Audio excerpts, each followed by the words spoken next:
He cold. She belongs to the streets.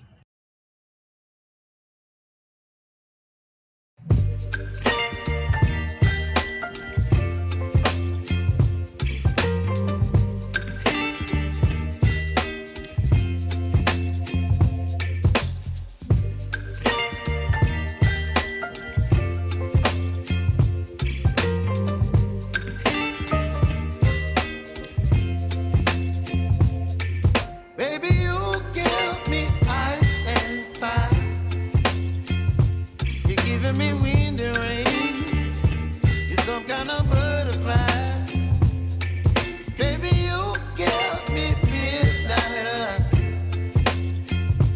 You whip up my appetite. Don't leave me here high and dry. Oh, well, I don't wanna jinx it, baby.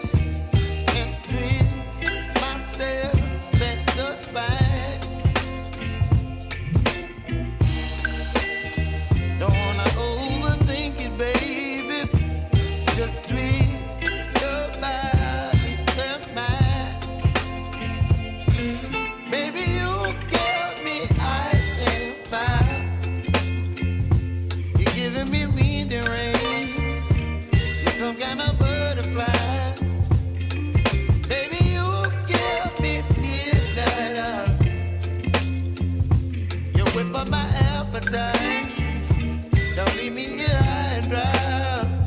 Oh,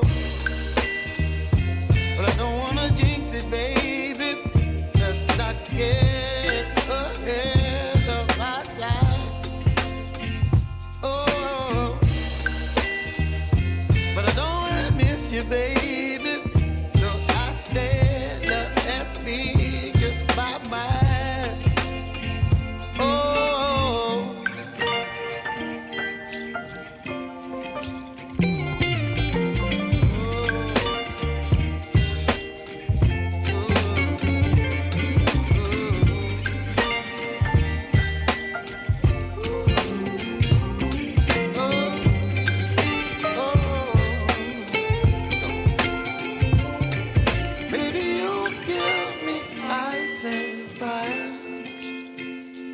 Chilling wind and rain, you're some kind of butterfly. Baby, you give me midnight. You whip up my appetite. Don't leave me here high and dry. Baby, you give me ice and fire. You're channeling wind and rain. You're some kind of butterfly.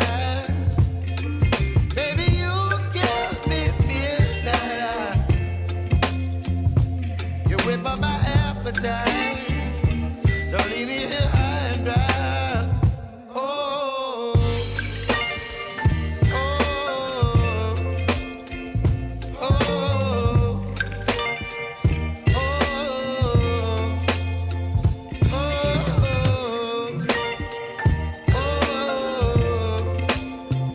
oh,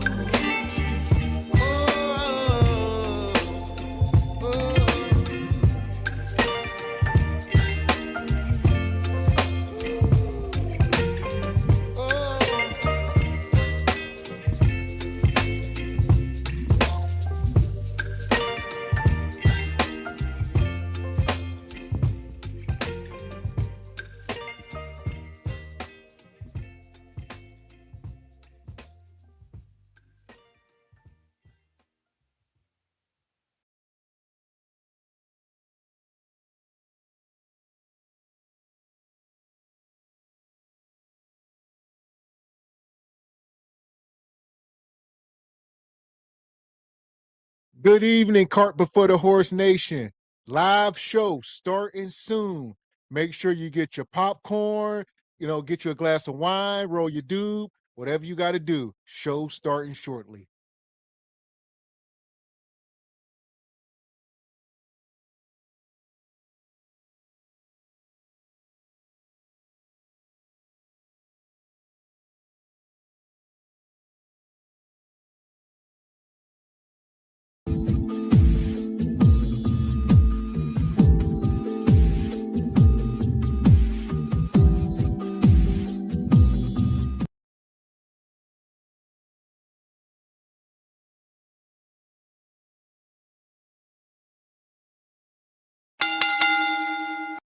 Let's get ready to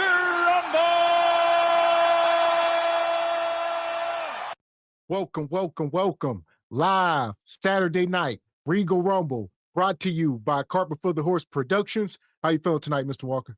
Yes, sir. I am feeling freaking-tastic per usual. Good evening, ladies and gentlemen, El Nug Nugs and Le Bonquishas. Welcome to Cart Before the Horse Regal Rumble, in affiliation with the Bougie Negro Podcast, and also, as all you Negroes know, in association with Ain't No Fun Once the Rabbits Got the Gun Entertainment. What's going on with you this fine Regal Rumble Saturday? I got beans and bologna. Yeah. Welcome in, SBC, Cart Before the Horse family. Make sure y'all hit the like button and the subscribe button as you come into the room. There you go. Those two things cost you absolutely nothing. Whether or not y'all know how to follow directions, come one, come all, this fine October 18th, 2025, me and Mr. X is very much still alive and feeling fine. Reporting to you, Jive Chickens, from this wonky, ever-changing dating market. Shout out to day 17, a day 35. If you are not part of the Patreon, you missed day 16. Big shout out to Ebony Dean, the brother Divine Photos, Honey Bee popped up. Shout out to Stephen James came through. And even our favorite beloved troll, Rose, made an appearance in the Patreon. Shout out to Rose. Proud of you, Rose. You get like a 8.5 on your initial appearance because of your wonky cornfield internet connection. No. And shout out also to the brother Black Bane. Everybody I mentioned that popped up in the Patreon also won free merch. Shout out to all y'all. That part. Like he said, if you want to check it out, join the Patreon. Rose finally pulled up, but it seemed like she had G Honda's internet, so it was rough. Or it's old internet. I'm put some spec on your name. Your old internet. I don't know. She might have inherited. So there you go. Yeah, she had that old dial-up. Shout out to Rose, man. Proud of you, Rose. So here we go. Make sure y'all hit the like button. Shout out to Brother Frederick. He says women are teaching and praising other women to be 304s. He says, but y'all want moral standards men. No, he says, when you females wake up, never worry. I like that. Listen, ain't no waking up. As men, we just gotta do what we gotta do to get what we want. That is it. That's his all. Yeah! Boom, shakalaka! And shout out to, they're going back to switching over. This is his lovely lady. There you go. Appreciate your sister. So she became a member and gifted a member. Appreciate you. Thank you, sister. Trying to keep doing this. And Frederick Howard, he come through. He says, corner pocket, hair, mustache, Bonquisha style. Oh, shout out to Frederick Howard. Appreciate you. And shout out to Sister Melissa, became a member. Appreciate you, Sister Melissa. Thank you. And Frederick Howard gifted a membership. Per usual, good brother Frederick. Money. And his lovely lady come back with a 10 ball, says, good evening, Gavin X Mr. Walker, my favorite duo. Keep up the good work. Will do. We chugging along, sister. And Melissa been a member for 4 months. Appreciate you. Stick around now. And she hit us with a 5 ball, says, happy Regal Rumble Saturday. Appreciate you. We here. And shout out to Dee Dee, gifting a membership. Always stand on business. And shout out to Sister Raquel, come through the super sticker. Hey, y'all. And we're going to welcome her up to the stage. Welcome up. Happy Saturday, everyone. Hey, y'all. Happy Saturday. Happy Saturday. Everybody got their sweaters on. Yeah, I like that. So far, yeah, it's sweater season, cuffing season. We're cozy. We're cozy. Hey, shit. Beyonce. There you go. And also make sure y'all go over and subscribe to Raquel's channel. We just dropped her link in the chat. She was over there cooking up, I believe last night. Or no, Wednesday night and last night. So I've been doing Mondays and Wednesdays at 9. And I've been trying to do videos on the days where I'm not live. And y'all have kind of been my inspiration. Like y'all's videos actually wake me up in the morning before my alarm clock. But anyway, since y'all are on a challenge and I am on a furlough, I am just using y'all as my template for the day. There you go. Bingo. Yeah. There you go. Making the most of your time. Salute to you, sister. Sound like a true wife. Yeah. Idle minds, right? Gotta be doing something productive. Amen. Yeah. So Amen. why not follow you guys? Yeah. Amen. And also shout out to Sister Ebony Dean. Hi, Ebony. You muted. Hey guys, happy Saturday. Happy Saturday. Welcome in, our glistening sister. Thank you. Welcome up. And last but not least, Sister Anna. Hey, Anna. Hey Anna. Welcome in. Anna, I feel like your background gets sharper and sharper every time you come up here. You trying to show me up? I like it though. Thank you. I like the color. It's always like soothing, but it's a vibe each time. Yeah, it's nice. It's nice. Yeah. And it always matches with your outfit. Like it always just goes together. So, but it's still very calming, no matter the color. It's dope. I like it. It's dope. Oh, thank you. I'm a calm person. There you go. I love it. Shout out to Anna. And also shout out to G Honda over at the Steelmatic. He says, here for the madness, facts, truth over lies. I'm the struggle streamer. He says, building as I'm flying, nevertheless. He says, on to the Regal Rumble. Brother G Honda, you got to get a direct connection, brother. You can't be trying to do this over Wi-Fi. Get you some good internet and rock out, man. Come on. Last I seen, it was decent. I was watching the other day. I caught a replay. Wasn't looking bad. You stepping it up. I hear you. Come on, G Honda. If you start stepping up the game, SBC might give you a scholarship. Huh? Maybe. Gotta run it past Mr. X first. There you go. Shout out to G Honda. Money. And shout out to brother Julius. He says, yo, your boy is back on the block. Had to do some grown man-ish this past couple weeks, but I caught the replay. There you go, Unc. Good to see you. Good to see you doing well. Yes. Hey, Caesar. Caesar was busy with work and putting in work out here in Seattle. So shout out to you, Caesar. Okay, Shout y'all. out to Caesar. Straight like that, straight. So here we go. We're going to get into it. We got a long show tonight. Got a lot of topics. So y'all got to keep up because we're going to be moving. As y'all see in the title, you either win or get played in the 2025 dating market. And the women are saying they the prize. And we're going to start off right here. You're either winning or you're losing. Sister Portia out here moved on from Simon. They say she with a woman now. So this is what it's coming to. Rest in peace to the Godfather. All right, this is what it's come to, Mr. Walker. Ain't nothing but prophecies being fulfilled. That's all. Nothing to see here. It's not like we haven't been talking about this. God rest Kevin Samuels. Glory to the Godfather. He said it before these sisters go to the doggy pound in the pet cemetery, dig them up a dog or a cat. They're gonna start hunching on one another. Straight scissoring of dying timbers all winter long. That part. What you got, Ebony? I'm just looking at the step study. You can tell it looks like a man, but you She can kind of tell handsome. she still has the feminine, just like up and around here. She still has the feminine features, but I mean, to each his own. There's nothing like the real thing, Portia. I don't know what you got going on, but hey. Huh? She got that backpack.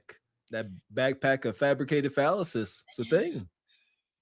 I guess. This what it come to. This what it come to in the ATL, Raquel. She down bad, huh?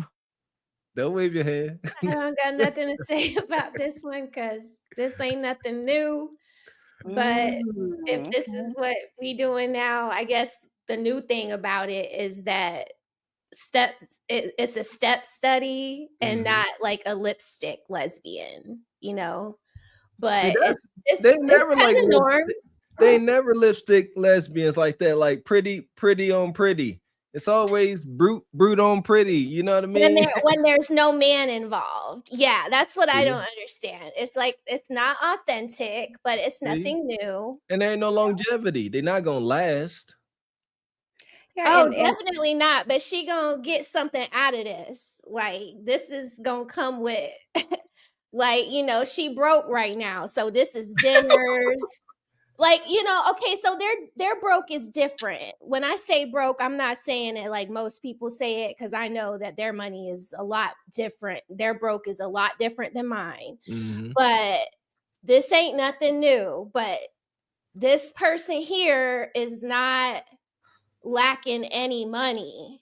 Like, you see what I'm saying? So this person is affording dinners, maybe a couple of bags, maybe this person has a good job at a car lot. So her next car is on a lease and this person is paying the lease. Like there's all kinds of little nuggets that you can get to sustain yourself until you get the next big pocket man.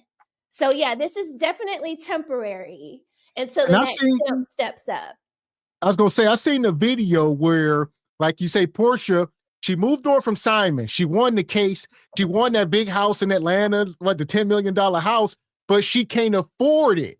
So they had videos of her out there cutting the grass and doing different stuff because the house is falling apart because she can't afford to maintain it. So she's like, yeah, I won the case. I won the house. I get to stay here in this $10 million house, but she can't afford the upkeep. So it's all bad. So now it's time for Stud Muffin to step up and be a man and help her out the way a man do. That's their mansion now. Going up there, start cutting the grass and patching walls, doing the plumbing. They can't afford it. They can't afford that. And she has a house. She has a good, nice house. But I think that her mom and her sister live in that house. And so I guess the rational, like what I can think of, what would be her reason for not selling it is because her mom lives there. And because even if she sells the house, I mean, y'all know about repairs. I mean, if it's a $10 million house and you only have the $1 grandma million, living in the mansion, her mother and maybe her sister live in her old house, the house that she had before she married Simon. She bought a house in a somewhat Duluth, it's probably like $1 million property. So y'all tell me, would it be worth it for her to sell the sure thing that she can surely pay for to dump that money into a $10 million property that needs repairs? Nope. Yeah. So that's why I don't understand if you why fight to keep the house? I would be fighting to get my name off of it. Out of spite. We know now, that. Let me ask you this. I was going to say, I thought that was she awarded to be able to stay in the house? And if she sell it, they still have to split the profits? Yeah, that's usually how it works in Georgia. Anything you buy as a couple has to be split. Y'all have to come to a decision. That's why she don't want to sell it. She been vindictive. Split it, take the money, and be done with it, and life goes on. But now they about to make an asset turn into a freaking liability out of hubris. That's on them. I want my things to match. If I have a $10 million property, I want to have a landscaper. I mean, that's a lot of at least the landscaper. I mean, maybe I get rid of my wigs so I can keep it with my lawn chair. you got a $10 million house. You ain't got time to be doing landscaping. You got work to do to maintain this $10 million house. You can't be out there landscaping. And that house was huge. I wish I had the video on hand. She was out there, lawnmower, trying to clean the pool. Like, she couldn't afford to have people come do this stuff. What you got, Ebony? Well, the crazy part about it is she had one of those hand-pushing lawnmowers. Like, you need one of them big bodies that you can ride on. And she was doing it, thugging it out. Like, that was crazy. But I just want to say that, so she went from the dude, her baby's dad husband. He had the little hot dog stand or the hot dog shop, and then got with the scammer. And then now she's with the strap on. So Hold maybe on. that. Don't forget Cordell, the football player. Oh that yeah, she's- no, yeah. the first one. Oh yeah, I was just doing it like a resume for a job. Your last three, your last three. But yeah, so after a scammer, is that what you do? You go to the strap on? I don't know. We'll It see. shows Cordell was the best thing she had. Kev said you don't get no better than your baby daddy or your initial husband. She never got better than Slash, ever. Right. You know, she wanted to be out here and chasing that cloud. You know, I always say Atlanta is the home of the battlefields where they have Louis Vuittons and no mattress. So I can definitely see how she is living house poor right now. And as you know, she probably called ICE on Simon to get him up out of there. You know, that girl probably called ICE. on That's him. the rumor, y'all. Right. That's the real rumor. Diabolical.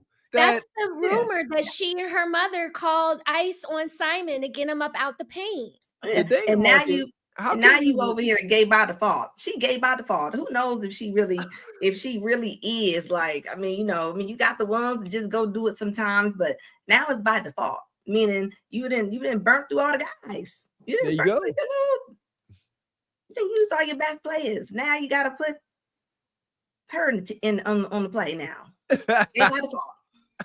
Yeah, they I'll better say- keep all them batteries charged because they're gonna I'll say this. Shout out to the brother LeBron. All right. He was recently on his wife's podcast talking about these 304s. And it was never That's meant to big. be in the first place. Yeah. So Thanks. you can get off somebody for the day. You get off somebody for a couple of weeks. That's what relationships is all about. You know, y'all go through ups and downs, but like getting off you so in deep with somebody, and then you like, the next day you wake up, you're like, oh, this shit's trash. Now, that's crazy. That's We on Ladies. the right show. We on the right show. Ladies, listen to the king. Did you hear? He say, look in the mirror and say what, King? Tell the ladies because they need to You hear. gotta look in the mirror and say it's not me. Yep. You know, it's The not ladies me. need to hear that. And by the 'cause way, y'all the be men having too. love- Yeah. The men too, because it's some cutthroat, ruthless ass bitches out here right now too. Yeah. Listen, I sit in the locker room. You know, I'm in locker rooms and shit now, but Bitches. you know, it's a lot of women out here that's now kind of flipped the script. They ain't go for everything. And you know, some homies out here that's trying to be good too, and just trying to Facts. figure it out. And now they looking in the mirror saying, "Damn, what did I do wrong?" Yo. But homies, it ain't you. It ain't always. Even if it's meant to be, it's meant to be. And if it ain't, champ, like you just I gotta. do think So shout out to LeBron. He said he in the locker room. LeBron 40 years old, about to be 41. He in the locker room with these 20, you can go to the NBA at 19. So he in the locker room with these young guys, man. And he like, I'm watching them get the Zions and them getting played by these IG models and knocking them up. The Edwards brother and some of these guys. He like, man, y'all, because these women are cutthroat, like he said. Man, they gotta get it figured out, man. Let's say I take pride in being my brother's keeper. I was that guy. I'm always gonna tell my brother, she ain't for you. I ain't letting it slide. You can make the stupid mistake if you want to, but if I know without a shadow of a doubt that that's a harlot and you getting feelings back in the day, obviously I don't go through this no more. I'm like, yeah, that's a harlot. I've never been wrong. But hopefully LeBron ain't just watching the disasters happen, because I could imagine it's crazy. And LeBron has been looking like he's 40 since he's been 19 years old. And I like LeBron. I think that it is a good thing that he has a Savannah with him, because with all that money, who would really want to go out here and try to date? Who really want to go out here trying to see who's for them? At the end of the day, you got women that just be sitting at them games. They are ready. They waiting for them to go through that little tunnel. Like they are looking. So, you never know who's who. And I will say the brothers that's coming up, they are getting took, and they getting took down by the Krugers. Those 20-year-olds, like they getting took down by the 39, 40-year-olds right now. So I will say that the older men got to step in and say something. They could try, and that's a try. That's a try. We got to be fair because these grown men with a lot of money, we talking about in particular right now, guys playing. So, and I remember being in that, man, you can't tell a ninja nothing. Shoot, he the man. He like, shoot, what you talk about? You ain't here to think she want to do to me, cuz? What you mean don't do it? I'm going to do it 3 times. Yeah, and LeBron is right when he was saying, the women are messed up too. Like, ladies, we have to admit, I know when I went through my atonement, I went back to, some of the relationships that I was at fault for, and I apologized. And they even told me, they were like, man, you don't know how much it meant for me to hear that from you, and now I can really, completely move on or whatever. And so, like, just like with women, we want to hear that from men, like later on down the road, like, hey, I messed up. Hey, I did this or that in the relationship. And that kind of releases us. So we have to admit when we're wrong and atone, ladies. Like, it's okay to do. The men, they appreciate it so much and they'll love you so much more for it. So I don't know. That's fact. Yes, you do know. So I'm saying you do know. Okay. You right on. A gold digger is never atoning. They're gold digging to the grave. It's a lifelong commitment that they're just like, it's wild, y'all. Like, these ladies really be out in the tunnel any way they can, Anna. They will look like they're out crackheads looking for rocks on the street, just so they can be right there next to a certain car at a certain time. Like, it's a skill. They know the roster, they know the ages, they know where they come from, they know everything about their Facebooks. Y'all Facebooks be telling the whole story for these girls, like, and they like prey women on like them. her. You talk about her, women like this. That's hell. Now I ain't gonna tell you that. I'm gonna call it down the middle. Like, if you are a young, immature, wet behind the ear brother, this is heck. You ain't, and she know the tricks, so she gonna put on this fabricated femininity. And a lot of brothers coming from the hood, these NBA and NFL players ain't really seen femininity, and she giving it to you fabricated, and that's why she stay doing what she doing. So for the people who don't know, this is Brittany Renner. Shout out to Evie. Says the Glazed Galaxy Game Council is now in session. Hear ye. And here we go. I'll get you with Ebony. I just wanted to show this because LeBron's talking about he in the locker room with these men and these women are cutthroat. And since we got Brittany Renner here, y'all know she went back to court to try to get more money on her child support. So right now he pays her $5,500 a month, which is $60,000 a year. All right, 65. So what about 60, 65, whatever it is, which is more than most people make working. But now she went back saying she want like 32,000, and she's showing her bills. So she says she got $15,000 in rent. She got $1,000 in healthcare insurance, $5,000 in childcare, $3,000 in groceries, $3,000 in eating out, $250 cell phone, $1,000 laundry and cleaning, $2,500 clothes, $3,500 education, $10,000 for entertainment, gifts, and vacations. $2,500 for automotive expenses and transportation, $1,000 for insurance, other insurances, another $500 for savings and investments. Only $500 for savings and investments. All right. Anyways, and monthly payment itemized. She got some itemized here, which is at $1,300. And then down below, it says payments and debts that are not listed above. She got credit card, all this credit card debt. That's, a couple thousand, it looked like, maybe. So here we are, man. So now she said, look, Ninja, I can't do nothing with this $5,500 when I got like $30-something thousand in bills. All right. A month out here. They can't afford to live. A month. She got $15,000 in rent. How? Just how and why? That's why when PJ pulled up, she was like, "Get out of here, get out of here." He was like, "I paid for all this. What are you talking about? Get out of here." He was like, "What?" That's too Like, much. so I don't think he just does whatever this child support says. I think he does a little more. Like, she's really pushing her luck. Like, this man is going to end her. Yeah, and just looking at this bill, it's kind of like looking at the itemized list that Dr. Dre's wife had. I mean, obviously hers was way crazier, but it's just like, everybody's been having to adjust, with all the things going on. So why do you think that you need to keep the $15,000 mortgage when everybody is going through it? Maybe you need to move into something that's maybe like 75 or 7,500 or whatever, or what am I, 7,500 or whatever. Like, everybody has to downgrade. So I don't know why she thinks that she can just continue to live this lifestyle off of him. Like, give him the baby if you can't afford to keep him. Well, we said that. I was gonna say this real quick. I'm guessing she lives in LA.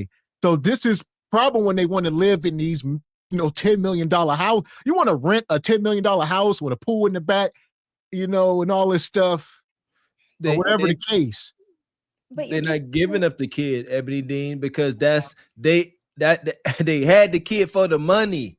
That's why. Otherwise, that kid there for one reason, for this reason only. So giving up the kid is relinquishing the financial gift that she won. This is it. That's the only reason why she had this kid, is for a financial come up. And it's sad, and it shows. You see it. All that money. What was being dedicated towards investments and savings? $500 measly.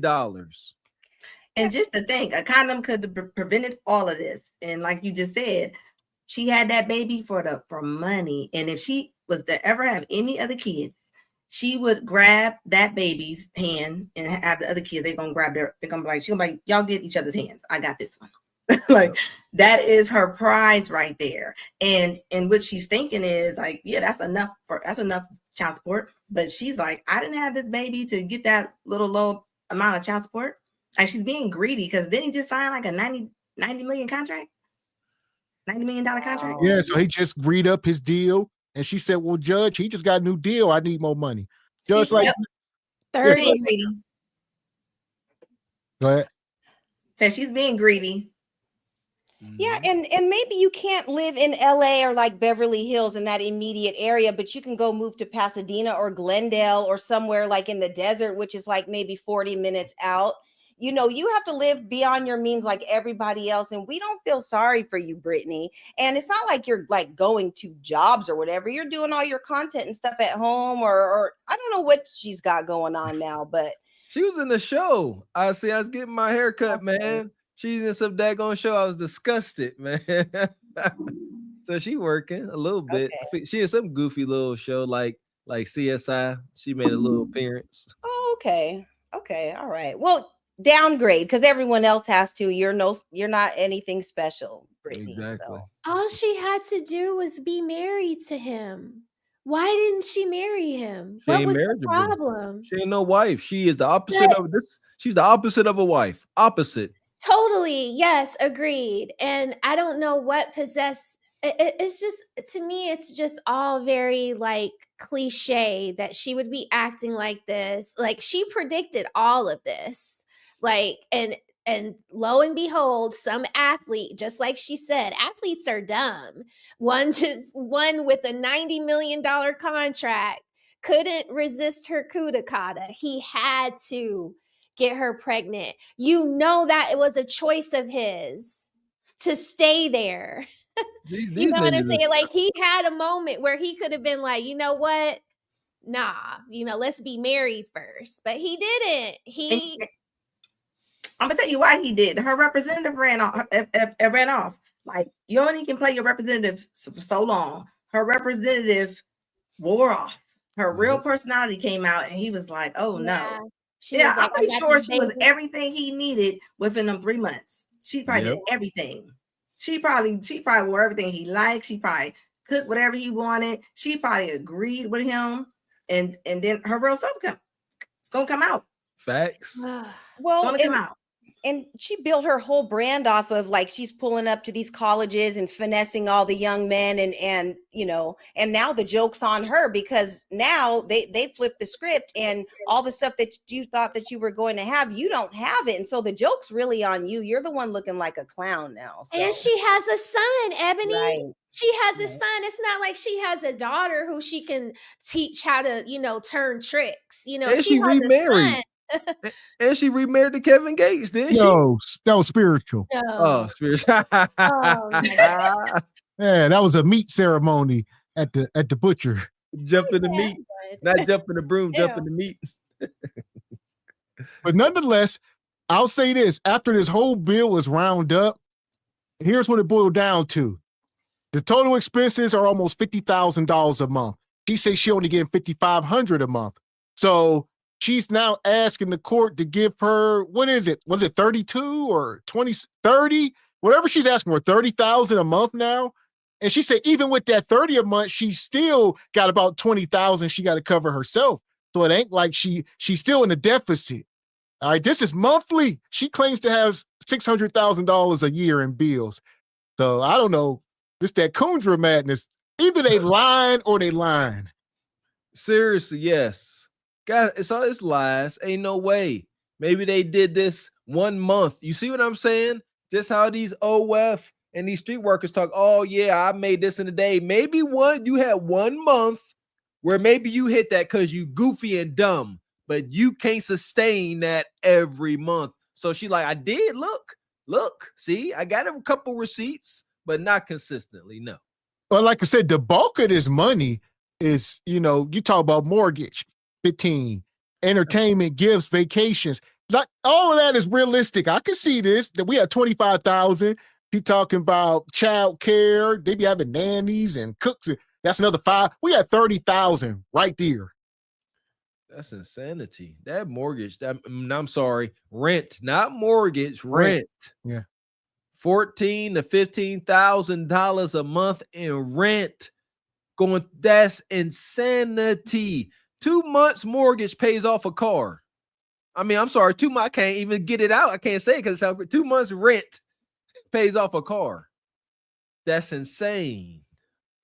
Yeah, if I was him and they're negotiating this, I would say, okay, well, I'll pay for like the nanny or whatever if she's working, but you don't need a chef. If you're just cooking for you and your baby, you better get in there and get on YouTube and learn how to make some recipes. You don't need a chef because what are you doing? So I would go in there if I was him and itemize, okay, I'll take care of the school, I'll take care of the medical, and I'll take care of those types of costs. But all this extra stuff that you're trying to get me for, you don't need it. You don't need a maid. Pick up a broom and a Swiffer like everybody else and clean your house. Yep. I agree.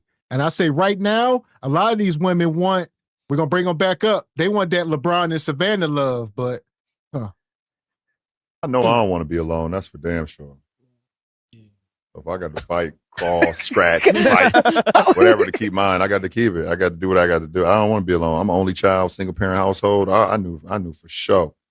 When I met my homies for the first time when I was 7, 8 years old, we started playing sports. And I got around them and we started traveling, playing sports. I was like, oh, this is amazing. Yeah. And then when I got with Vanna, and I was like, oh, this is crazy. Oh, this is amazing. I love this. I'm like, nah, fuck that. So he catching a lot of pushback. LeBron says, I don't want to be alone. Whatever to keep mine, I got to keep it. He says, next time I'm alone, I'm be in the grave. All right. He says, I was the only child. So I guess he liked being around people and he liked that whole thing. Now, I agree, but I don't agree. Shout out to LeBron. LeBron's marriage with his wife, Savannah, is a marriage I think, we can look up to and try to duplicate. It's dope. They built together. They was together since high school, before the bread. Salute to them. But it's not in any man's place to be fighting. Like, I don't know. I don't know. I don't know when you're supposed to be fighting. And a lot of people are saying, he's being too vulnerable. Some stuff you don't want to open her up for, when, be like, oh, I would never leave you. That unconditional, no matter what. And You know, that's when you start a man can be a She done talked about leaving. That's why he said, if I got to fight, claw, do it. Come on now. Y'all see LeBron on them yachts with them girls. Like, stop it. So you know that she, when like, it's cool. Like, I'm not, listen, I'm a cool wife. Like, you'll never know. You'll never know. You'll never know. You know what I'm saying? But when it's just me and you, I might like, what was you, what? You know what I'm saying? You was on the yacht doing what? Like, nah, come on. So that's why he's sitting there saying that, because it's like he knows what's out there. He knows what pictures are out there. This is before AI. Okay. I was gonna say it sounds guilty. Okay, so now that sounds guilty. Okay. And I remember when they did split up for a minute. They didn't split up too long, but remember she was about to go on a date. She was like seen with somebody. The next thing you know, he came back over there and picked her up. He said, "No, not around my kids." Technical remember that. foul. Oh, Okay, look up them yacht about that pictures. part of the game. Ain't no way, boy. Ain't no. I don't know. I ain't got that kind of money, so I don't know, because that's you losing. I don't know. That's tough. And he has on runway Louis Vuitton. That's a runway. That sweatsuit that he has on feels like the plushest leather seats you've ever sat on, like the cashmere in the nice cars. I feel you. I thank you for bringing that up. He got the finest of the finest. It's King James. It ain't worth going to chase your woman and from another man's grasp. That's it. Ain't that much. Well, what if you pushed her into another man's arms, Mr. Yeah, Walker? that's what he's talking about. What if you pushed her out there, like on the Titanic, like, you know, just I let you got to eat that. I don't see if you done moved in the way, now she done went on a date and you go chasing. Man, when you was on the yacht with Becky with the good hair, feeling cozy. Oh, listen, she was at home doing tutoring with the children and making sure they were off at the AAU camps and doing all that. She got 1,000 kids by this big old man. Come on now, it wasn't easy. You know what? Wasn't easy having you know what, kids. Raquel? Life ain't fair, and there are such things as double standards, and this would be one. It's unfortunate. Yeah, I'll tell. Ain't chasing her. Next time I'm alone, I'm be up underneath, champ. Y'all gonna be mad at me and probably sound bitter, and that's why I got a man, but I don't care. LeBron James saying that he just didn't want to be alone and he gonna fight for his marriage because he don't want to be alone is problematic. And y'all in the comments so desperate and oh my God, period, he don't play about her. What don't he play about? Himself. That man didn't say, I'm going to be the best man I can be for my wife because she deserves it, because she's important to me. She's special. She's the best thing that ever happened to me. That man said, I don't want to be alone. I was the only child. I don't want to be alone. If I got to fight, claw, scratch, and y'all ate that up. That's not funny. That's not cute. That man could have got on there and said, I don't want to be without Savannah because Savannah is a beautiful woman, because she's kind, because she's loving, because the way that she goes so hard for our family, our kids. He could have said anything. I don't even care if he would have said, I can't be without that woman cooking. I can't be without the way that woman take her thumb and rub it in between my toes. I don't know, whatever. But if a woman got on the internet and said, I don't want to be without my husband because I don't have to work. I've been working all my life and I just don't want to work anymore, and my husband provides that for me. Y'all would chew her up and call her a bum and say he's dumb and say all of these mean things about her and him, and it would never ever like matter. But because it's like LeBron James, y'all just letting it slide. But I definitely think that we need to talk about that because that's actually crazy.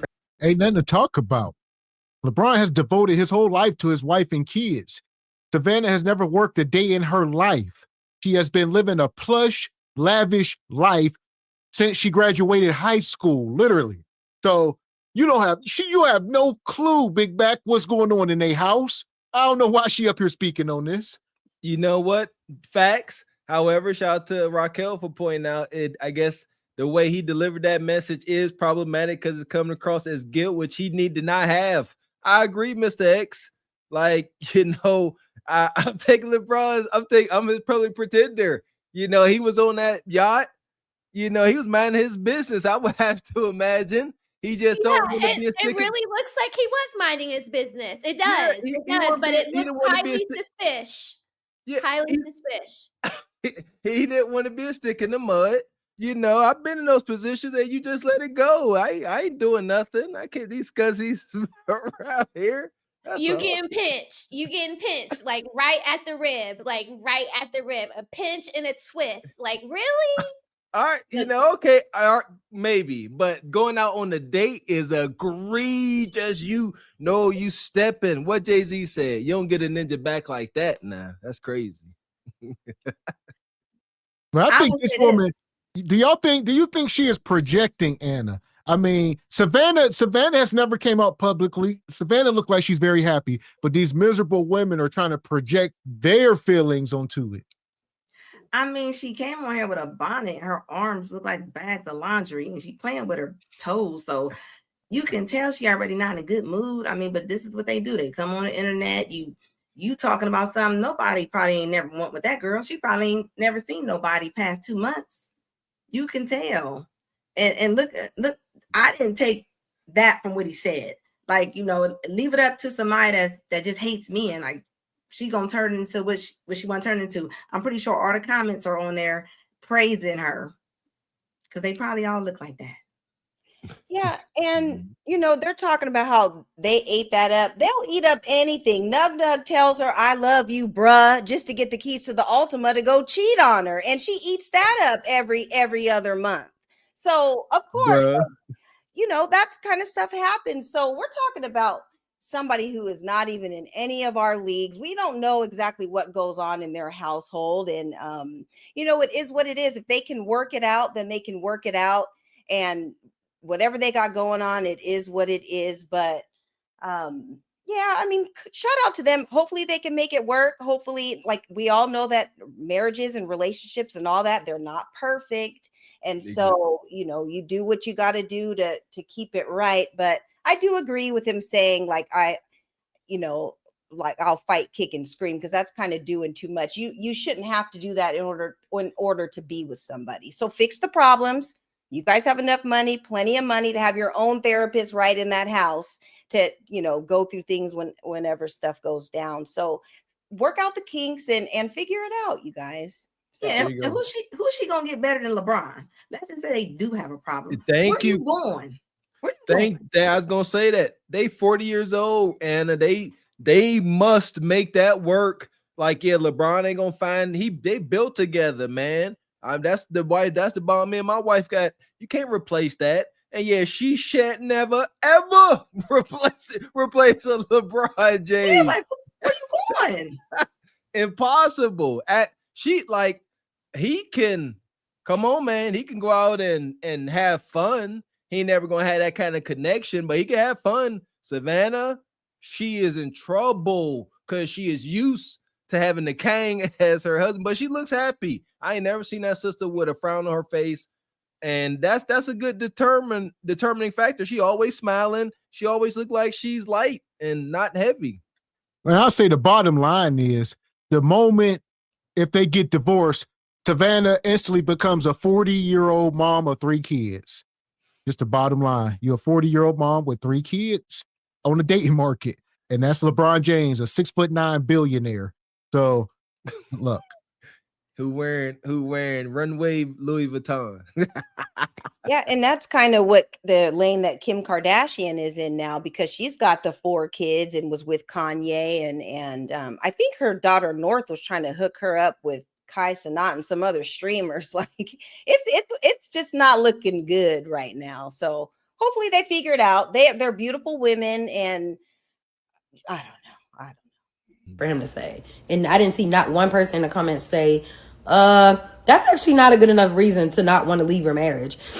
And I think the problem that we keep seeing is when men have this mindset of like, I just settle down because it benefited me in this way. We see a trend of men who get to cheat on their wives because they're not really who they want to be with. Ultimately, they just did it because it benefited them in the moment. He never said this is equally beneficial. Now, granted, we know that Savannah James lives a beautiful life, but Savannah James is a beautiful woman. She's so kind, or at least from what we can see, she deserves somebody Not saying that she should break up with her man. I'm just saying he needs to and get into mindset and change his mindset. That woman deserves somebody who says, I want to fight for my marriage because I am deserving of this woman. This woman deserves a man that is good to her. But I could be wrong. I could be wrong. And it's coming from somebody that's fighting in the line at McDonald's. Come on now. Let's just say the man did go out and get some strange. I'm sorry. That man is super duper rich. She's not going to find another LeBron. That is her child's father. They are a family. So let's just say he did go somewhere. He didn't. I mean, it ain't never made the news. So, I mean, Savannah, get your butt on back in that house. That part. Shout out to Unc. Unc says, even if LeBron got some strange, who cares? He's a good man, Savannah. And Steven says, come through, gift of the membership. Appreciate you, Steve. Money, money, money, money, money, money. And Julian with the 10 ball says, good evening, SBC. I sub to Miss Rose and Red Talk. There we go. Good choices, Julian. Yeah! Boom, shakalaka! And Dee Dee come back. She says, laundry and cleaning, 1K. That's a hell of a lot of Tide. Whole lot of dirty drawers. Wildin'. And EV, Rose said, cootie cotta. Cootie cotta. Shout out to Y Towns King come through. He says, purple bonnet, bare walls, single women keeping women single. Bingo. Shout out to you, brother. And Dee Dee come back, says, where's your man at? Ma'am, Lakers in 5. The stank, the laziness. That part. And for all that stank laziness, we're going to put her in the sub, take a bath. There you go. Wash that cootie cotta. Cootie. The passengers of the doomed Titanic sub spent their last moments in total darkness looking for bioluminescent creatures out of the small window and listening to their favorite music. The new details of the 5 passengers' final moments have been revealed by the wife and mum of the father-son duo. Wade in the water, wade in the water, diamond wade in the water. Something's gonna trouble the water. You better wade in the water. Yeah, man. Yeah, I didn't know Savannah went on no date, man. That's egregious. LeBron, that ain't ever acceptable. Under They no weren't married then. circumstances. I think right after that, he came with that ring. He was like, oh, I can't have her. Absolutely. All year, not. no, that's an investment. He has invested in that woman. Nobody has invested in that woman with the dirty slip on that was just on the screen. Facts. So she's not going to understand that. That's facts. That's facts. The dirty slip was wicked because it was a slip. I ain't heard slip in so long. That's funny, Anna. Slip. And shout out to Unc. He says they getting cheated on by Taco Bell Tony. Yes, Liv Moss. And Divine, appreciate you, brother. He says the same hyenas have an issue with Nelly and Ashanti, Simone Biles and Jonathan Owens. Now LeBron and Savannah. They will hate to see others' happiness. Bingo. Well said, brother. And you know what ends up happening with a lot of women? They divorce their husbands and they'll leave them, and then they'll start being somebody's side chick. Yes. Or they end up being they ex's side chick. Either way. And I would say, speaking of hating on people's happiness, make sure y'all hit the like button. This the next couple they gonna be hating on. It is the best thing I've ever tasted. My favorite meal. The catfish, spaghetti, and Hawaiian rolls. And it just goes down. Baby, what is giving? It's giving greatness. Oh, chill. Oh, chill. Looks good, babe? It was amazing.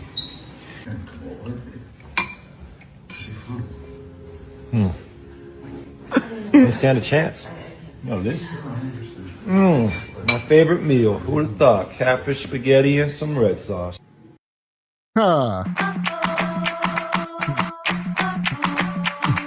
So if y'all don't know, that is Megan Thee Stallion, and she is cooking for her boo, Klay Thompson, the NBA champion. And he eating that spaghetti up, brother. You don't know what the hell she putting that He talking about, delicious, the best I ever had. It's over, Clay. She got you. And y'all know, shout out to Clay, you know, he wasn't necessarily raised with the ninjas, so he might not have got the word. All right, Clay, unfortunately, our mamas told us, don't eat the spaghetti. I don't know if your mama told you that, Clay. It's unfortunate. You went straight for the red sauce, Clay. I didn't even catch it. God dang, Clay. It's different. You see, you gotta all the context. You ain't dealing with a wholesome, God-fearing,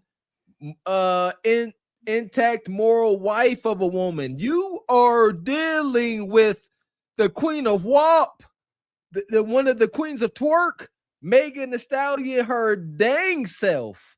I'm definitely not eating nothing from her, but here we are. This is the sick hoodoo indeed.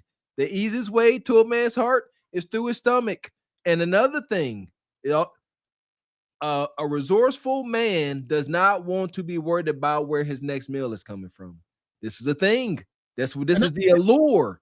Men don't want to worry about where they meal. If it presented and you got them, trust me. I would say, think about this. This is Klay Thompson, like I said, world champion. This dude made $40-50 million a year playing basketball. And he said catfish, some of this raggedy spaghetti, and some Hawaiian rolls, and some Tabasco. And he like, this is the best meal I ever had. Like you said, shout out to Clay. I don't know, Clay. Don't do that. You making your parents look bad now. Your mama watching. Clay, don't say this is the best meal you ever had. Facts. Yeah, Miss, I ain't think about that. What you got, Miss Ebony? It just looks like a step up above the Bonquisha TikToks where she's making a dollar out of 15 cent type meals for her kids. I mean, you know, but I'm not sold on the Klay Thompson and Meg Thee Stallion relationship. It doesn't look like it's, I don't know if he looks out like he's out of place or she's just over selling it. I'm sure the back shots and the knees and all that, I'm sure she's turning up for him, but I just don't know about the longevity of it. I'm just not sold on it. So, yeah. And then the red sauce, that whole thing, Megan, she's got a hold on him. She put a little room on him for right now. Well, she an ex-stripper, so she over there doing them voodoo lap dances on him. I tell you what, I think he probably just over there having fun. At the end of the day, no matter how much fun they have, Megan Thee Stallion, I mean, she slept with her friend's man. I mean, she will sleep with the limo driver. Ain't no way. He's not gonna trust her. I think they just having fun.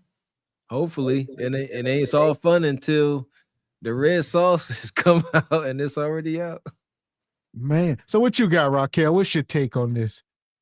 Well, first of all, I would like to say on behalf of the light skins with Caucasian mothers, even I know not to eat anybody else's spaghetti. Okay, our SBA fathers told us you don't eat a woman's spaghetti, especially if she from Mississippi or Alabama or something like that, right? I don't know. Okay, but He's from Texas. I know that.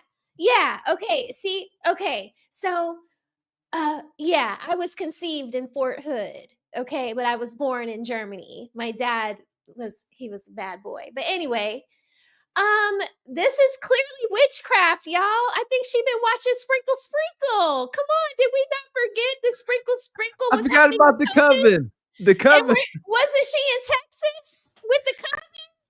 She was. So where is Clay and Megan now? Are they in Texas or are they in whatever city he plays in? Because Megan might be going to those coven meetings, you know, putting together. And look at the spaghetti, y'all. It does look like one of those meals that are from the TikTok moms, Ebony. I mean, you're Megan Thee Stallion and you don't have any parsley. Where's the cracked pepper? Where's the like Parmesan? Like what is presentation? Going on here? No, tell them like it is. It's presentation. You eat with your eyes first.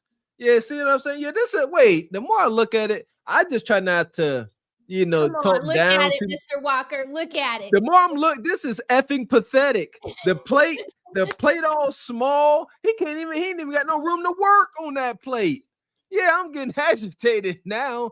Watery, no, the presentation bread's is, supposed to come out on its own little plate, like man. Hold on. Not so fast.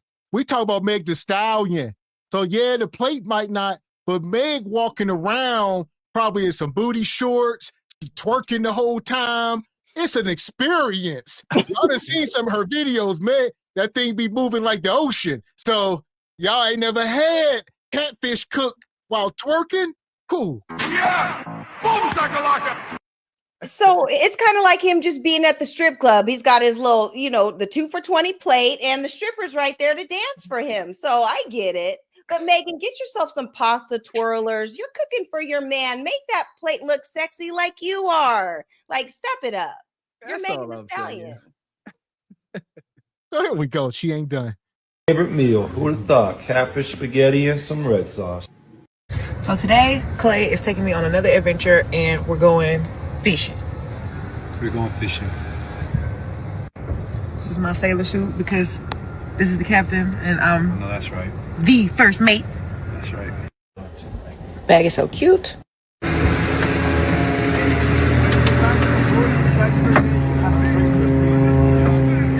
Ferris get a big ass fish on the line, I'm just gonna fucking gaff his ass. Okay. I'm gonna gaff his ass. Gaff his ass. God, so fun. Look at Meg. Because you done got addicted to penis juice, and now truth knocking you smooth across your damn forehead. Yeah. It's over. It's over. He turned her into a housewife.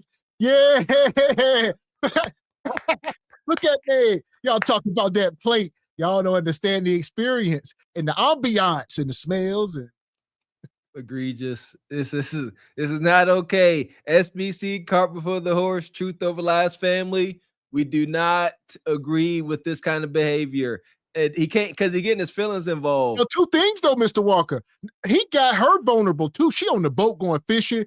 Meg, this is Meg. She all high sedity. Playing a role. This is what? not. No, she wouldn't is do a that. She representer. ain't doing that for anybody. Clay got her addicted to weenie juice. She running into the wall. This is it. This is the only man that's gonna make something out of her. Party wouldn't marry her because he wasn't a marrying type, because he knew what type of woman she was. This is the man that's going to simp out for her. This is it. Watch, he's gonna propose. It's gonna be a whole thing, and y'all are gonna be like, "How can he do this?" But this is why you hear him back there. This is the thing, guys. Did Megan got any kids? When you go to strip clubs, you learn weaknesses. He is weak. Oh, yeah, Do it's you hear over. him moaning? Do you hear him moaning? Yeah, say less. It's over. He can't even be the man he's supposed to be and hold that in. Yeah, Bro, you said she got him so bad he can't hold in his mouth. She just sitting there like, bitch. Like, this is so easy, girl. It's so easy. Yeah, that's why she's mocking him. Yeah, and even with Megan and all of her accolades, and she graduated with degrees and all of her success and stuff, it still reminds me of like she just caught a trick and he's just sniffing up after her, and that's just what it looks like. Even with all the accolades that Clay has, the behavior is kind of the trick-ish type behavior. So I don't know, Clay. Somebody needs to tap his shoulders. One of them teammates, Draymond, let him know. Hold on, not so fast. That's where I was going. This is Klay Thompson. He was teammates with Stephen Curry for over 10 years. They were best friends. So you see with Steph and Aisha and how he being treated. So they are simps, and they both respectfully, they wasn't raised in the hood like a lot of these players, so they easily finesse, and they are simps. You know what? Yeah, it's unfortunate. Like, we keep saying it, but it's hard for it to sink in. Just because a man is accomplished, can even show leadership skills as far as sports, tall, handsome, whatever, rich, still a simp. We had the quarterback on our college team. He ended up going to the Seattle Seahawks for a short while, and he was awesome. But he was such a simp. He had a girlfriend. He allowed her to beat him, to put hands and foot, straight DV, crazy. Well, and it just goes to show that it doesn't matter about money, Mr. Walker. Like you said, you got to have some game about yourself, and you got to be able to handle yourself as a man accordingly. So money doesn't make the man. Like you gotta figure out how to get that game up in you, you know? Yes, ma'am.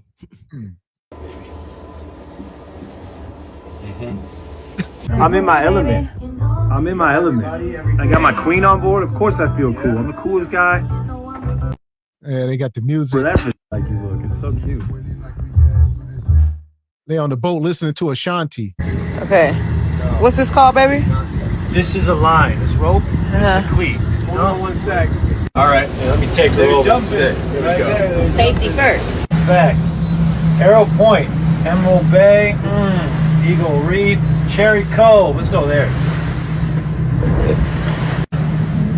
Can I get some Megan on the beat? There we go.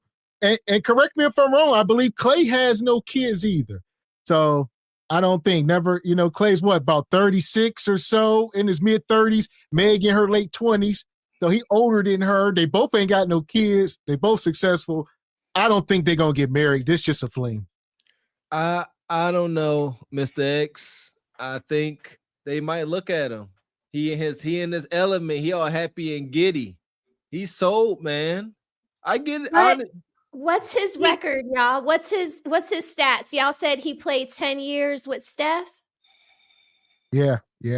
So he has a good longevity in the game. Oh yeah, Clay's okay. he's a legend. Yeah. And is he close to retirement like LeBron? Yeah, he's 35 years old. So no, LeBron older. LeBron 41. So LeBron a whole nother animal. Yeah. Clay close. Clay about retired a couple more years. But like in football, you were retired by like 35, right? Oh yeah, that's a high contact. Okay. But okay, so I mean Gavin, let's make a wager. He's gonna propose to her by New Year's. I say by New Year's. That's my prediction. Clay is gonna propose to Meg the Stallion by New Year's. Why? I can definitely see him proposing to her, but when she calls him a B. Here's the deal. Are we counting engagements? I'm talking about marriage. They gotta walk down the aisle. Okay, well they'll be engaged. Engagement. So I see the engagement. Marriage, I know I can't jump on that, and definitely not seriously. So, but I want to say he gonna propose just for the festivities of it all, and then it's gonna fall apart. She gonna get knocked up like Brittany Renner. And then she's gonna be getting that Brittany Renner $30K a month. Oh my God. If they don't get married, that will be what it is. Because is Meg the Stallion any different from Brittany Renner, Anna? I mean, only thing that's going to be different with her is, of course, her career. But I don't see her wanting to have a baby. I can see her wanting to see the idea of her getting married. But of her, like, going behind him or, letting him take the front row, like, I don't see her doing that. I feel like she's too masculine. So I think right now her representative is dating him. And when that wears out and she calls him that B, because she goes off.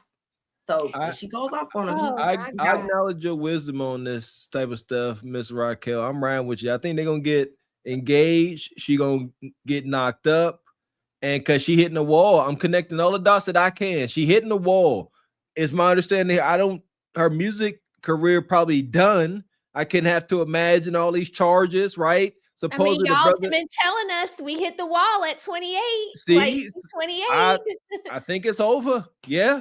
Ooh, and she's a drunk. I forgot she drinks a lot. Like she's a drunk. Okay. A legend. Oh, yeah. And he just you guys, like he just looks like he's so out of his element. He also has a representative because he's just kind of like his little goofy face, like, I'm down, I'll do it. Like everything is I'm down. It's like a B-Rad or something. Like he's just kind of putting on a show, like a Brad or a Chad. I don't know. That's the vibe I'm getting. Both Jay-Z didn't give him some scripts. Yeah, both representatives are here right now, and I just don't think it's gonna last. It just looks so fake. I don't. The still shot of the face just is a tell-all. It looks awkward. Well, he's been known to be a clean cut, stay away from the gun line type guy. You don't know nothing about Clay outside of his basketball. He can shoot a 3-pointer. You probably could. People don't know anything about him personally. And all of a sudden, she brought him out his shell. So, but at the same time, he's not her type. We done seen her with the Tory Lanez. All right, Tory Lanez is 5'6", gangster, walk around with a gun. This dude, Klay Thompson, is 6'7". Dude's a giant. All right, 5'7", 6'7", gangster rapper, clean cut Klay. I don't know. It's the wall, and I think it is awkward. However, they match. Y'all not getting it. He's a rich guy who appears to be sympathetic, and she is a skilled, high-ranking, high-end harlot. Those two go together hand in hand. Honestly, there's a connection here. I'm telling y'all, it's wicked. It's like opposites attract. Like opposites are attracting right here. Yeah. Because he ain't getting us. Klay can't get nothing that's spicy like this because she's spicy. Here's the deal. Black pill pending, Klay. Yeah, that's another thing. The way his career set up, Klay on the road 100 days out the year, working and she is too doing her thing. Black pill is inevitable. That's facts. That's facts. That's why we call him a simp in this moment. So it appears. And we got some super chats here. Appreciate you, Richard Media. Says Papaz brought back the $6 big box. Why are you gonna announce that?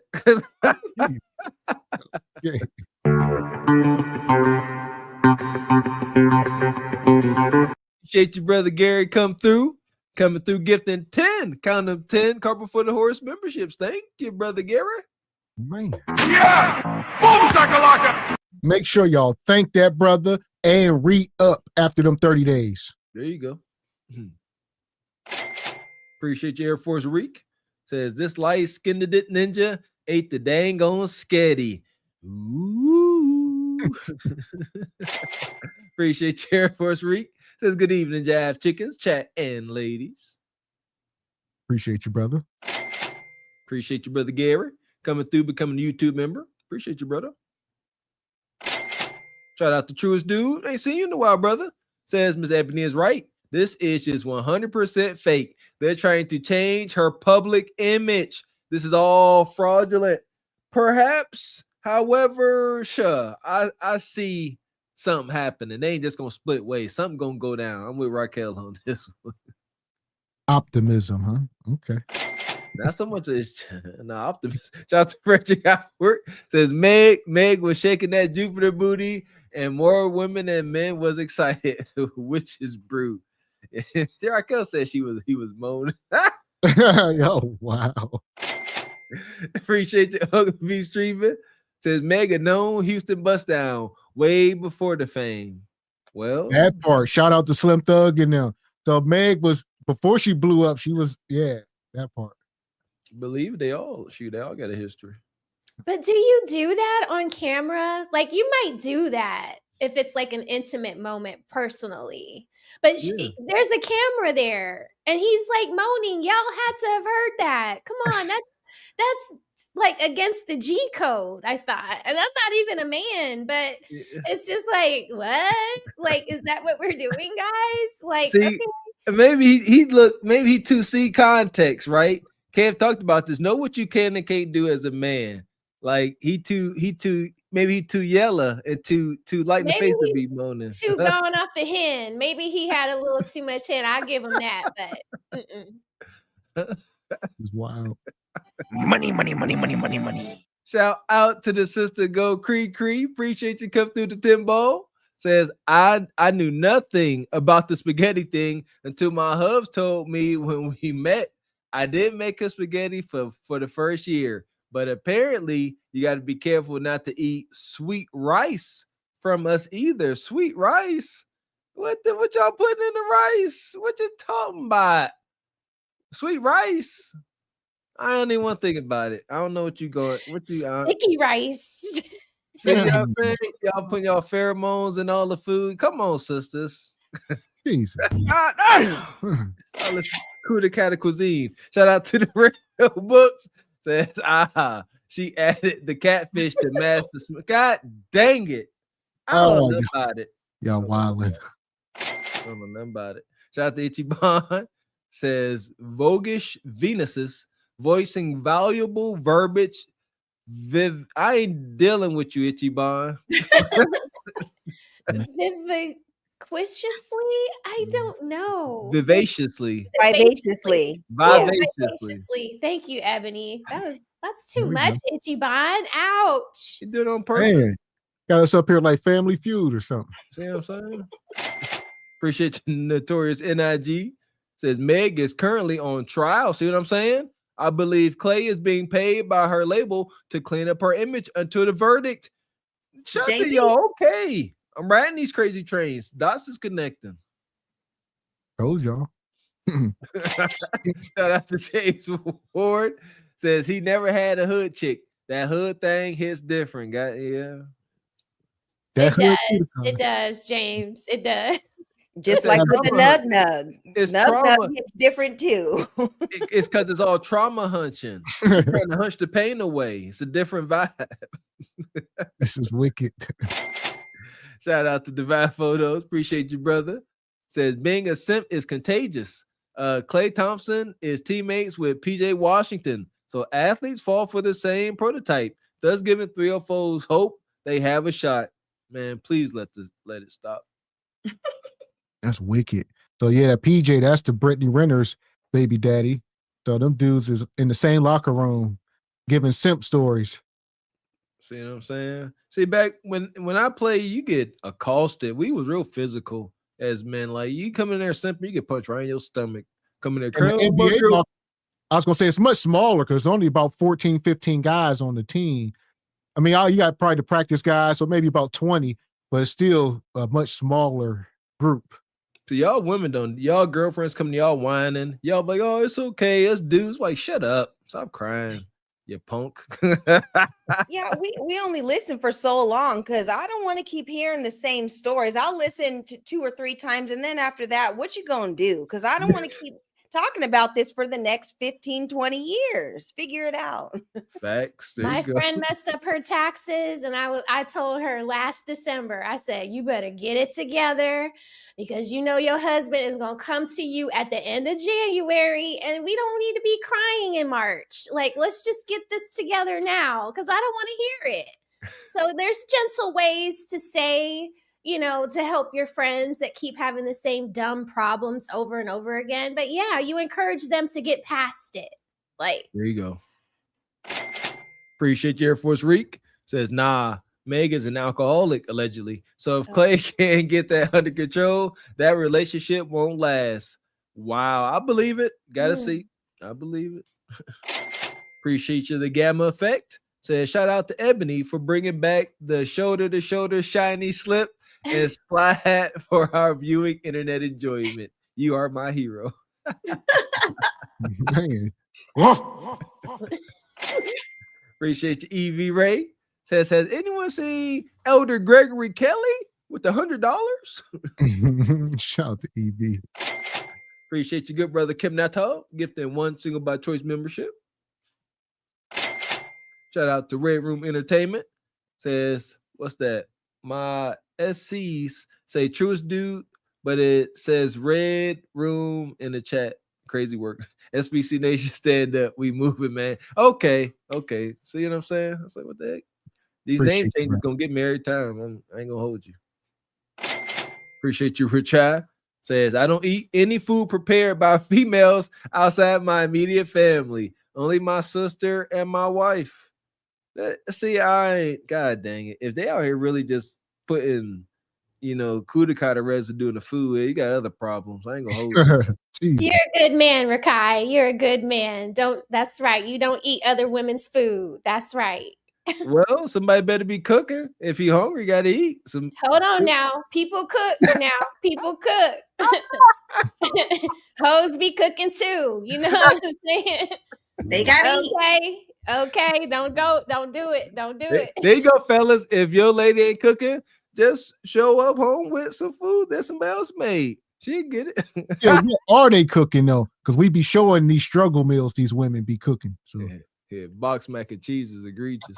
Yeah, and at my house, that's going in the trash. Ain't no way. I be in my kitchen all the time. The majority of my time is in the kitchen. I wish you would think that this is about to stay in this refrigerator. No, Girl, he better throw it out on the way home. He better throw it out. Don't bring that mess in here. Hold on. I just Googled what that sweat rice was. What? Hold on. It's a ritual where a woman prepares the rice and she squats over the steam to have her bodily fluid sweat rub into it. Like it's supposed to, yeah. Okay. Who got time to do that? That sounds crazy as hell. Yeah, like rice. Because at some point, this is premeditated. So at some point, you sit there making rice, and you sitting there talk, hey, babe, making this rice, and in your mind, you're like, I'm gonna squat over this and drop some pheromones all up into this. What you think Sprinkle doing with the coven in the woods? They have to practice these rituals. These are rituals that. Oh, that's fine. This is fine, men. The word is out. It's over. Y'all be most careful about everything what you touch. Definitely what you eat. They out here making gooch sticky rice and all types of things. You just don't know what you ingesting. Stay safe, stay frosty. Yeah, and let's go back to the oldest ancient secret, ladies, and just learn how to cooperate with a man. You don't got to squat over rice and make spaghetti and doing all this stuff. Learn how to work with a man, and you don't have to do all this. He will stick around. Like the sweet rice and all these sauces. This is too much. Thank you. Too much. God dang it. Wicked. Here we go. Appreciate you, lovely sister Dark Star, becoming a member. Thank you. Shout out to Air Force Reek. Says Google sweat rice. We did. And we wish we didn't. Appreciate you, Honey B. Good to see you, sister. Says, hey, y'all. Shout out to Honey B. Joined us doing the Patreon show and won herself a free t-shirt or hoodie. Shout out to her. Shout out to Honey Bee with a P. Honey Pete Beep. Honey Beep member. Tim Netter, you are still wrong for that. Honey Beep. You better get that smoke detector. Shout out to the lovely sister Honey Bee, man. Came up there, yeah, that beep. Better get She's the one that had on the Delta coat, the Delta jacket. Yep. Okay, yeah, I saw that one, and I saw Rose too. Yeah, like, look at Rose. They call her Honey Beep. Y'all out of pocket. There we go. Appreciate you, brother. He Ray says, don't estimate the light skins. Could be playing her. To be determined. We shall see. Appreciate you, brother Richard. Says Mr. Walker, I will not be hungry. I can cook when necessary. I can't. So I'll be a victim. Shout out to Soul Reaver. Says, don't eat the cottage cheese in the lasagna. I ain't got time for this. That's just come on, it's ricotta cheese. It's ricotta. Yeah, I was gonna say cottage cheese. Come on, no.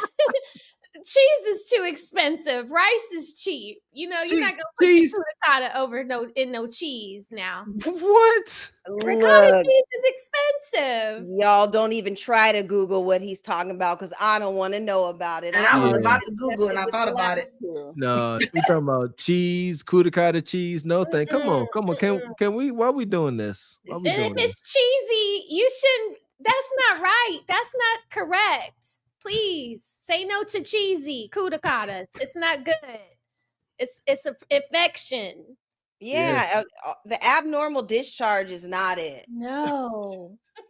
All that sugar and all that are not juicy or mid juicy, but it's not like cheesy ever cheesy. Can't be messing with women that just drink Mountain Dew and Pepsi. Ew, yeah. A lot of women don't even drink water. They don't drink water. And it's probably like different colors too, right? Yeah. Like your pee can be real dark. Okay, where we going with this? What else we doing? We know what we can't eat. Next thing you know, they're gonna say, hey, don't eat the caramel inside the Twix. All right, you don't know. Yeah.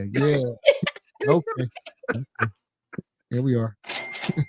Shout out to Hebe. Says truth over rice. Appreciate you, Keon.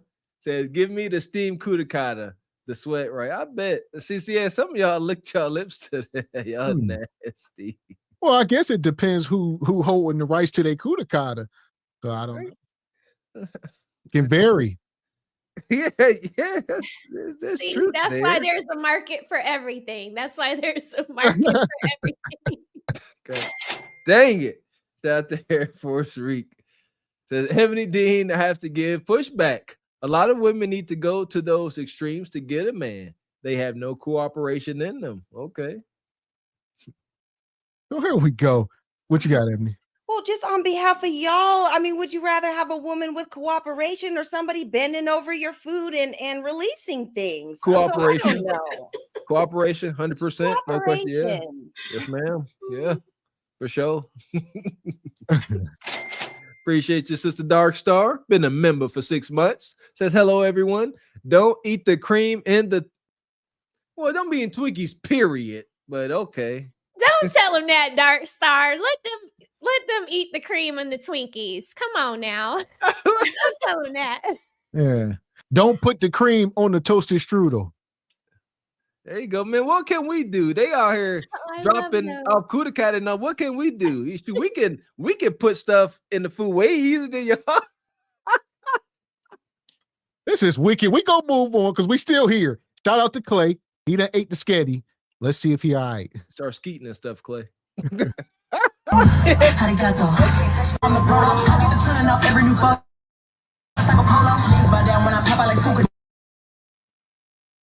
Why? He said, babe, let's listen to your music. It's like publicity. It's like a publicity stunt. Hey, put your music on. And he up there rocking out like he know the lyrics. He over there like, Google, what's the lyrics to this song? She over there talking about popping wop on somebody that ain't you. All her songs are sexual, ain't they? She's talking about deep throat and all that. Ninja, you singing it? You singing that? Yeah, and he probably even had to Google what chopped and screwed was because he don't know nothing about that Texas stuff, that Houston life. He don't know nothing about it. So shout out to that chopped and screwed. We stay banging that back in school, man. That ish used to hit the house parties. Woo, that chopped and screwed. Come on, boy. Sexy jutsu, I feel like Naruto. This is fighting demons. Be just like European size. Show it all now. Look comfortable. Niggas on the table. Down to this manage.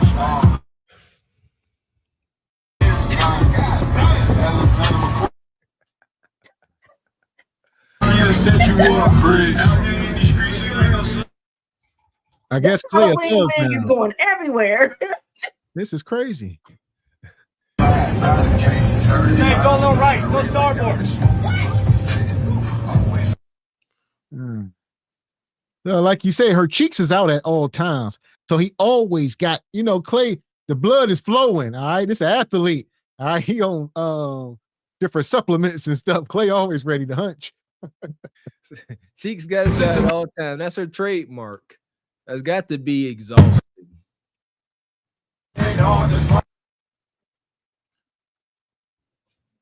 Okay. Now she like, who you texting, Ninja? Who that? Clay like, I gotta go. I'm gonna go get a tan real quick and text my other baddie. Y'all think this guy ain't got other women? You crazy? You would think that wouldn't be smart. See what happened last time. It's not the same though. It's gonna be a whole different variety. It's gonna be some Becky, all right. Some some woman in Hollywood somewhere. Different vibe.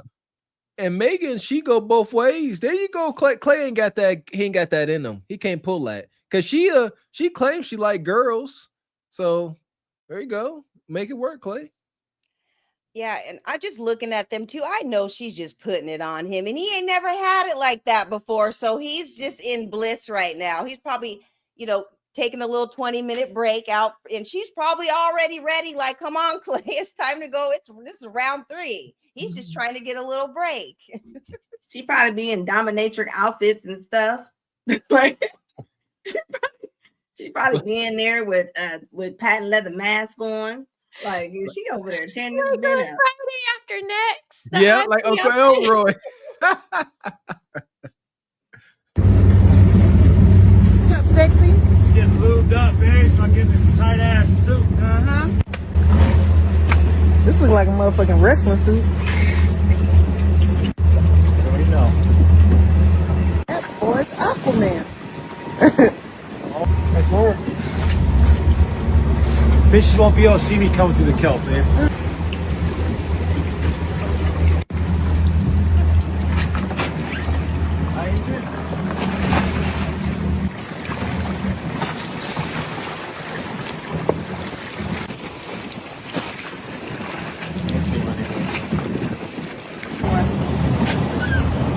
What's this one? Ain't your friend. I'm like, do not have that line in here when I'm in here. End up catching And it's the hook. all wonky in the way she's handing him that harpoon and yeah. And I shout out to Ebony Dean. I know you say you've been out fishing, and that was one of the best dates you ever been on. So Yeah, and it looks like they're in Cabo, you guys, because those rocks look familiar, and you can rent the boats and you can do the extreme fishing out there. So it looks like they're in Cabo, living it up, and it is a fun date. So it looks like they probably got a little bedroom in the bottom of that boat, and they're getting it figured out. And shout out to them. I just don't think it's gonna last. That's all. There you go. I like the vibe. There you go. I'm ranting. Yeah, I'm seeing the background now. Yeah, that's dope. Yeah, boy, I could dig that. That make I'm for about to good. say, yeah, they ain't on no creek. These is very successful people. They somewhere seclusive. Ain't nobody around. It's yeah. That's my vibe. I got champagne dreams with beer money, but that's what I need. I need that in my life out there hunting on the boat. I bet his Bedroom mama or is no mad. bedroom. Like it's just wherever. Do y'all got the video where Megan was sitting next to his mom at the game? Someone said something about his mom in the chat. I guess that's what they were saying. It was moving too fast. So she is with the mom. Yeah, but the mom looked like the mom is sitting there looking like, I don't know what my son's seeing you. Oh, let me look it up. She is sitting there looking like, I don't understand. She's sitting there like, I'm gonna be good. My son told me to be good. But maybe maybe the mom and Clay can rub off on her, because I know she lost both of her parents kind of at a young age and everything. So she might be going through it. She's young. I don't know how old she is, but maybe they will rub off on her. I don't know. We'll see. Somebody rubbing something. That part. So we're gonna send them to Glaze Galaxy to rub. We got us the gun line. Tell them about the gun line, boss. We may not know which way to go.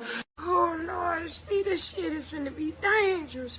Some dark-winged duck shit. Let's get dangerous. I play the fool for the fool.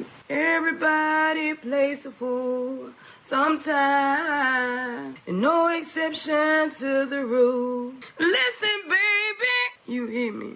I played the fool for a fool. Simp is I born know. every day. Yeah, I know one of y'all asked how old Megan is 30 and Clay is 35, I believe. So she getting long in the tooth. There we go. The wall, 30 years old. It's over. Money. Appreciate you, Uncle Julius. Says I'm going back. I'm going back my fishnets. Yawns masty. What you talking about, brother? Uncle Julius? He said he going back to his fishnets, Ebony.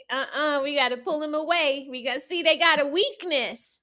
They get a weakness when they're young, like Clay, and then they just keep on falling for the fishnets. Right, because last time he was up here, he said that the women that when he was out and about, they were crazy. And so now he's like, all the stuff we're talking about, he's going back to the streets. Appreciate you, EV. Says you heard about not eating peanut butter and Reese. Going with y'all mess. Stop. Appreciate you. Hard job. Says good evening, chatting panel. Meg realizing saltwater air is murder on her weave. And shout out to Aaron in the Cash App. He says Clay gonna need more than Pepto when this ends. Yeah, hurt. Money. Appreciate you, Uncle Julius. Says, I ain't never seen a woman more bored in my life. Hood chicks like emotion, he ain't matching. Word on that. That's, yeah. She gonna fake it till she get what she want. I don't think he is ready. I don't think he matched up for her. Money. Appreciate you, Richard Media.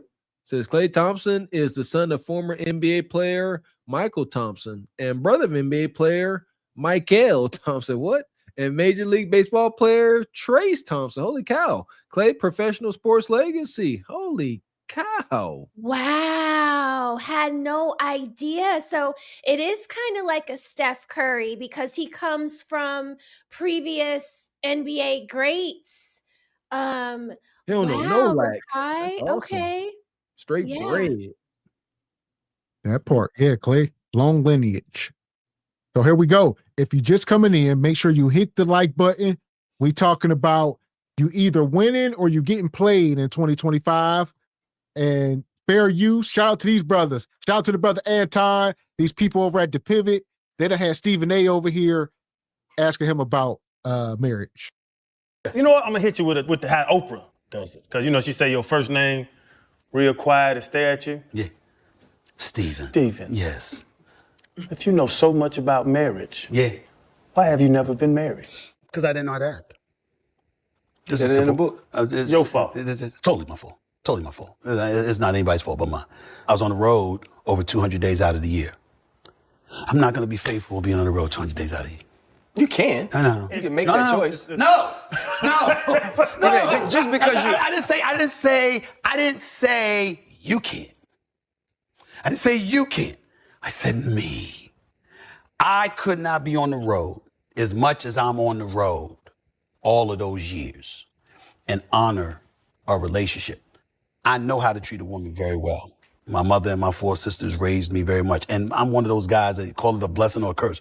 90% of my living relatives are women.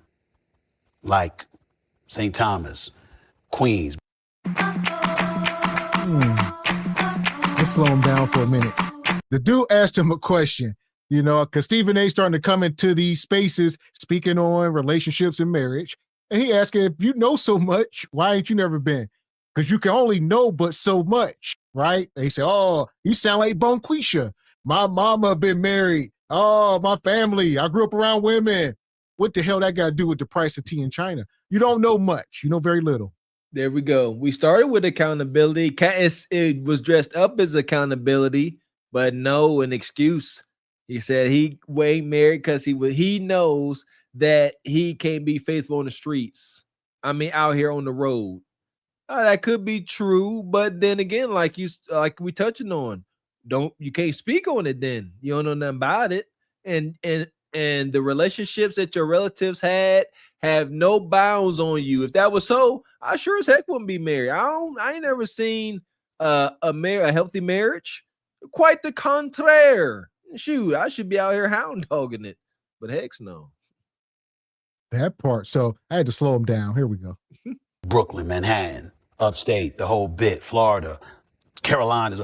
I got relatives all over the place. Most of them are female. So I've been surrounded by females all my life.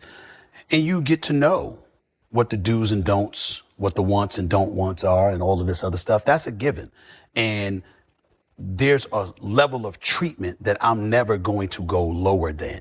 So in that regard, I'm good. But when I was on the road for 200 days out of the year, man, and this is the part that men don't reveal. And here's what I'll say. 2 things is true.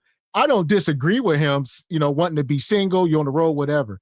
The thing is, quit acting like you got a PhD in marriage and you know so much about marriage and all this stuff. When you don't, I mean, just not as much as the people who truly know. There you go. That part. That's all I was saying too. Much, but I will. When you get older, you grow up and it's like, you don't need it no more. You don't need it no more. So you don't chase. That's entirely different than when it's handed to you on a silver platter. And you don't have to work for it. That doesn't mean you can't say no. It certainly doesn't mean that you don't say no. What it does mean is that it's harder. I think that that's a fair point that Stephen A is making right now, and that forget the relationship part, right, in its entirety. Stephen A, this is the way that I translate what he said. Stephen A was more focused on chasing his purpose and making sure that he was great in his career than he was on trying to split time and trying to make sure that he was balancing a life to ensure that a woman would be happy with him. Let me say that again. Stephen A was more focused and he understood what his path was going to be. And he said, for this amount of years, I'm going to be chasing this maybe even for the rest of my life. And I do not have time to prioritize what the wants are or what the requirements would be in being in a marriage or a relationship and faithful to a woman. Stephen A. Smith has had to answer to no one because Stephen A. Smith's purpose was always a priority. I believe men should always have a purpose and a priority of whatever it is that they're seeking and they're chasing or whatever it is that they feel like they're great at. You would be more, and of course you still have to be great at it, right? You still got to deliver, you still got to, get the results. But you would be more productive for you people that are absolutely dedicated to the grind and the hustle, because also what I see a lot of times happen is dudes that really are truly dedicated and they doing the right thing, they have to pull back, they have to throttle, they have to consider other people. And I just don't like that. I don't like. Well, it's a lot, dear. It's the burden of a man. So there's two things. If you want to be a family man, that ain't for you. But if you're out here on your grind, I don't recommend a lot of y'all brothers get married these days, especially if you grinding the way these women acting. So yeah, stay focused on you. And if something come your way, granted, but don't be chasing like LeBron said, right? Yeah, definitely don't be chasing.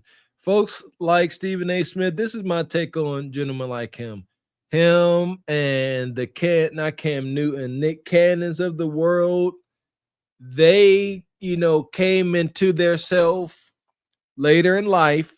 And, it's a thing, it's levels, man. Whenever, like growing up, like, I don't know, being in athletics, you know what it's like to be liked or wanted by women. But somebody like the brother Stephen A., you see his demeanor. Well, he ain't no sister's first choice from what we've learned up here in this dating market. So now that he got his gravitas, his money, and now that the women are coming to him, he has yet to live these experiences. So he ain't turning them down. That's why they say go sow your wild oats. Get these experiences out the way so you can settle down. But if you sitting there and you ain't used to these experiences and things get boring, if you will, with your relationship, and hot, fiery senoritas keep coming down the pike, and you somebody like Stephen A., you want these experiences, you go have them. Got to get them out your system. Yeah, and this is the Stephen A. Smith that says the first thing that he does when he wakes up in the morning is to figure out ways to make his boss more money. And then the second thing is to figure out ways to get it. And now you see how far that hairline is already back. So imagine if he was married and traveling and on the road, and he'd have the whole George Jefferson going on. So marriage ain't for him. It's clear because he's, like Anton said, on his purpose, and that's what he's focused on. We could see it because that hairline, it keeps going further and further back. Like that. I think that a man's purpose should always be first. And then, everything else come after that and come second. And that's the life that he chose. I have no problem with what Stephen A. Smith is saying right now. It doesn't mean that you don't say no. What it does mean is that it's harder. I had a homeboy, his saying was, he said, I don't chase it, but I ain't fast enough to run from it. That was me for a long time. And so I saw cats in our industry using their per diem to pay for their women. Meals, hotels, that kind of thing. They didn't come out of their pocket. Because if it did, their wife would have noticed. And I'm crazy. Like, I ain't living like that. Yeah, I ain't gonna be that kind. Nah. You know what I'm saying? I'm not Gandhi and I'm not the Pope or anything like that, but I'm a God-fearing, decent man. I'm not living like that. And I've never been that guy. But it's not easy when you're too much temptation. Like you said, you out on the road. So he was, a journalist, NBA. He flying from city to city every night. I'm in Houston. Next night, I'm in Chicago. Like LeBron and them, they don't play games every night, but the reporters are covering games every night, right? So their job don't stop. So when LeBron and them get 2 or 3 days off, he still got to go to New York or to Charlotte or 20 cities and cover a game. And like he said, there's always women throwing coup de kata. And you ain't never home. A man on the road 200 days, that ain't natural. So it's going to be hard to be the lot. There you go. Yeah, this is extreme. I don't think that relationships like this can last. I don't believe in long distance. Relationships are where the woman or husband are gone for weeks on end. That ain't conducive to longevity. It's just not at all. Ain't no way around that, man. But also, like with the whole wanting the experience, I always say, all my marriage-minded sisters, how do you guard yourself from your over-the-road truck driving husband or your, on the road, salesman husband? How do you combat the harlots? Present him with your best self. There's a science behind this, because he'll be out there when he come across a harlot with a big booty or whatever, and she trying to throw cooter cat, and he gonna be like, you know what? I got this at home. It's not worth risking. But if he like, dang, my woman at home like 350, and you and you over here, 135, man, I ain't never had that. And he just hit on something that we always talk about, how these women become expenses. Like he said, these jobs, they were getting per diem for meals and hotel, and they was using it on these women. A lot of these guys corporate and this type of stuff, and these women be like, oh, he took me to a steakhouse. Yeah, he ain't pay for that. That $5,000 was on ESPN. You didn't even know it. Younger, and you're climbing and you're scratching and you're clawing and you're not settled, and ain't nothing but temptation comes your way. I ward it off with ease now because I've been there, done that. I'm about to turn 58 years old, but I don't need it like I used to. But back in the day, listen, I'm not going to be like those dudes years ago. Remember those dudes that went on that apology tour? Yeah. They pissed me off. They really did. That was another Oprah thing. Yeah. That was another Oprah thing. And Susan Taylor from Essence. Yeah. I mean, boy, I got to tell you. Around 2005, they apologized. And I'm like, really? That's what we doing? Right. That's what we doing. And you got these women thinking that you reached this epiphany. You were so wrong. You full of shit. That's not what it was. What it was is that you found somebody that made you happy. Yeah. And so because you found somebody that made you happy, you stopped. Now that you stopped, you want to dime out all the other dudes. Now you snitching. Now you snitching. Ain't they full of, this is the kind of stuff. See, people don't see this kind of stuff. Hey. And I saw it, and I'm like, nah, y'all wrong. Hey, Steven, that's when they come to you, man. You need to change, brother. Please. Look at me. Y'all come on out. They got It's a whole lot of panda bears out there right now. So there you go. He talking about holier than thou. All right. We used to be out here doing dirt together, and now you done cleaned up. Now you want to tell me how to live my life. Granted, I don't know. Good luck. Yes, it ain't about being holier than thou. See, because I was this guy. I've been married, I got married before dang near all of my friends and compadres. And I was that guy out at the club with my boy Terrence, out to my brother Terrence. And I'm like, hey man, we having a good time. I'm like, ain't gotta always be trying to chase it. Let's have a good time. But definitely not being the same, but just it's a totally different dynamic. These dudes is 50, 60 years old. They've been doing this for 30 years together. Yeah, this wasn't no college type stuff. They've been doing this clear into adulthood, into their 40s and 50s. And you can't just look one day and say, hey, it don't work like that. Yeah, that's true. Because you can say, Ninja, shut up. I was just lying for you. There you go. So yeah, be careful how you move out here, because everybody gonna hold one another accountable, especially as men. Y'all sisters, I don't know, not so much. Y'all brush stuff under the rug. Y'all take secrets to the grave for one another. Does he have children? He has a daughter. I'm not sure how old she is. Okay.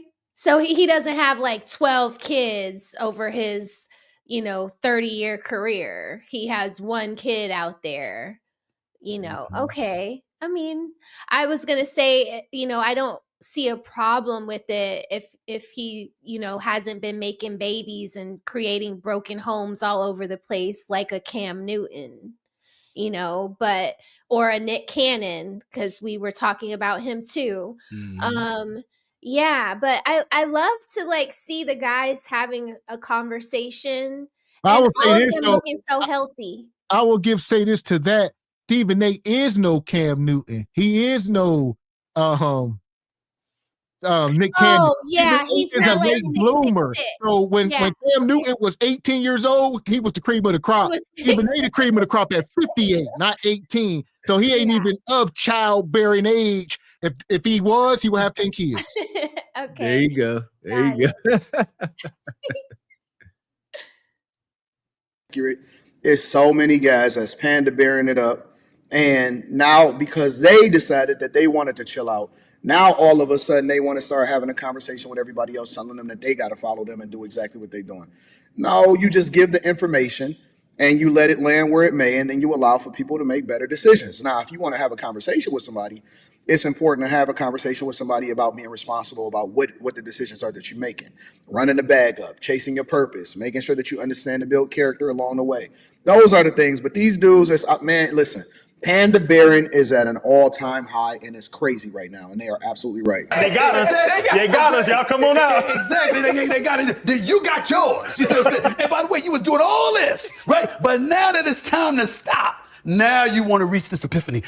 I was wrong, and I'm sorry. And then you saw the tears. You saw the tears. You saw the voice quivering and all this stuff. And I'm like this. You got to be kidding me, man. So we've been up here tonight. We talking about you either win or you getting played in the dating market. And Stephen A said he ain't getting played. He ain't out here like Klay Thompson, right? He said he choosing a different approach. He ain't about to be hugged up with Meg. Good on him. Yeah, I ain't got too much pushback for Wild Stephen A. Smith on this topic. You know, yeah, I would not advise him to get married ever. Knowing what I know now with this date mark, keep doing what you're doing till you can't no more. Is that safe to say? For some of us, men and women, you know, like I say, keep it light. I'm on record saying that. Find somebody, you know, that you like and y'all on the same page, same vibration. At best, just keep it light. Don't get too heavy. That's all, you know. Don't be talking about bills and, you know, always throwing birds on one another. It might break it. Just keep it light and cool and fun.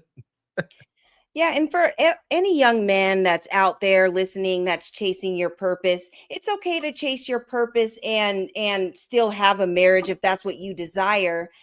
You just make sure that you have a woman who understands your purpose and knows that what you're supposed to be doing and what you will be doing, and the right one will fall in line along with that. So you can have both, but you just have to find someone that is okay with it and understands and knows what it is. So it can happen.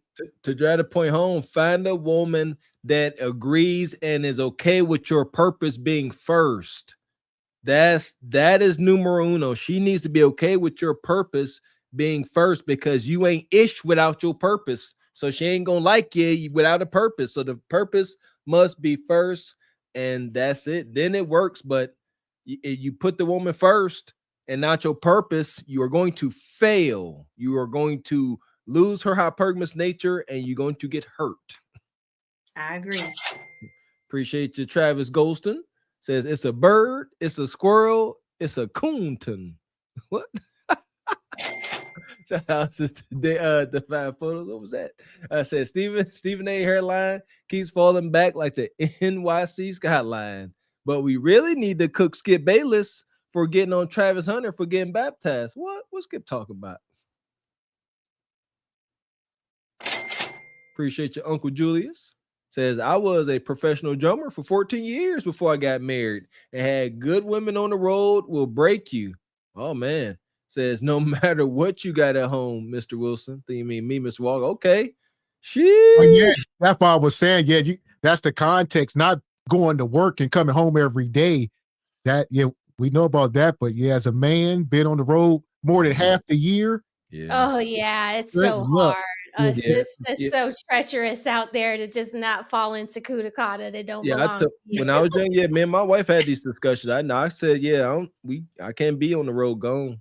It don't just ain't gonna work. Not young. Huh. Hell no. Shout out to Divine Photos. Says Stephen A. having all this energy in front of brothers, but tucked his tail when Serena's husband cooked him. For real? Yeah, it was really He did. uncomfortable. Like he started stuttering and everything. That part. So for that, we're gonna put Stephen A in the sub and keep it moving. Dang, Steve. The passengers of the doomed Titanic sub spent their last moments in total darkness looking for bioluminescent creatures out of the small window and listening to their favorite music. The new details of the 5 passengers' final moments have been revealed by the wife and mum of the father-son duo. Wade in the water, wade in the water, diamond wade in the water. Something's gonna trouble the water. You better wade in the water. Yeah, man.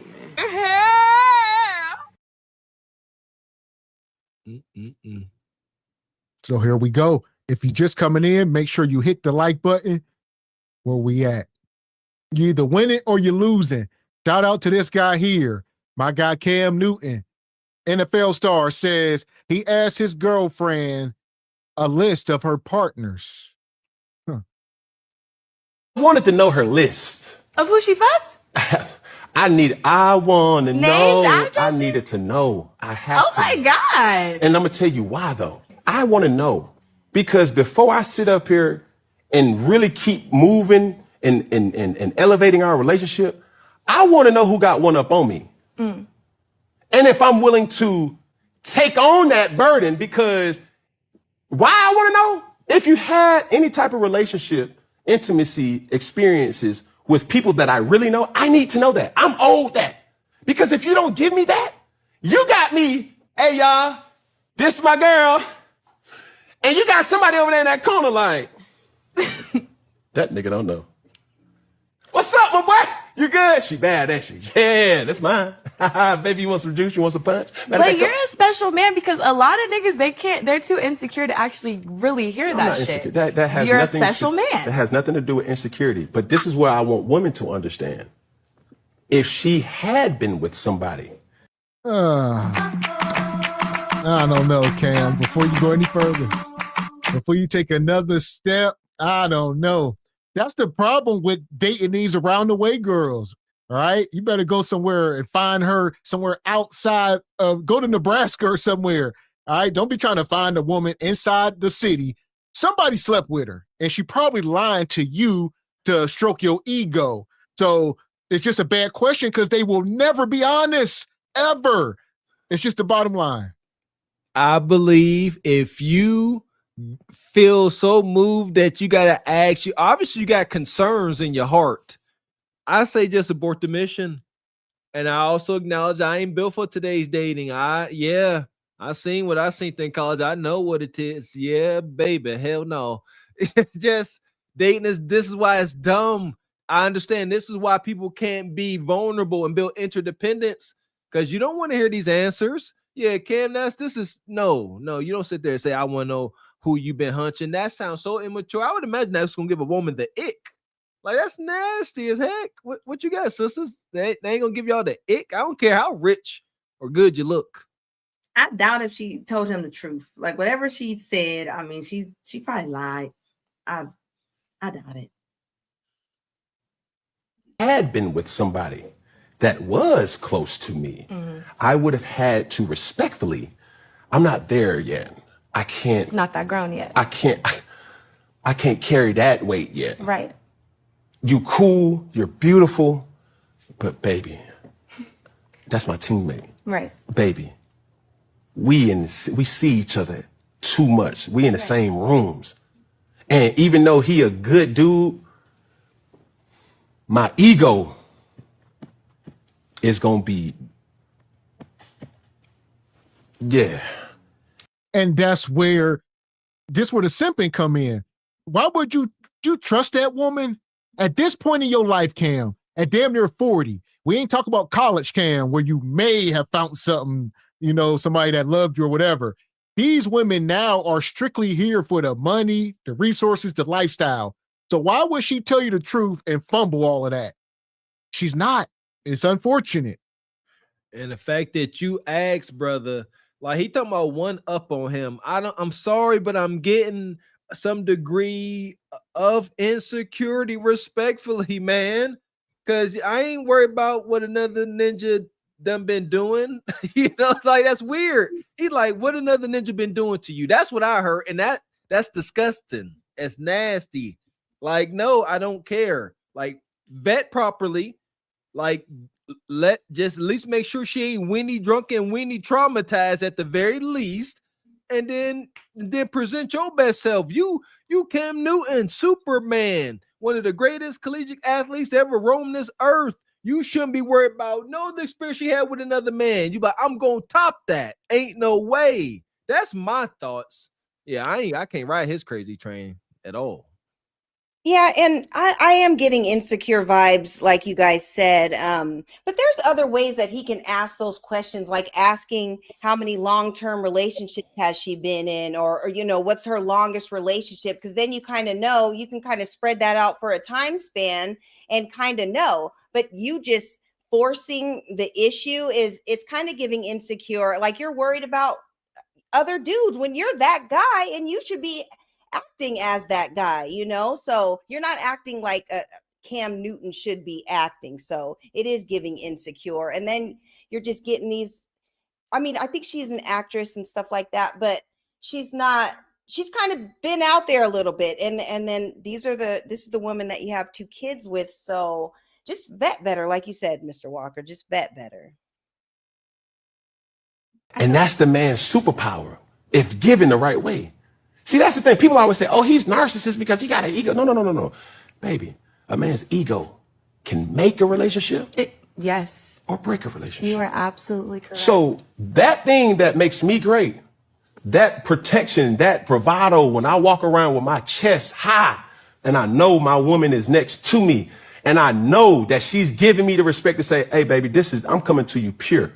I've been with this person, that person, this person. That's cool. There can be some people that it's just too heavy to bear. Right. And I think women need to understand that. Well, y'all out here just hanging out. Y'all, you know what I'm saying? You done hit my friend. Why you can't take me? I get that. My issue is that a lot of men say that they can handle it, or like they're okay. I've never had to give anybody my fucking list ever in my life. That is crazy, but that's cool. Maybe it'll happen someday. But that happened. I won't feel bad sharing it though. Yeah, now she's shooting her shot. She said, you know what, Cam, I never did it, but I likes you. So I'm thinking about giving you my list. You want my list, Cam? These women thirsty as hell. Here we are. That's what this sounds cuck-ish.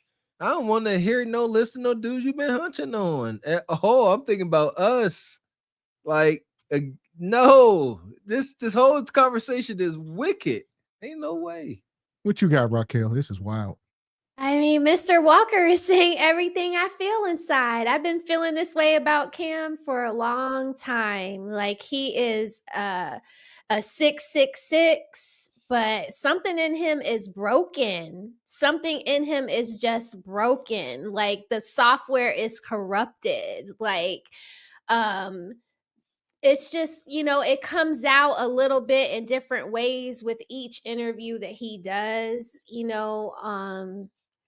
if I was him, I would just stick to the reporting of the sports, because this is showing us more dysfunction and toxicity. I'm sorry, but it's just it's cringe. He does definitely give the ick. Narcissistic, selfish. I don't have it for Cam. I don't like him very much.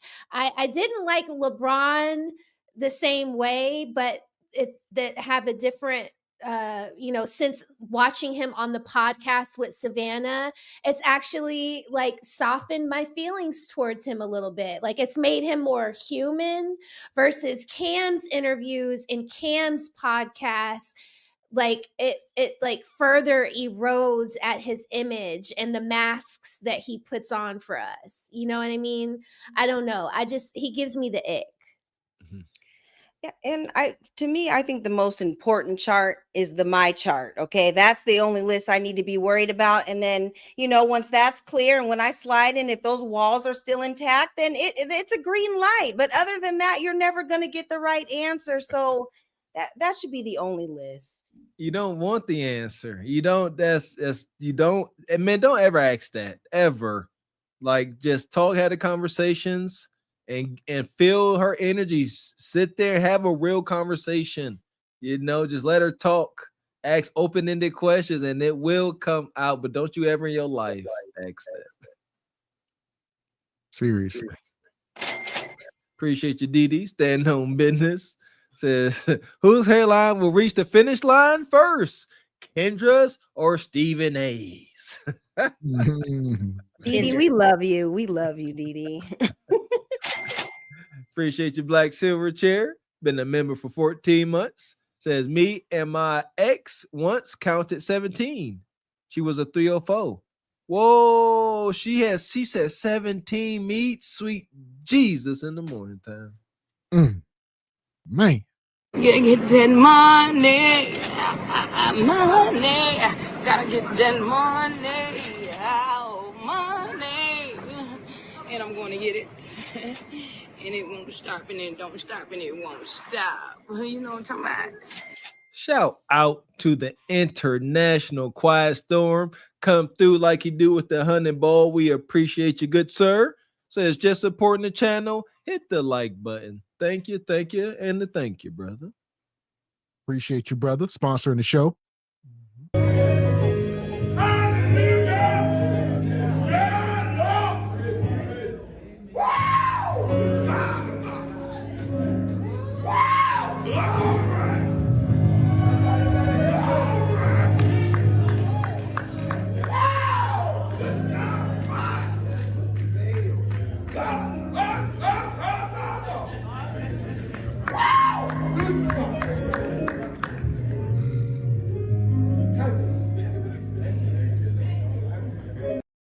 Appreciate you, International Quiet Storm. Thank you, sir.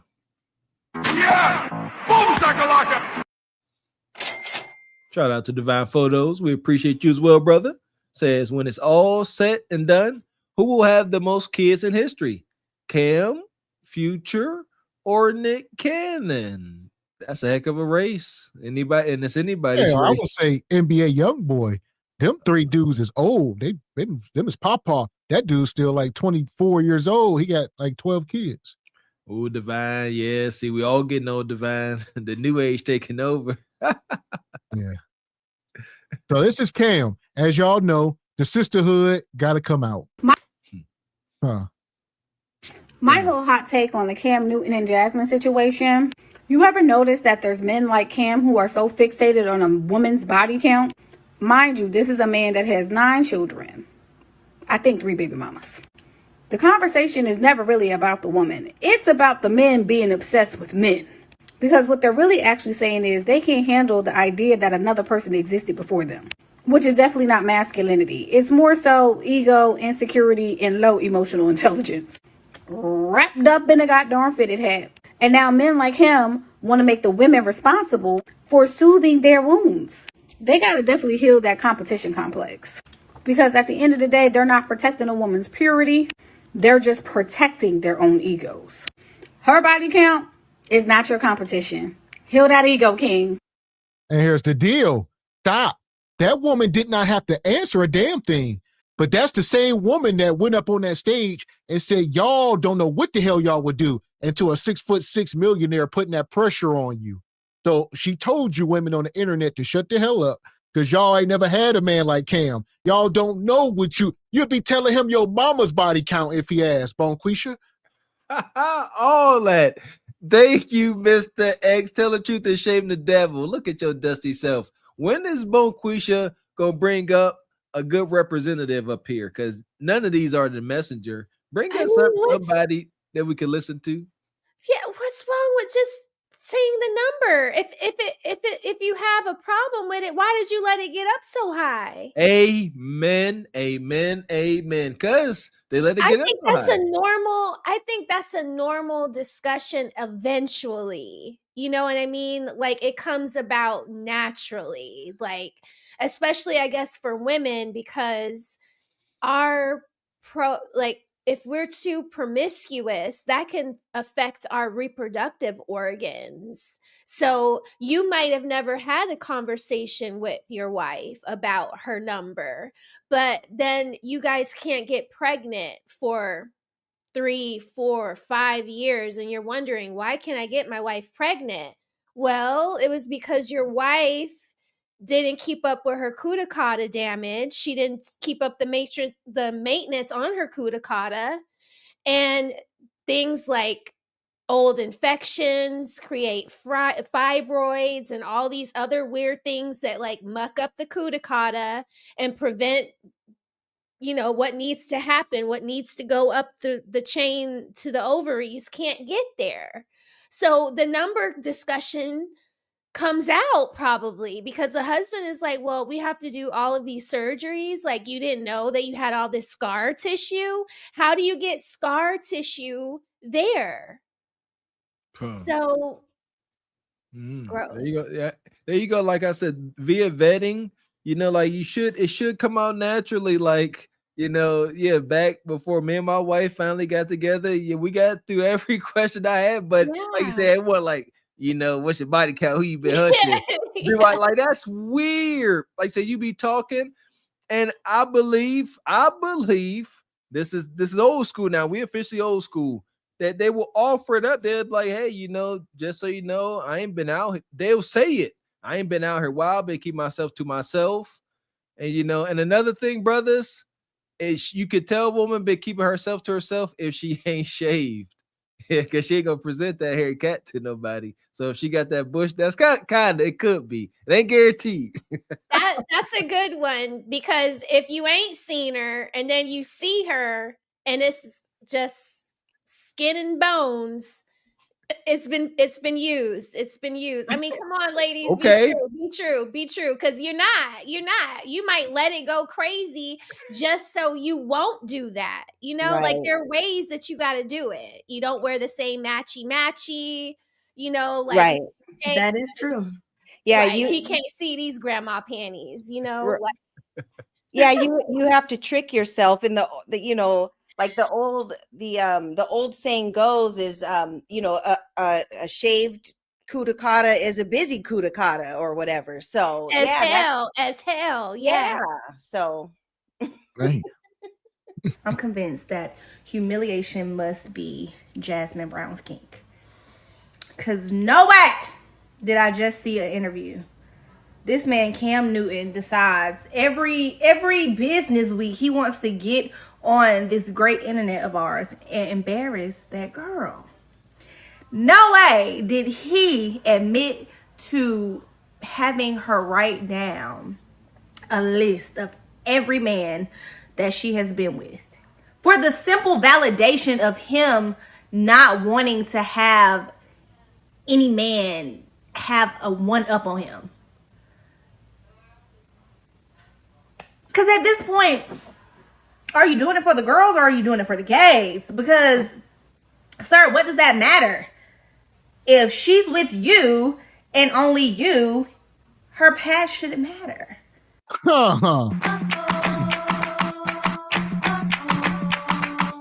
This is spoken like a true 304. What kind of respectable woman would say something like that? It don't matter. Only person gonna say that is if you got a lot of bodies and you want your cauda expunged, but it don't work like that. You can't, I used to be for the streets, but now I only like you, so it don't matter who I've been with. Yeah, he want to know how many miles on that thing. He wanna know exactly what's going on with the tread. Think about it. Who don't? He might, I know he wants to know, right? But he's probably really sitting there thinking, like, I wonder, like it's getting to him. But he'll never know because she ain't never going to tell. But like I always say, a woman ain't supposed to be ran in and out like a freeway. So, hopefully she's not going to tell him the truth. It's unfortunate. But why they gotta lie? And there you go, like Miss Raquel said, if you worried about the number, then you've been living wrong. So there you go. They're straight up. Like, I do believe women should be proud. If you should be proud of that number, it's a wild hell's conversation. Should be proud. If you ain't, then you probably been loose. Well, here's the thing. We in this new age with the sexual liberation. So they are encouraged to be loose, and it's a badge of honor. The problem is you need not ask because it's her body, her choice. So none of your business. Stay lonely or just stay street meat. Ain't nobody gonna take y'all seriously now. Yeah, and I could just tell by that piercing pagoda chain that the miles might be a little more increased than others. I'm just saying, I don't know. That's just screaming piercing We gotta pagoda. get a sponsorship from Piercing Pagoda. We gotta that gotta be our first thing on the tour because these hoes keep themselves some Piercing Pagoda. Right. I'm gonna Come look on, into it. man. It's wild, but that's what it's giving. I don't know. Why are you worried about a man who had relations with your current girlfriend 10 years ago, 20 years ago, a year ago? Why are you worried about that?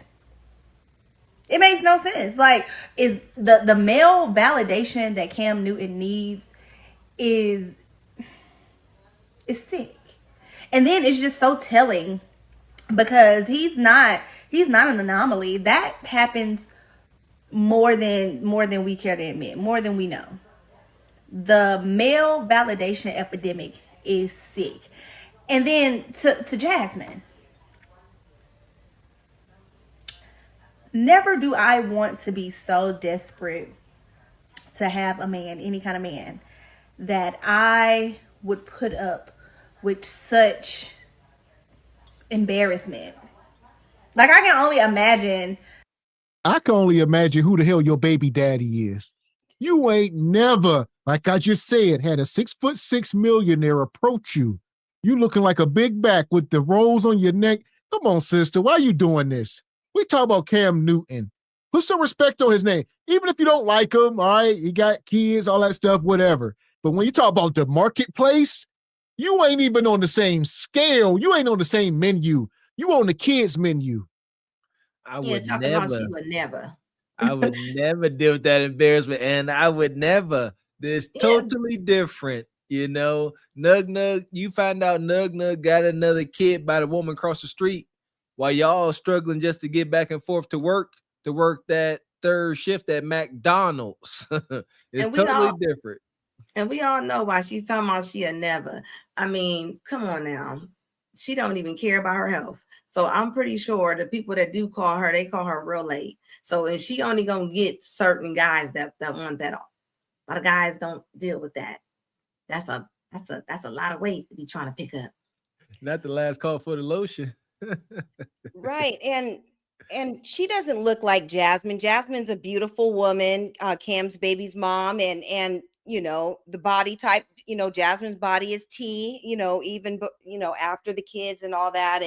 And so she doesn't have a right to talk. It's like all these bonquishas that have something to say when you'll never be in that position. So you'll never know what you will do because you'll never be in it. It's always If we ask her, look like neck in the back. I'll say, ask this woman, show us the last 3 men you slept with. And then after that, tell her go stand in the corner for 2 hours. Exactly, because you know what they look like. Dumb and dumberer. How the household is. I don't know. I'm not in these folks' household. I'm just thinking. I can only imagine the eggshells you have to walk on, or how much you have to diminish yourself to make sure this man feels, to make sure he feels secure and like he's the man. Because I'm pretty sure he's used to being the center of attention, the star athlete, the person, you know, that everybody wants to be around, everybody admires. And I can only imagine how much of a smaller person you have to be in comparison to who he is, just to stroke his ego and boost him up. Are we serious? This is wild. Shout out to the Godfather's internet, where anybody can come on TikTok and some of these apps and just pure misandry. That's all. Why would any woman deal with a man? This is my take on this. Why would you deal with a man and give him your body if you don't want to stroke his ego? Like, do you understand the power of a woman? Like, goodness gracious, like, you talk life into your man, make him think he is Superman. That's a fact. You can either talk life or you could talk death into him. That is your power as a woman. You can build that man up. You got to feed his ego. Yes, you do. Just how you got to feed whatever's with y'all. Got to keep telling y'all that we love y'all. We love you because y'all forget every damn other day. We love you. We love you. Got to feed y'all too. Don't you go one day without telling them. I just asked that when I went off camera. My son just came back from homecoming. My husband looking a little frustrated. I was like running back. I was like, "What's wrong with you?" He was like, "Nothing." I'm like, "You love me?" He's like, "Yeah." I'm like, "Okay." Every day. You see what I'm saying? So y'all women, they can't acknowledge that, Mrs. Raquel, because they ain't got no man to say that to them. But y'all need fed too. If y'all got a man y'all desire, and that ninja don't say he love you every day, y'all say, hey. I forget, when did we not want to be lover girls? Like, when did we want to be G.I. Jane? Like, I never wanted to be treated like one of the guys. Like, please don't do that. Like, I want to know. I need to be reminded. Yes. So I'm sorry. I literally just did that. Like, it's always the ones that sit around on TikTok with them little funky little CNA shirts on, and they wear them all through the day. Like, when do y'all take that outfit off? Like, y'all wear, I mean, I ain't never seen them not in it. If you ever, like, they don't ever take it off, and then they get on TikTok, and this is what they do. She gonna sit on here with her little sweaty black neck and talk about what she had never do. You wouldn't even be in those circles. Next show gonna be sponsored by Scrubs USA and Pearson Pagoda. These men wouldn't need a list of previous partners if they were actually good in bed. The reason why they want to know your body count, want to know who you were sleeping with, wanting to make sure that it isn't someone they know, is because they want to make sure that you can't compare notes. They need you insecure, young, dumb, or desperate for you to continue to deal with them. Because if they actually took the time to learn your body, because no one's good on their first experience with someone simply because you don't know each other. So they actually took the time to listen to you, critically think, confirm, ask questions. They wouldn't be worried about their best friend smashing you either, because they know they were the best you ever had.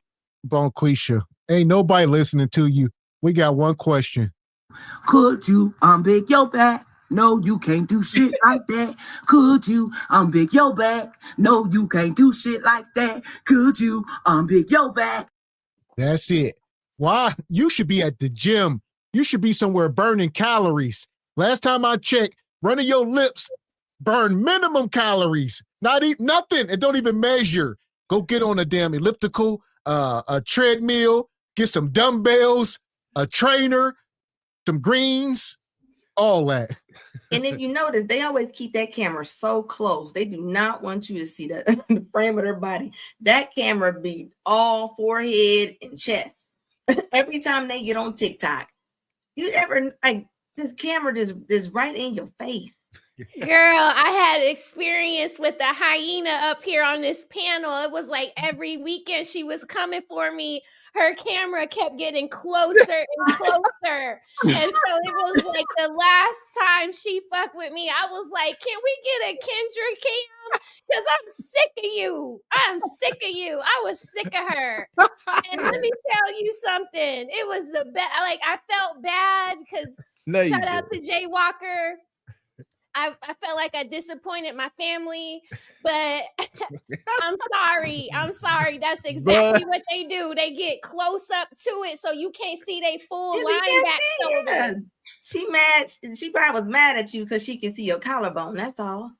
Girl, she was trying to get me to crash out. She was trying to get me to crash out. She was telling me to bend over. I thought about it too, but I was like, nah. We want to see your back first. Big sisters like this, y'all not allowed to talk about hunching their relationships because y'all too big, y'all in your own way. She can't even experience sexual gratification because women too far there, y'all be in your head too much. So she's sitting there laying the whole time. She wondering if her rose is in the way. You know what I mean? If this flap got funk under it, it never could be enjoyable because of her insecurity. So she need to shut up. And they always got on the wrong bras. Like, I mean, I don't know what this is with the spaghetti straps and the big girls. Like, they don't have no strapless bras. No, because they can't hold them up, and it's giving a tinge of la dirt on that bra strap too. Like it's like But a they off. sink in. They sink into the meat, and then you can't really even see them. Right. Yeah, I don't know, but I was just gonna say that she was talking about take the time to learn your body. Bonquisha, no man has the type of time to learn your body. Like, what is she even talking about? So you're not the messenger for this. So Yeah, that's the kind of woman that keeps a yeast infection between her chests. Guaranteed. Cottage cheesy for sure. Yeah. For sure. Yes. Irregular pap smear.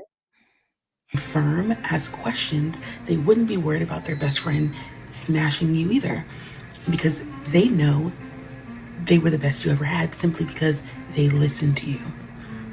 But they are so insecure about their ability to do something that all men should be able to do that they want you to list out all the people you've been with so they can make sure that they're not the worst. I'll say this. As far as you, I guarantee no man on earth ever asks your body count. Only thing they ask you to do is open your mouth up as they unzip their pants. That's it. All right. So we're going to stop that, Bonquisha. She got some fat fingers. Good Lord, she got some big old hands. Why does her hands look like the hawk? Her hands are huge. yeah, and she has, besides the obvious, she does have a pretty face, but She does. Yeah, it is giving a what that mouth do vibes though, Gav. So you're right on that. I hope she takes her lipstick off because it's going to be like all around here and you're going to really be able to see it because she's a light bright. She's a light bright. She got to get that. She's definitely going to have to mess her face up for sure, just to keep Nug around. Yeah, this one here, this might be one for Leon. Hell. This right here will get me some pussy tonight. But I don't want it. Not for this. Not with this. Fuck that. I don't want no pussy with this. This right here is paper. You want to? That's my rent. Hold on. Yeah, Ninja. Yeah, I was about to say tear it up in little pieces. Yeah, set it on fire. This right here. Do it. This right here. Do it. This right here. Yeah, big old obese guts like that. Don't be coming here talking about hunching and satisfaction. Y'all don't qualify for such things. Respectfully, y'all too stuck in y'all head. The jig is up. And you gonna satisfy her, learn her body, and enough hours in the day. They can't even see their feet when they standing up. They don't even know what shoe they got on. They gotta just feel what shoe they got on. There ain't no way they can see their feet. They got to use one of those big old shoe horns for everything. On the big extra long shoe horns. Wicked. Appreciate you, Uncle Julius. Says the only dude that ask a woman about her past are folk that feel they can't compete. You rip that fishnet open and erase her memory. Okay, I heard that. Yeah, now we talking. Shout out to Project Leroy. Says, fellas, if she won't tell you her past, just understand you get not answer the what are we question. She will figure it out where she ranks. There you go. A lie for a lie, truth for a truth. Appreciate your Air Force Reek.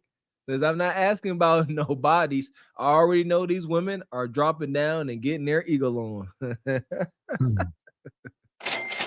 Appreciate you, Richard. Says, mileage matters indeed. Transmission be slipping. The motor going bad and the interior is worn out. Mileage does matter. So, like I said, there's ways to find out, but don't be asking about other dudes. That's nasty. Appreciate you, Richard. Says, you are right, Project Leroy. Number of owners, too. Yeah. Wow. Appreciate your Frederick Howard. Says the 2 million women over men. Are these street possums, dirty back feet hyenas, boneyard escapees? Kensha Giardi is goddamn. Shout out to our job. So some of these women need to submit a caloric count. Damn big backyardigans. So what? Y'all try to take me out. I can hear the song in my head, the backyardigans. Shout out to Divine Photos. These women are Helga Pataki from Hey Arnold. Put on an act as if they hate men, but behind the scenes love men. Men lie, women lie, numbers don't. Shout out to Mr. X. Shout out to Helga Pataki. Appreciate you, Dee. Standing on business. Says, man, your body count is in the negative. Shut up. Oh, that part, man. Hush up, sister. Appreciate you, Uncle Tall. Says, in my opinion, big girls got shallow cooter. We heard this before. All that fat around their organs. And ain't no room for the train in the tunnel. We've heard they say big girls got shallow cooter and the thick girls got cooter up to their throat. He started it. I wanted to say maybe it feels shallow because of all the cushion on the outside. That's what he said. Oh, okay. Oh God, I'm so sorry. Okay, I get it. Yeah. That's a lot of skin to have to go through, though. I mean, if it's August and you in Florida, Think about the beach curtains, how heavy they are. Yeah, I've been seeing the women in the swimming suits, and they be looking like it's ham hocks coming out. Yeah, that's what I'm saying. Then it be a black weak pelvic floor. Like I would imagine, like you real big, got a weak pelvic floor, right? Something gonna be hanging. Or well, I don't know if you guys have ever been with a big woman, but I've talked to men and they said that big women, it's really wet. So that's kind of the part that they enjoyed about their We're sweaty. I don't know, but they said that it was really wet. So I don't know. I mean, some of them probably journalists. We need the infield journalists to let us know. They over there humping her. You know what? So, this is what I think. Because if you're a big girl, because it's about excitement. The moisture content is based on how excited you are. So a big girl, I'd imagine, gonna be super excited to be getting any meat. So I'm not buying that. We ain't about to sit here and say, "Oh, big old beast girls got the gushiest." We ain't doing that because they gonna ride that train. That's definitely not true. That's definitely not true. So we can go ahead and put that to bed, okay? Because that's a negative. Ebony, you done made the big. They over there like, yes, that's right. You see that you guys? Oh man, no, I mean, I'm just saying. I had heard, but I know us fit girls. Come on, Ebony. So. You done gave them the white flag on us. Like they getting their eagle on us right now. They over here like I like Ebony. He's getting like 50 subbies after this. Listen, y'all still need to get in the gym. I don't care how wet it is. Okay, get in the gym. Amen. There we go. Amen. Jesus. Appreciate you, B. Wyatt. Says y'all not even thinking about the sandpaper thighs. Oh, y'all not even thinking about the sandpaper thighs. Yeah, the dark spots. Yeah, they all their color ain't the same. Anna had a video the other night of the woman with the sandpaper thighs holding her leg up into the sky. Anna, you gotta drop it in the back chat. It was so. It was so stinking, y'all. Every TikTok video this lady had was just her holding her. It was burnt sandpaper all down the insides of her thighs. Heavy chafing. Heavy chafing. You're like Velcro. Shout out to the night shift. Said I don't fight in the heavyweight division. Why not? Shout out to my guy, Jay Knight. Jay. Shout out to Rashad Media. Says, what man you talking about, Ebony Dean? How many? What are you talking about? Oh, the men that told me about the big girls WAP or whatever. The scenarios that were told to me was that was the last call before the lotion, and it seemed to work out for them. So they did experience a bit of pleasure from the last call before the lotion experience. That's just how I know. There you go. So here we go. That was enough of SBC After Dark. We're going to get back into it. All right. If you're just coming in, make sure you hit the like button. We are talking about you either win or get played in the 2025 dating market. And I'm going to pull this brother up. This Ask a Brother and this sister Jazz, they had a conversation. We're going to talk about it. Uh-oh. We're going to jump into my initial topic as we're also doing this interview, which is kind of like the initial portion I wanted to kind of prick your brain on. It's just Black women's image in America and globally. So like, what are your initial thoughts about like the state and image of Black women in America and globally in terms of like dating, behavior, attitude, stuff like that? Well, I think there's a misconception of what Black women are, because there's like this hyper fixation on degeneracy right now, especially within our community. And I don't want to go down a rabbit hole, but this is all by design, right? This is all by design to make Black people in particularly look like the most degenerate, the most lazy, most hypersexual, the most, unfit to be wives and unfit to be husbands. It's always this negative trope. It is definitely socially constructed that way, and it's by design. So I think right now the image is mostly negative because that's what's being pumped out on social media. Oh my goodness. Excuse me. Is a little friend descending from my ceiling. Here we go. I'm gonna stop her because I hate when they do this and they act like what we all witness in reality is fake. Like, oh, this is just propaganda. Because we're not saying all. This is part of the all police where she's like, not all of us. No, but we are talking about the majority. All right. These women on the internet that we document every day up here acting ratchet on TikTok. It's a cultural thing that we need to fix. Quit acting like it don't exist. Thank you. Anytime these sisters say all, you nullify the conversation. There's nowhere to go. Not all of us. Okay, you win. Conversation over. And yes, the melanated sisters' degeneracy is making us all look bad. That's why we calling it out. What the heck? Why do they have so what?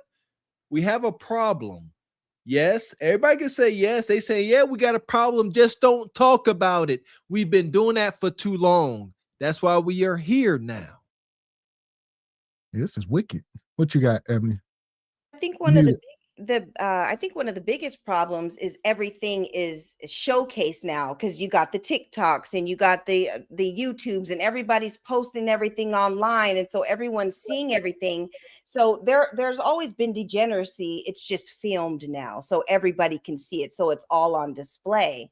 And we do need to clean a lot of stuff up, and it's not just in the Black community, it's women in general, so I just think that a lot of things is filmed now. So it was a little spider, but anyway, yeah, and I think there's just this hyper fixation on that, and people are just running with it, right? And it's been consumed so much that no one else is open to the perspective that actually all Black women aren't behaving like this. All Black women are not like this. Are you in an environment? We can't even keep doing this. If she gonna keep saying all, I'm getting triggered. Quit saying all. That all Black women, all Black. Who you being so disingenuous? I don't even know. There's no conversation to be had. Not all of us.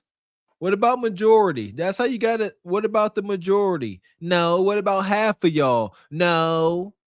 Give me a number. What you think? See, and that's when you start getting down to it. And what percentage of melanated sisters you think, portray this degeneracy? And again, what's she gonna say? Yeah, no, 5%. You's a liar, and the truth ain't in you. All Black women aren't behaving like this. All Black women are not like this. Are you in environments that are fostering positive relationships with Black women? Or are you hyperfixated on all the negative and then putting that blanket statement or that blanket image over everyone? And I think that that's what the problem is right now.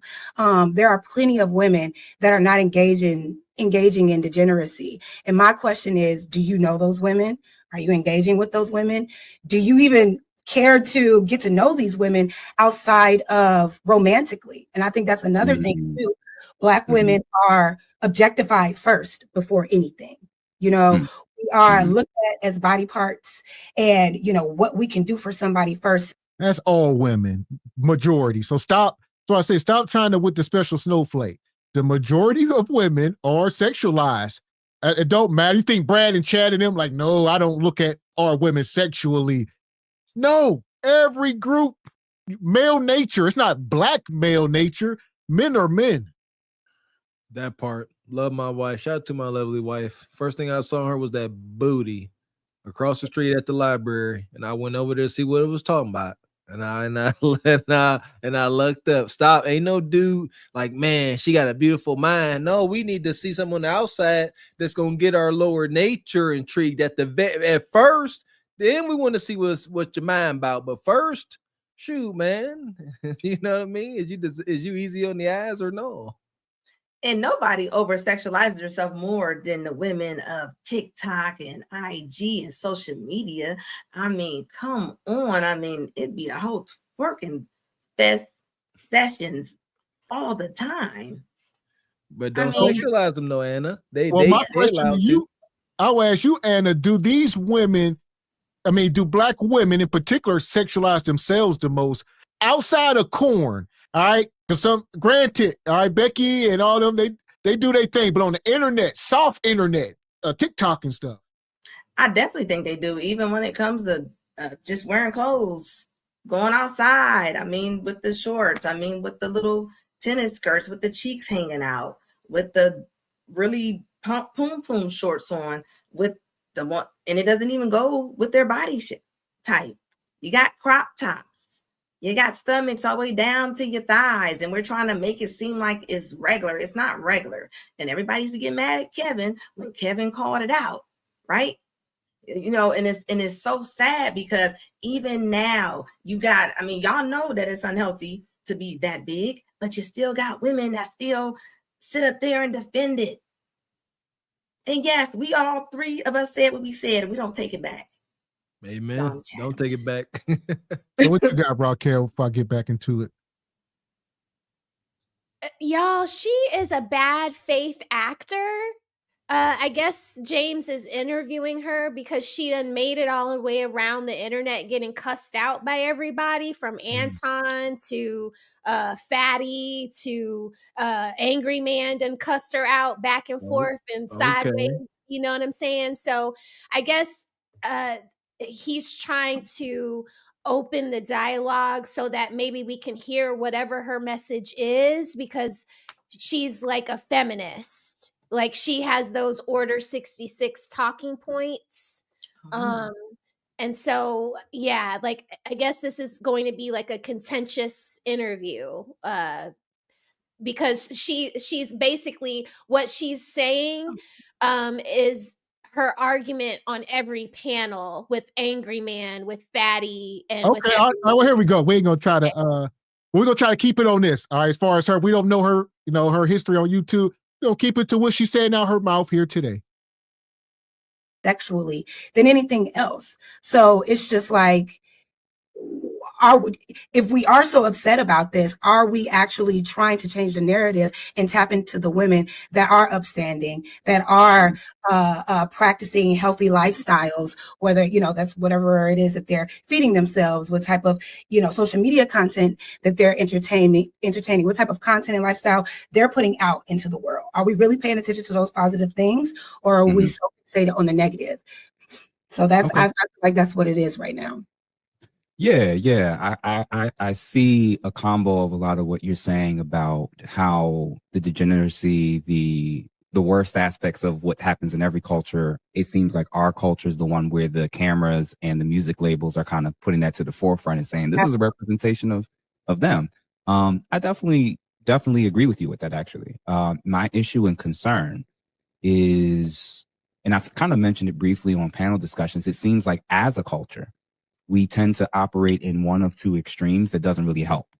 The first is that there is almost like a celebration of the worst aspects of our culture as well. We buy the tickets, we pay for it, we show up to the tours, we wear the stuff, we quote the people, we make viral the very things that we also say isn't us, a true representation of us, I feel like. So that's probably my initial thing, is like, it's almost like we're kind of schizo a little bit, because we don't want to acknowledge that the very thing that we're saying, that's not all of us, that's not all of us. If it's our homeboy or our girlfriend that's doing it, or if it's a favorite celebrity, we still rock with it in a way, right? And then the second is, even if it's true that it's still a minority, I think we can acknowledge that, like, from a cultural standpoint, I'm not one of those people that looks in the past and says, like, everything was great in the past, everything was perfect, things were so kumbaya. Of course not. It was a mess in a whole host of areas. For sure. There does seem to be a cultural shift, let's just say from the 90s on, in terms of like respect, in terms of even our own individual view of our image. It just seems like we've lowered the bar significantly in terms of our expectations, in terms of like what we would consider class or like respect or basic things that like are now debatable. Listen, this brother up here trying to talk some common sense. He ain't listening. Yeah, a lot of times, you like I said, we do a good job of doing enough of these videos. We can sense a person's aura and whole being. Just let them talk. Like I said, we don't need to know, everywhere she been and everybody she cussed out. Right now, I can sense it all. Right now, it's coming through the screen. So people are who they are. And he trying to convince her to see something his way. I already know how this about to go. She ain't here for that.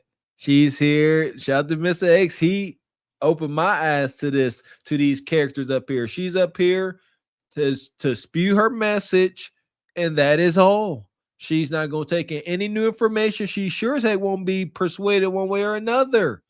This is, shout out to the brother for, being tactical, but I think he just running in place.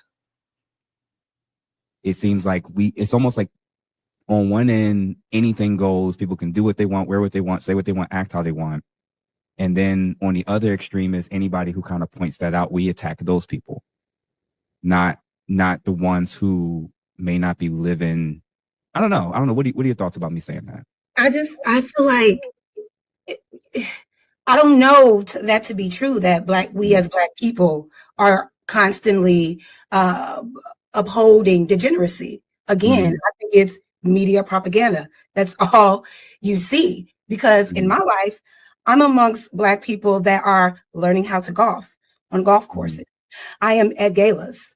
I am at prestigious. Oh, here's another thing we all got to stop doing. It's too many men and women, grown-ass men and women out here doing this, taking stuff from y'all anecdotal life and act like y'all don't see what's going on in the country. Nah, where I'm from, it's good. We cleaning it up. Yeah, crime down. Stop.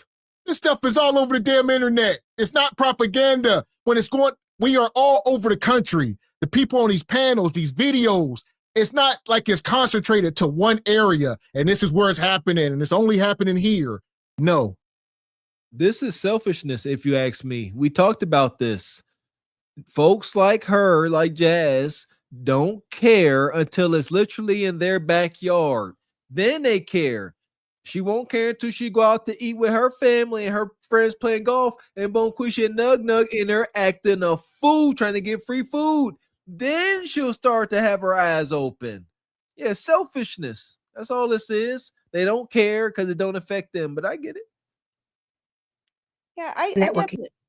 Oh, I was going to say, I definitely think that we need to bring back shame and put this, kind of stuff on the forefront, because it is a problem. I mean, even the video that we watched yesterday with the girl twerking in the wheelchair, talking about her paralyzed, about her paralyzed WAP. Like, that's just taking it too far. Like, we're too far gone. We need to get back to the home front, get back to reality, and things need to change if we want to have a future and have outcomes for our kids and grandkids and so on.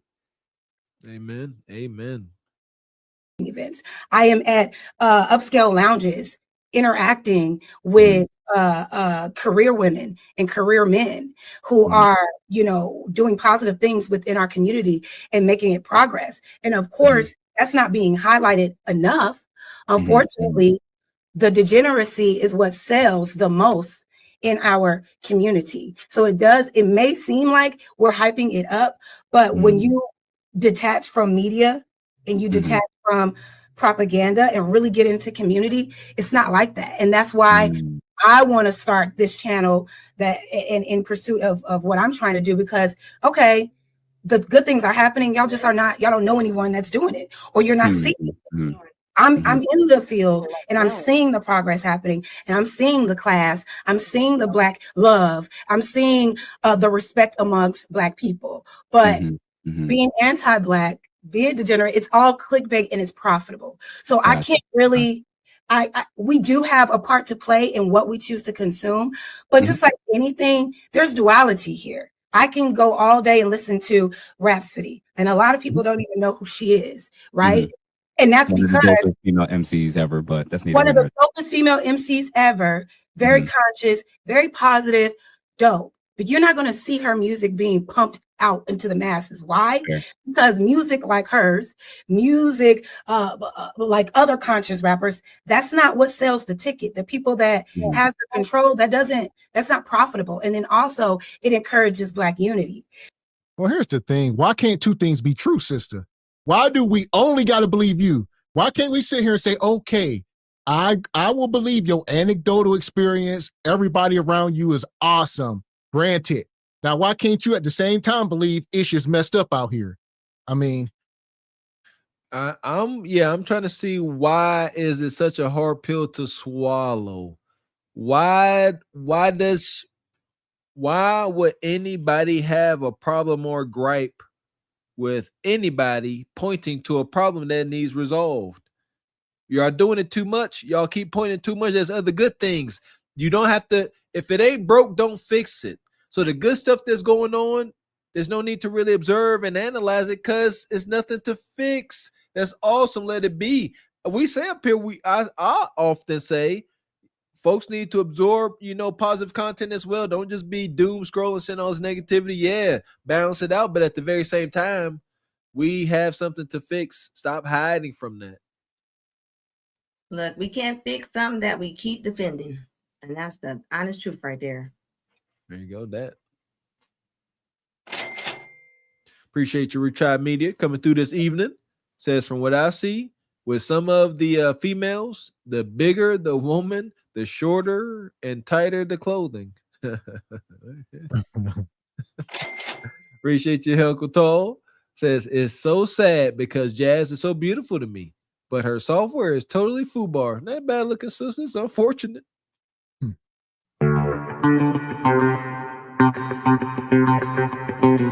Brother Tall, he come back with $30 in the Cash App. He says, salute SBC family. I love the Regal Rumble show. Appreciate you. Salute, Unc. Yeah! Appreciate you. Appreciate you, Uncle Julius. Says, Rosie and Ebony, that's her. I got flowers and lies for her for about 18 days, and I'm out. Memory reset. Shout out to Uncle Julius. Here we go. She ain't done. I'm gonna let it go. So we're going to always, when we are reliant to be entertained by mass media and we are not in control of that image, it's always going to be lower and less than. But like I said, there is duality that can happen. I'm a girl that will listen to Rhapsody and turn on Glorilla right after that, and then turn on, and turn on a little Cardi B, and then next thing I'm praising the Lord, and I'm listening to praise and worship. But how I'm able, first of all, I'm able to understand. You're a liar. That's a lie. The woman you feel in you is the devil. Why? The devil is the spirit of a lie. Yes. Huh? You're a liar.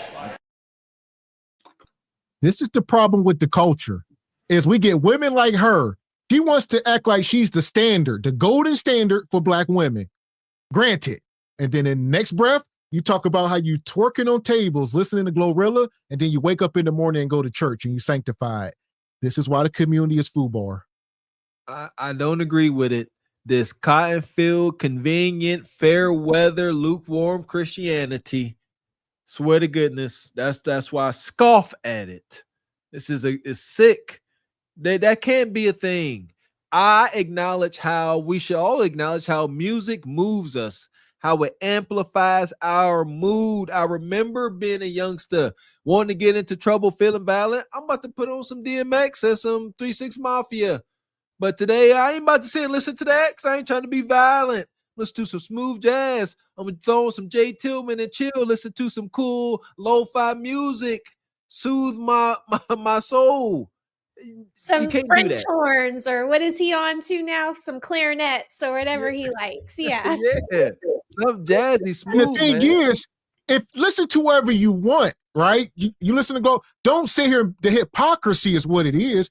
You can listen if you want to listen to that. Granted, don't tell us how you waking up in the morning, you going to church, and now you gospel, and you can do both because you're a strong woman.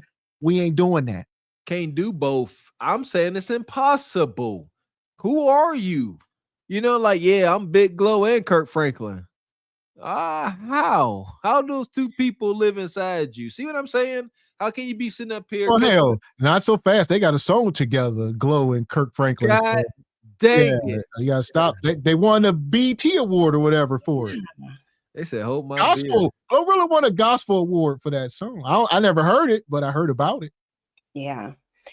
Yeah. And go ahead, Ebony. Go okay. ahead. I was just gonna say, I think a lot of it has to do with the need for attention and the need to try to stun on everybody and, you know, going to chase a bag, because that's all these women are doing on all these videos. It's trying to get to a bag and trying to stunt on the next person or their friends or enemies or whatever.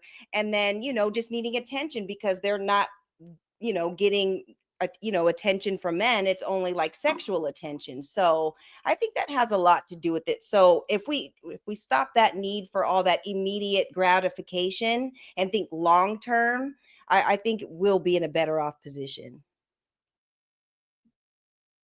I agree. This is wicked. That this is just entertainment, right? Mm-hmm. A lot of times these degenerate rappers that people speak of, they're entertaining you. 9 times out of 10, they're not actually living that life. Do you know what I'm saying? Maybe some, but it's just I feel like you have to understand duality. Give a little. Well, no, you got to understand reality. It does not matter if they are living that life. The majority of their consumers in our community, we don't know the damn difference. We don't understand that it's a blurred line. Like, oh, this is just entertainment. They're just talking and rapping over a beat. Nah, we gonna go grab the Draco and shoot up the block. We're gonna go stand on the corner and sell the dope. We're gonna take this stuff literally. That's why it's so detrimental. We just need to stop, do away with it. So that's what she's trying to use duality in the context of you can be Big Glow and Shirley Caesar. I can't use it's Kirk Franklin. No, you got to understand the duality of this. No, we don't. You just making stuff up now. Shout out to Shirley Caesar. Yeah, because ain't no rapper ever got up here. NBA YoungBoy, these guys ain't up here saying, oh, this is entertainment purposes. No, they are selling these dreams and people's buying it. So stop saying, nah, that's just fake. Just stop. You couldn't have told me Future wasn't on perp and lean and pills until one day you said, I don't do none of that stuff. I just rap about it. That's egregious. Yeah, you got to think. You got Glorilla and Sexy Red twerking in front of headlights. And what do you see all over social media? Regular women, regular girls out here twerking in front of the headlights.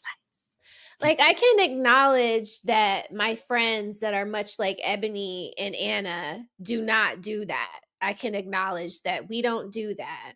But I can also acknowledge that when I go to Walmart or when I'm at the gas station or when I go, to the farmer's market or the airport, we're seeing things that are out of pocket, from the tennis skirts to the behavior, to the children of the ratchet bonquishas. Like, you see it. So I just don't believe everything that she says is genuine. Yeah, you might have friends learning how to play golf, but what did you see on your way to the grocery store today? What did you see at Walmart last weekend? Did you see anything ratchet? Did you see anything of what the guys are saying from weekend to weekend, that people are in their pajamas looking like the statue in New York, out with their bonnets? Like, can't you just acknowledge that it's there? That's, I think, what everybody has been, saying. Like, you just acknowledge that there is some buffoonery out there. And I would say, is it safe to say that it's beyond entertainment in 2025? We can sit here and lie to ourselves, but Sexy Red is living it. She's walking it like she's talking it. She's twerking all over the streets. She having bastard kids, NBA YoungBoy, these guys, Young Thug, they going to jail, RICO charges. People are walking it like they talk it. These drill rappers in Chicago, this ain't entertainment. This is death and destruction. That part. Don't forget about Suchi with the good Kudakata. Don't forget about her run. She had one of the most egregious runs ever, man. Just disgusting. That was a champion for a while, too. A bit more grace and understand where the root cause of a lot of this stuff is. The divide that we see right now amongst each other, it definitely, a lot of us took the bait and played a part in perpetuating it, but we are not totally at fault as to why we are here right now. So perfect. Related to the two questions, follow-up questions I was thinking about with this, which was one is like it sounds like you kind of answered the initial question of like who's to blame. It sounds like it's those who are in positions of power that make money and profit off of this stuff. Absolutely.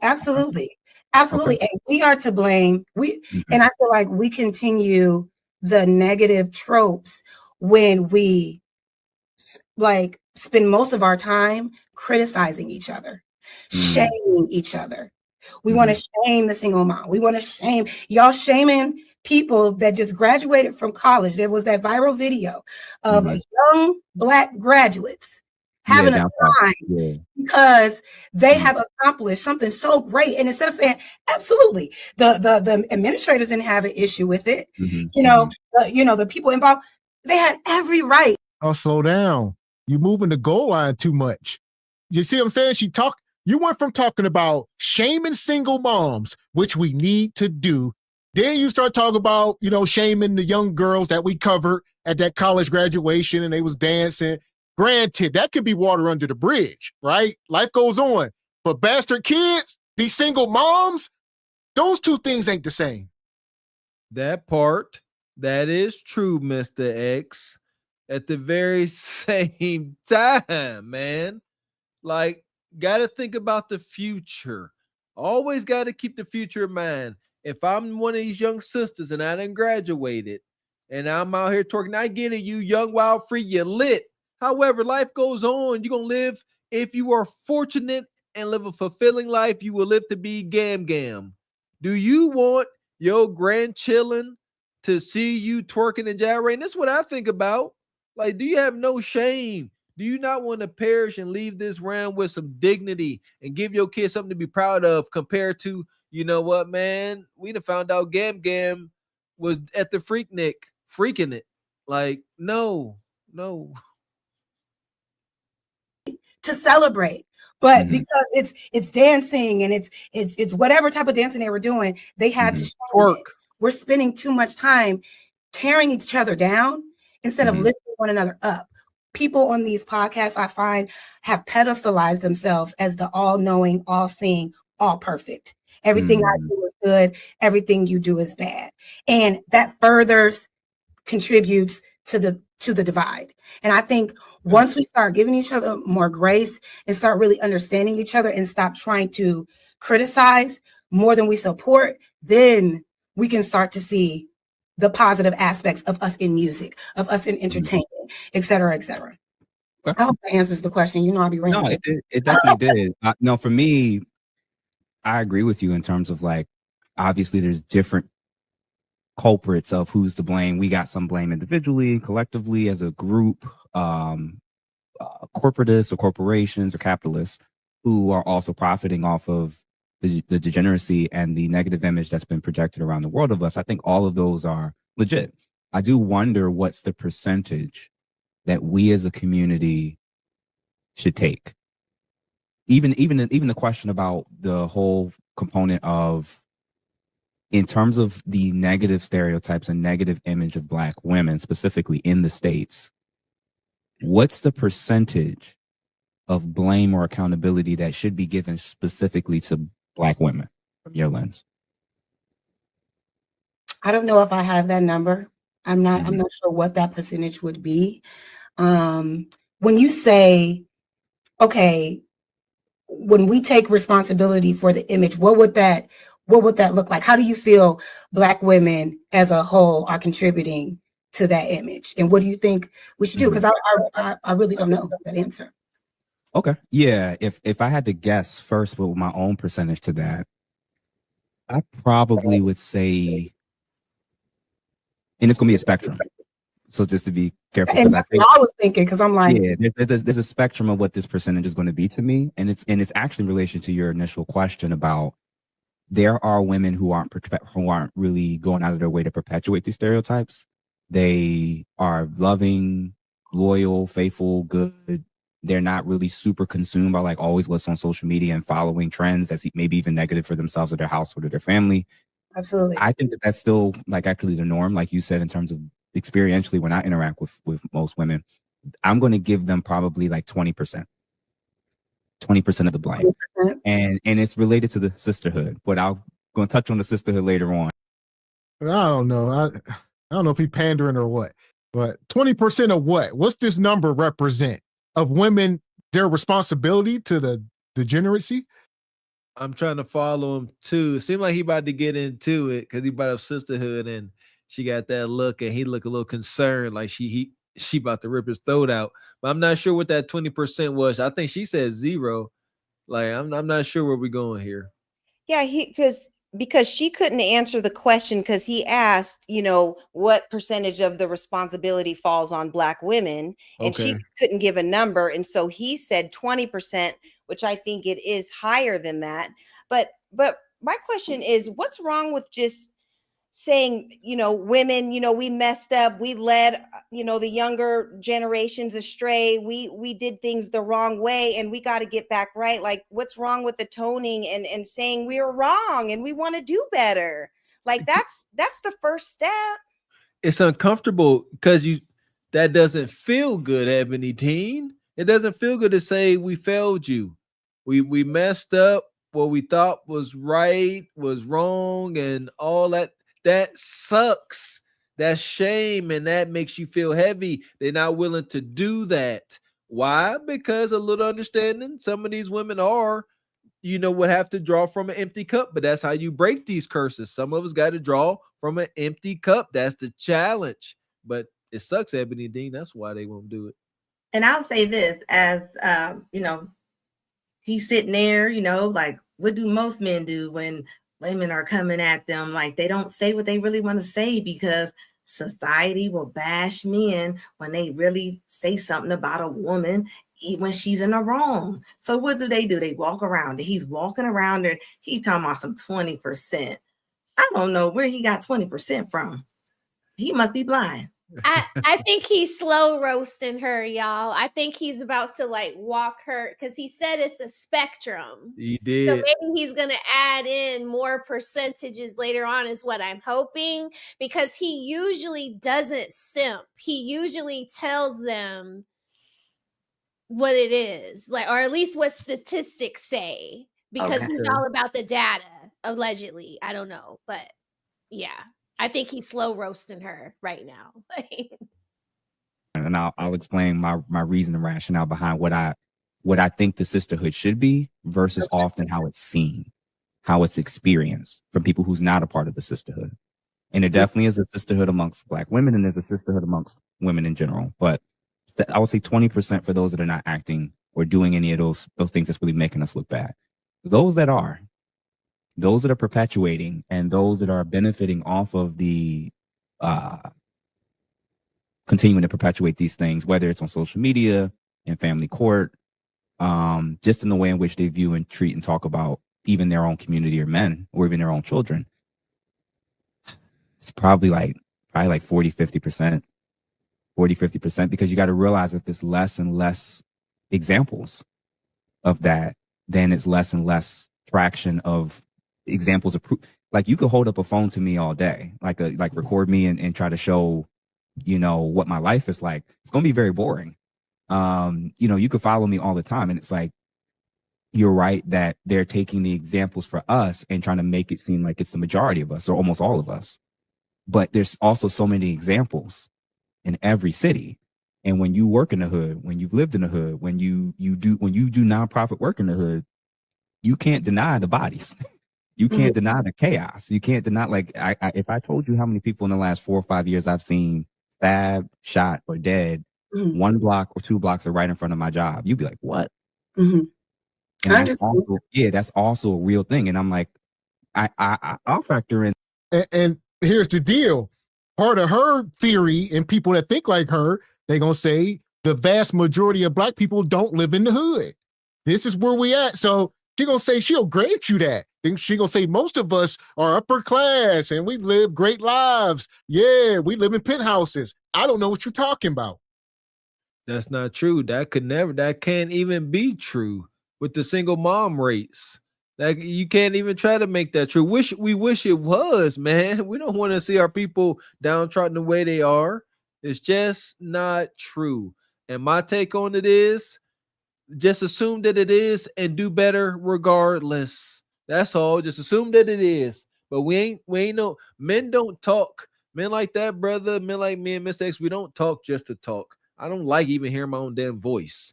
So we say we talk because we want to get a message out. And I would say this because we've been down this rabbit hole before about hood, you know, and a lot of people up here on the panel before in the chat, they were thinking the hood is strictly project buildings where there's pissy hallway. No, the hood is the community. You can live in the house. You can own a house and live in the hood. So it comes down to the school district, you know, the crime, all that stuff. It's an all-encompassing. That part. Amen. When I go to Lenox Mall, I'm around all kinds of people, right? The Buckhead Bettys are there, but also the Nug Nugs are there too. Like, if I can acknowledge that, why can't she acknowledge that? That is just so crazy to me. When you're at the golf club, you don't see no Nug Nugs there. They're not taking out the trash. They not bringing you your biscuits at your breakfast. Like, you don't see none of them.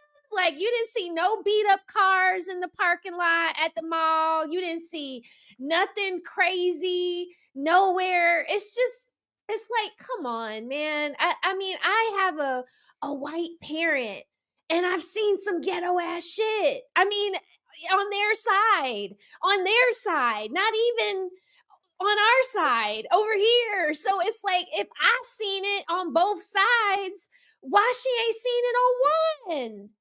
That's so disingenuous.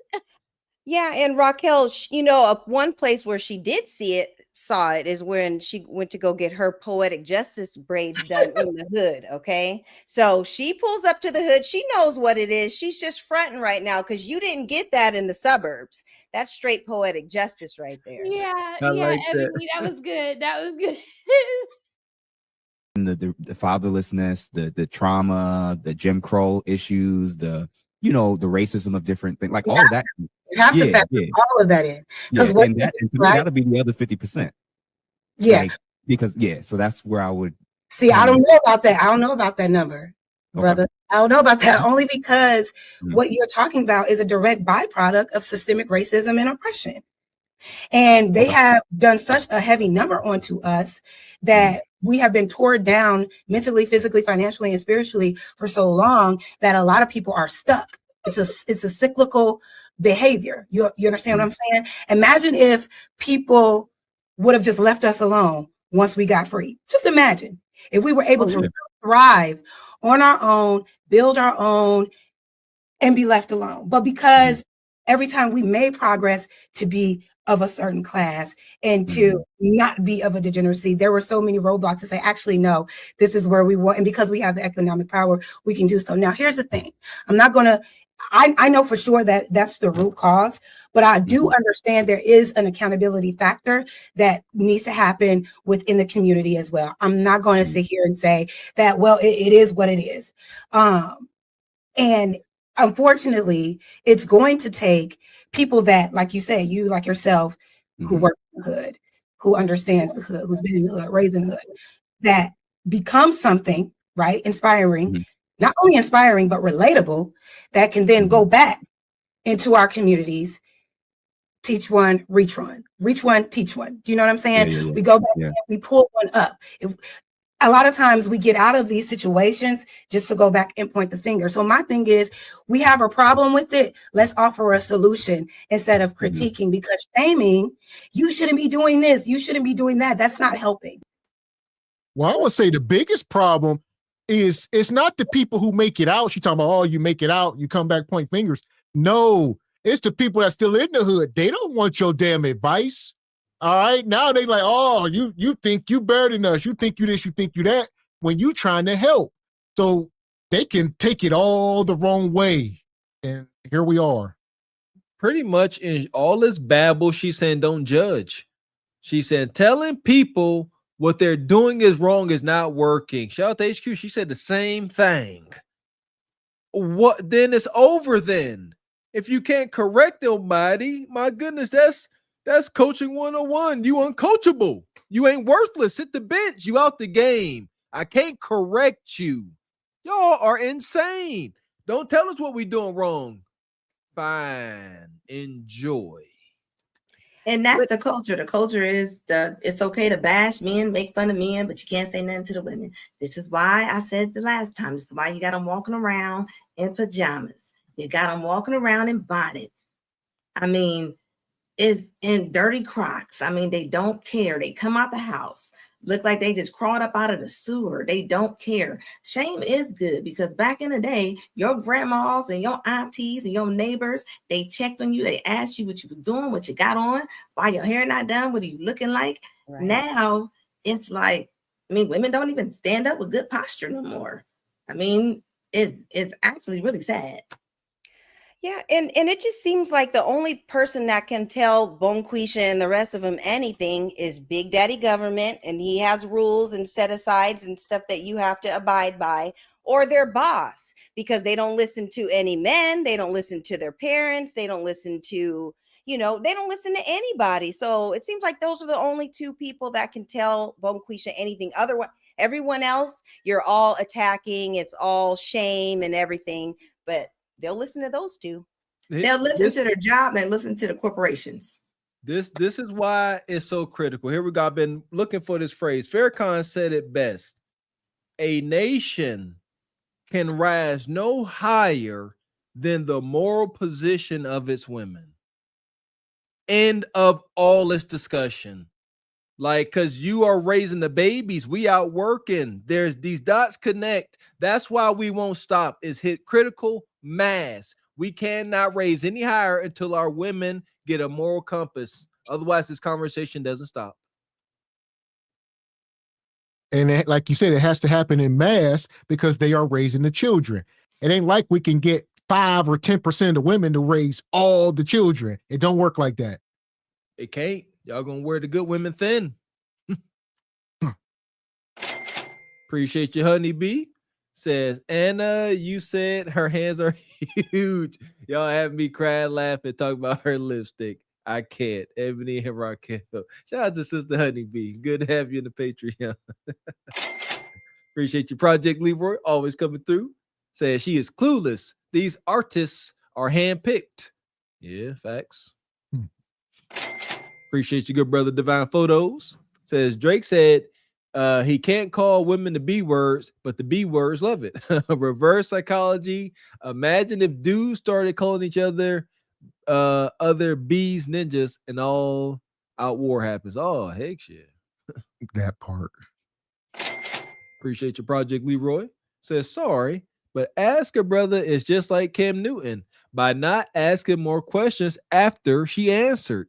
She made all that up and he just agreed and moved on. We're going to see. Seems like he kind of slow cooking Project Leroy. Well, I would say, yeah, that was the end of this for now. That was the end of this little segment. So I guess he had her on for a live stream and he's putting out videos and whatnot, but that was the gist of it, I guess. I don't know. And I see, shout out to Project Leroy and the more hardcore folks. I get it.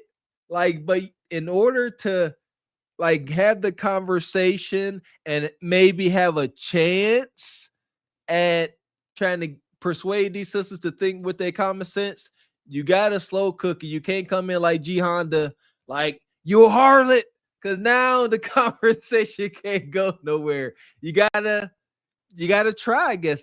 Try to be tactical. Yeah, this is rough.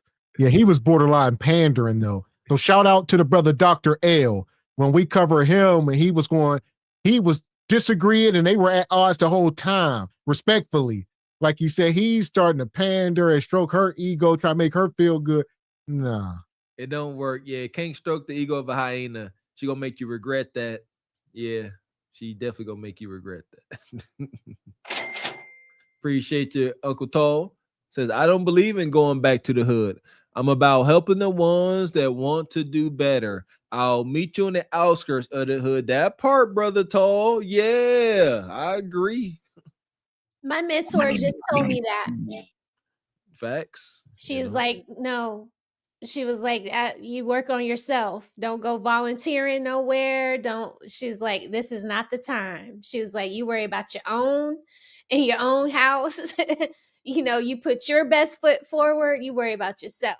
I was like, oh, okay. Because I'm bored. I'm like, I should go volunteer. I should go be a big sister. She's like, no, you shouldn't. Not right now. It's not the time. There you go. I agree. Appreciate you, brother Brian. Brian Tolbert says, it can't be bargained with. It can be reasoned with. It doesn't feel pity or remorse nor fear. And it absolutely will not stop ever until you are deceased. Okay, Brian, what is that from a movie, ain't it? Was that Predator? Shout out to Brian. Appreciate you, Uncle Julius. Says going to be MIA for a while because I'm in demand here about business. Love the comedy relief and pay attention to our local media. Godspeed, you all. Appreciate you, Unc. Stay safe out there, man. Will do, Curious Julius, aka he's going back to the streets. No, I'm just joking, Julius. I'm just joking. Get through the streets, though.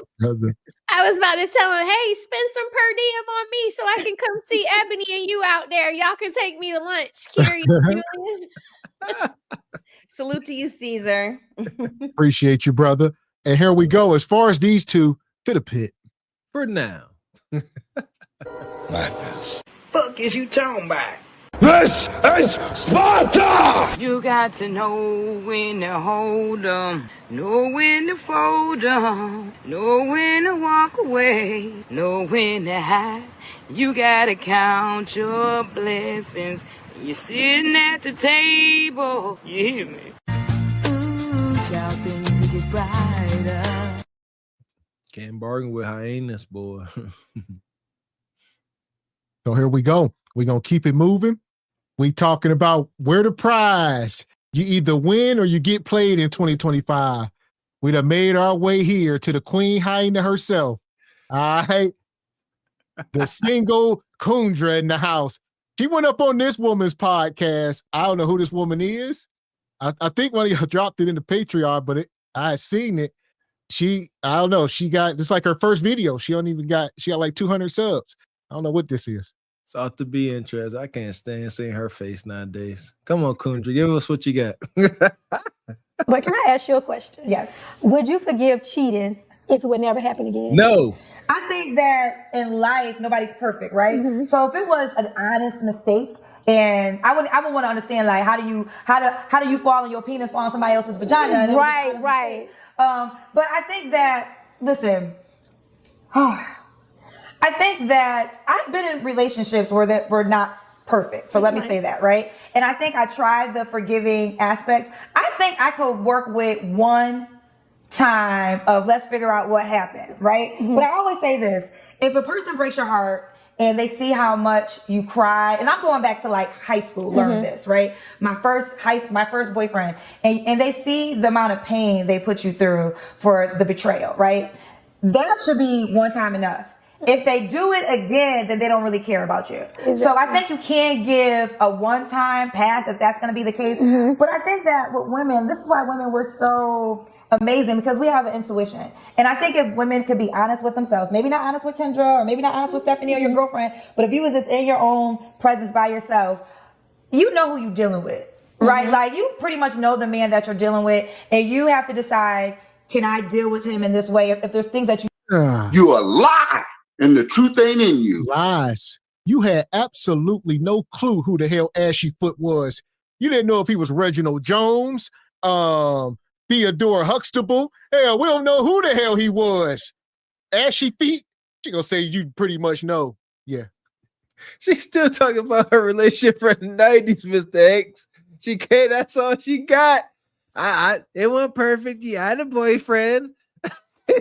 I had a boyfriend. That sounds so desperate, knowing what we know today. That's Kendra's swan song. I had a boyfriend once. Kendra needs to lay off the salt. Like her sodium intake is up. You see that dark on them legs, man. God dang it. Just discolored.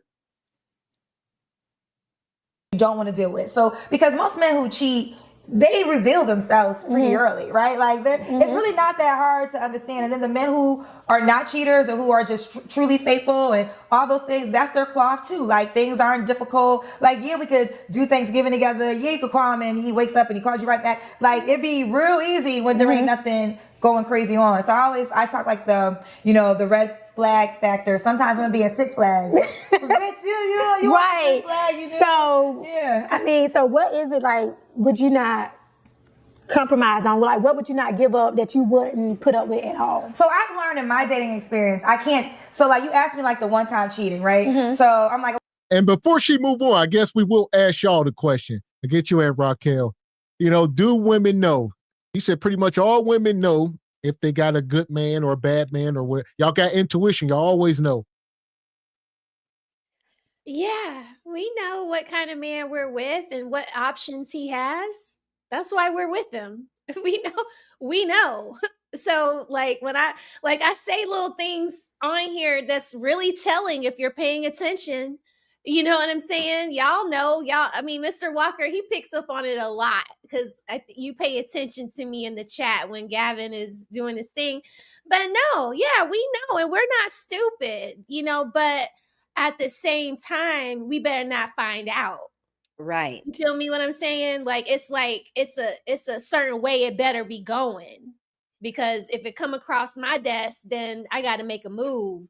And it could be dangerous. You know what I'm saying? I ain't leaving. You know what I'm saying? But that don't mean you won't be in the hospital bed with a skin graft. You know what I'm saying? Allegedly, baby. Fell into your lap. Yeah. Allegedly. And I'm playing right now because I'm not a violent person. But yeah, we know what men we're with. I mean, you guys, me and my husband live in the same place where we went to high school, and I was down at the AU Center, and he's dated some of my friends, and even one friend, her and her sister.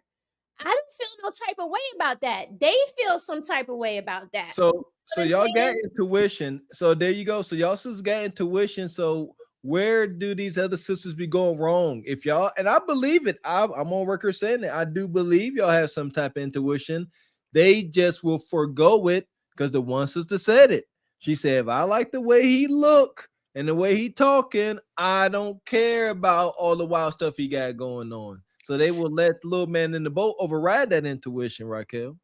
The lady with the bracelets, with the dog, the little tricolor dog that was on here that was like $12,000 the other night on Thursday. What you're not supposed to do is get hyper focused on it, because as a wife, you got too many plates in the air to focus on. So, when she said, when the lady with the dog said she was being silly because of course he was going to see her TikTok, but when she said she not going to let it move nothing, or she can't let it take her mind off of work or what she got going on. Yeah, you can't. As a wife, that's not the end all be all. There's too much shit going on in your family life to let it all ride on some little hot piece of ass wherever he done picked her up or found her at, because it's never anything of substance. And for men, cheating isn't the way cheating is for us. Right. They're not in love. Like when we do it, we be in love, like we be about to leave our whole families for the man. So like, let's stop it. Like it shouldn't be the end all be all is what I'm trying to say. Yeah. And I think like she said, I think women know what they got, you know, and the thing is most of the women, like I always say, they want the top 10% of the men, right? You want them to be good looking, you want them to be tall, you want them to have money, whatever you want. Say you get all of those, the percentages is probably going to go up when it comes to cheating. If you want somebody that's probably never ever going to cheat, why don't you grab that person that nobody wants at all? But y'all don't want that person. Y'all don't want that guy. You want the guy that everybody else wants. So when I see when a woman goes, well, he cheated, I'm leaving, you knew what you had. You knew what you had. He didn't switch up nothing. You just got tired of it. You just don't like it no more. But I don't think that the guy was lying to her. Right. And to answer the question, I do think that we know, you know, when we have a good man or whatever. And I think with certain women, or a lot of times they go looking for things. We don't go looking for anything. Like we're notice I said come across my desk. I'm not going out there looking for it. Yeah. Right. And when you're off conquering the world, if there's something that you see, like Mrs. Raquel said, I don't want to know about it, you know, but I'm also not tiptoeing around and you know, looking through your phone and wanting your location. I have no time for that. And I've been, you know, with my person for almost 2 decades, and I ain't never checked a phone. I ain't never tried to 360 him on that crazy 360 app. None of that. We don't do none of that in our relationship. So yeah, you know, your word is your word. Like when you tell me you're somewhere, or I tell you that I'm somewhere, that's where we are. And it's never been a question. Damn, they're 2 decades. So awesome. Dang, all right. Okay, if I could deal with it one time, ultimately I can't deal with other women. So I'm not the girl that can be with a man that has to have more than one woman. That doesn't work. Right, for me. me either. Yeah, that doesn't work for me. And I think that's what it always comes down to. At sometimes, like, you know, I've had relationships, and when it kind of gets there, that's my out factor. And I've learned that because that, and then like, you know, I've dated the world I live in. You know, sometimes a lot of these men have money, so normally they're just used to getting whatever they want, getting what they want, dealing with who they want to deal with, and just be happy. Like you're with me. Like what are you complaining about? Like you get to be with me, aren't you? Happy? See, I'm not that type. Like no, because I'm the one too. So I'm the prize. So you know, I couldn't do that. Yeah, I couldn't do it. So I just learned that. This is what I've learned, that even if I could, let's say if I'm like, okay, let me see if I could get past this. My spirit can't. My spirit can't. Like my spirit can't rest. Listen here, this sister talking about she the prize. Respectfully, y'all gotta stop. This woman looked like she about 50 years old. Maybe back in the day. Show us back when you was in the Jet magazine back in the 90s. Maybe, but right now, I ain't buying it. Something is off. Kundra falling off, or she finally doing somebody a favor, because this whole set is subpar. I'm sitting here listening to this goofy babble, and I'm looking at the optics. Shoot, our sisters, Ebony Dean, Raquel, and Anna got better plants than them, and they in a whole set. They got a whole dedicated set. That plant is pathetic. Come on, Kundra, get y'all bread up. Y'all sound dumb. At least we can get some good visuals. We ain't getting nothing. Is this what the $80,000 a month for? I mean, this looked like this was recorded on an iPhone 4. Like, I'm just looking at how the light is hitting them and everything. Like, wow. Struggle streaming. Yeah, it's giving Target. And then Kendra's shoes, it looks like the Before You Walk Out of My Life Monica, those little steppers that she had, them white ones. Her little polka dot dress is not giving. Like, we need that Kendra pop that we're used to seeing. But, you know, money's down, the site is down and all that. So there's been budget cuts, y'all. As the government shut down, everybody has to take cutbacks. Yeah, Ebony, I was going to say it's the damn furlough. Yeah. But y'all, old girl in the black, she has a rose tattoo on her chest. She's a rosebud. Get your girl.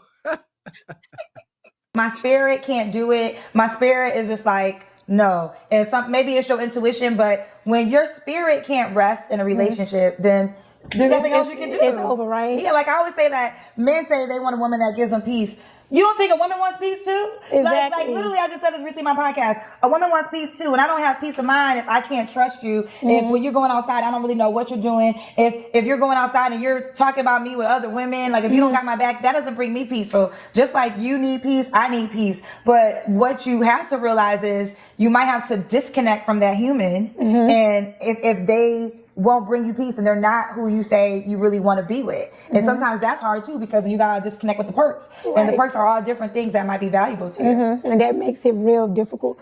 We're bringing more people for him to feed, right? So most men, let me tell you, men who don't mind spending $100.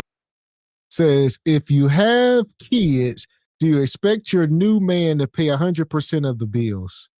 They just up here. Y'all ain't got nothing better to do. What kind of question is this? Dumb question.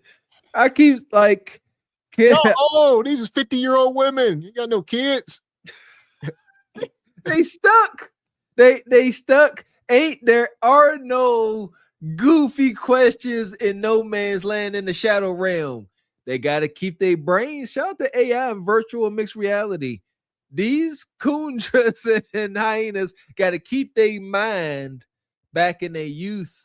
Back when times was good, they can't think about the future. That's why they just stuck. Yeah, they on there talking like they 22. Right. And as if they had somebody that's going to pay 100% of their bills. Kendra, your bills, you already told us how much your bills are, and ain't nobody really signing up for that at that age. But this type of discussion, you have to do this with your partner. You have to look at the economy and everything. This has to be planned out and everything. And the way things are looking, like, we all kind of have to do something to chip in and so expecting that from a man in this day and age, and especially with the economy, it's really a lot. So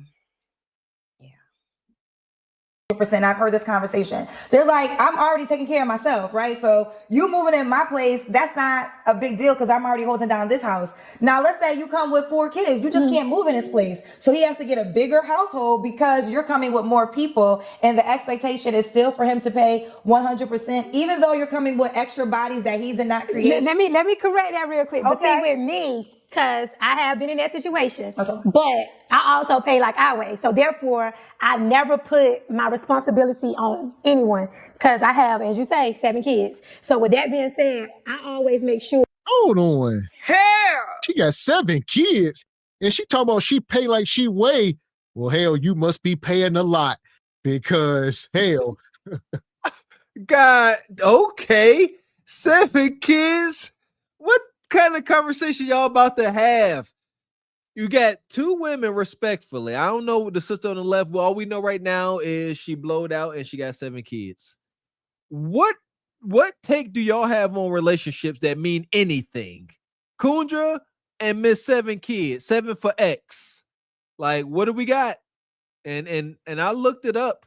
Dark spots on legs. I don't think Kundra got bit by no venomous spiders no time soon. So it's looking like diabetes. Like, come on, man. Got it. Health is wealth. Folks be playing with it till it's too late.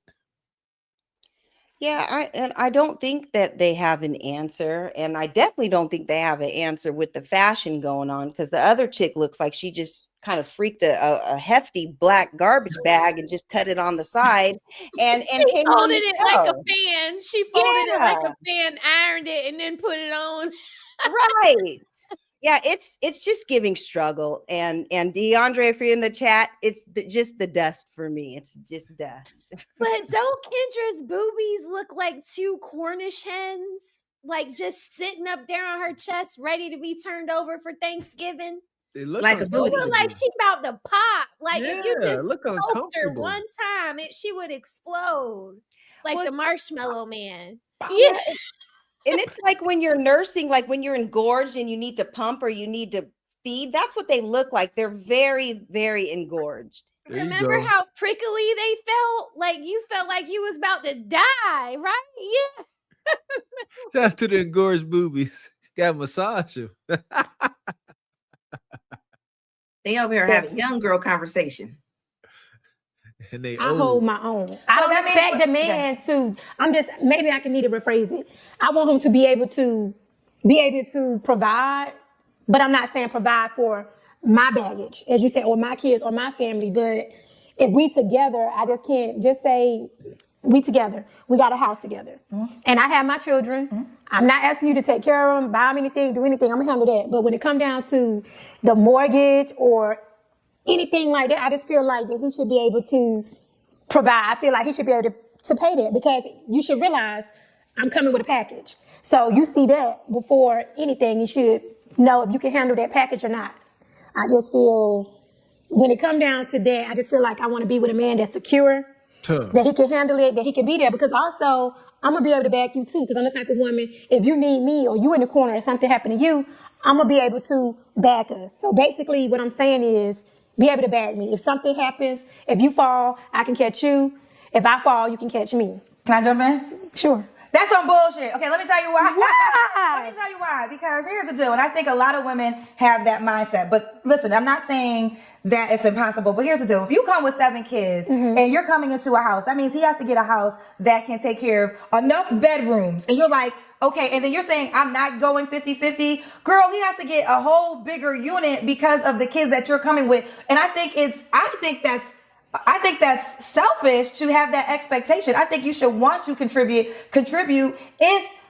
I think you should want to contribute because you're coming with so many people that he has to take care of. And I think you a boss, so I'm not going to take that away from you. But see, because you a lie, and the truth ain't in you. We go. Kendra trying to hold this woman accountable, right? Kendra trying to hold her to the fire and then pick her back up. And all right, but you are a boss, so I'm not talking to you. This go for them dusty women in the projects that got 7 kids. You a boss. Nah, if she get any type of understanding, it's because she acknowledged and admitted that she pay like she weigh. So from her words, Kundra, she said she got 7 kids. She pay like she weigh. So when she get her new man, new couch husband, she come with the fresh J's. It's premeditated. She got the J's on hand, the fresh Nike Tech outfit.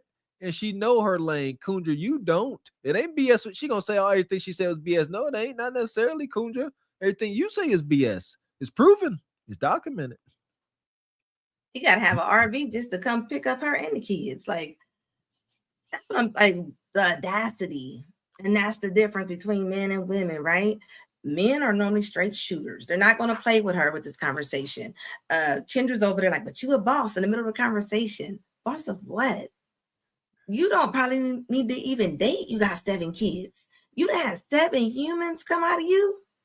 You need to sit down. Well, I don't think she meant it. That was her disarming her. That was damn near gaslighting. All right, she'll sit here and talk all that junk. Kendra walked in this set. Kendra's not impressed. She know this woman. Kendra fancies herself as a boss. She'll say, yeah, you are a boss. Disarmed you after I just talked about you. Yeah, Kendra looking at that plant. She like, ain't nothing fancy, ain't nothing expensive around here. She's like, yeah, I'm gonna let you have it. I'm able to punch down over here. Get her, Kundra. Let's see. Let's watch it punch down, you chump. Shout out to the brother Triple X.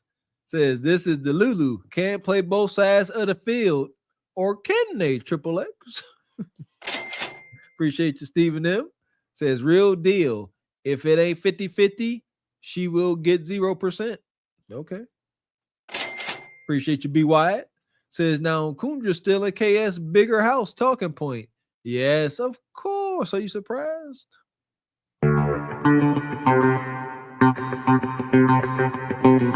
Shout out to Uncle Tall Come Through, one of tonight's sponsors. We appreciate you. Says women need to understand they're in the middle of the great she set or reset. They're reversing family court. cutting, SNAP, DEI, Section 8, evictions, repo, etc. It's not a war on women. It's the end of the war on men. Prize? Nah, get them tall. Don't hurt them. Yeah! Boom, shakalaka! Appreciate you, Air Force Reek. Says there's no way a woman with kids will date a man or marry a man and not expect him to contribute financially to those kids. Stop the madness. Yeah, but she pay like she weigh. As she needs to, she must. Person, this is where I think this probably is my masculine trait. Like you said earlier, I'm a boss. I have to go work and get it. And I literally have to go work and get it. So because I know how hard I have to work just to maintain what I live, flip it. If I was a man and if I met a woman and she was like, you got to pay for everything. No, I'm not saying. But the whole thing was you said 50-50 because the question was, this was a good question for you. The question was, could you date someone who only believes in 50-50 household responsibilities? And you're adamant, like if you were, because you said he don't got to do anything for you. But if y'all live together, he's paying for the mortgage that your kids are living in. So it's unrealistic. Like he's doing stuff for your kids if y'all live in a house with 7 kids. Well, no, I mean, I get that. Don't get me wrong. I'm not the type, because I'm, like I said, I'm a giver. I'm just basically saying, I don't want to be, you know how sometimes you go on a date and you get the check and they be like, okay, it's $100 and you got to pull out 50. Like, that's what I'm talking about. But as far as being there for my man and who I'm with, like, No, let's make it easy. The date I agree with. We're going, the question is 50-50 household responsibilities, meaning you will have to pay half of the bills. But if you stand on your stand, I can have my opinion, you can have your opinion. Yeah. So I'm not trying to, you don't have to agree with me. But the question is, like, you know, in this beautiful, like a guy has this beautiful house. How old are your kids? Do you tell your kids? Well, yeah, I got older kids. Okay, so how old are your kids? 30, 28. See, they older. So 30, 28. 26, 24, 19, 11, and 7. So really just the 11 and the 7. They ain't older. You a lie. The The hell? truth ain't in you. Stop playing with us. You got a 30-year-old and a 7-year-old. It's over. This woman got to be 50 years old with a 7-year-old. And then she'll be like, oh, I had all my kids with my husband. Then I left that ninja because he was a narcissist. Well, now you back out here and it's over. Yeah, She should have stayed in the house. Oh, she got a 7 and 11. 7 and 11. That's over. Shut up, woman. I hate this, say it like that, but this is a joke. Kundra and this sister up here is up here playing and joking and playing. Yeah, and it's giving Kendra a little spark of hope that maybe she can have a little buzzer beater baby like she did, and during that time. So I hate that she said that because it's giving her a little glimmer of hope. See that now I'm gonna squash it because the condition of them swollen up legs, it's over. Let that go, Kundra. That's it. Okay, so that's a little. The other ones that live with you, they bouncers with you. That's it. Okay, my 19-year-old, she's not with her sister. Gotcha. Okay, so basically, at the most, you really kind of come with 3 kids that he would have to live in the household. But you still feel it makes sense that if you met this man, he should pay the mortgage, including the household that would include your 3 kids too, and you shouldn't contribute none. You shouldn't contribute any money to the mortgage. I mean, I probably would, but I just don't like the fact of the mortgage due, and you be like, okay, babe, where's your half? Like, that's a turnoff for me. Like, I just feel like if you need me to do it, I'm there to do it. But if you don't need me to do it, I don't feel like you should ask because I contribute other ways. That's true too, but I think this is why this is messing up a lot of women, because I think what a lot of women don't realize is there's a lot of women who contribute to the household. There's a lot of women that sometimes he might be down and she's holding down the fort. Exactly. Like I have a friend who was, she's still married, but I believe when they got married, he was playing a professional sport. I don't want to say what it was, but he got hurt. Like I want to say maybe a year or 2 into their marriage. Now, if she was just there because of that, then she would have been out, but she wasn't there just because of that. And then, when it's one thing when you like lose those jobs, which are very lucrative, but there's so many things that go through that person's mind. Like your whole life, you play that sport. Now you're hurt. I don't know why y'all be talking about other people's marriages.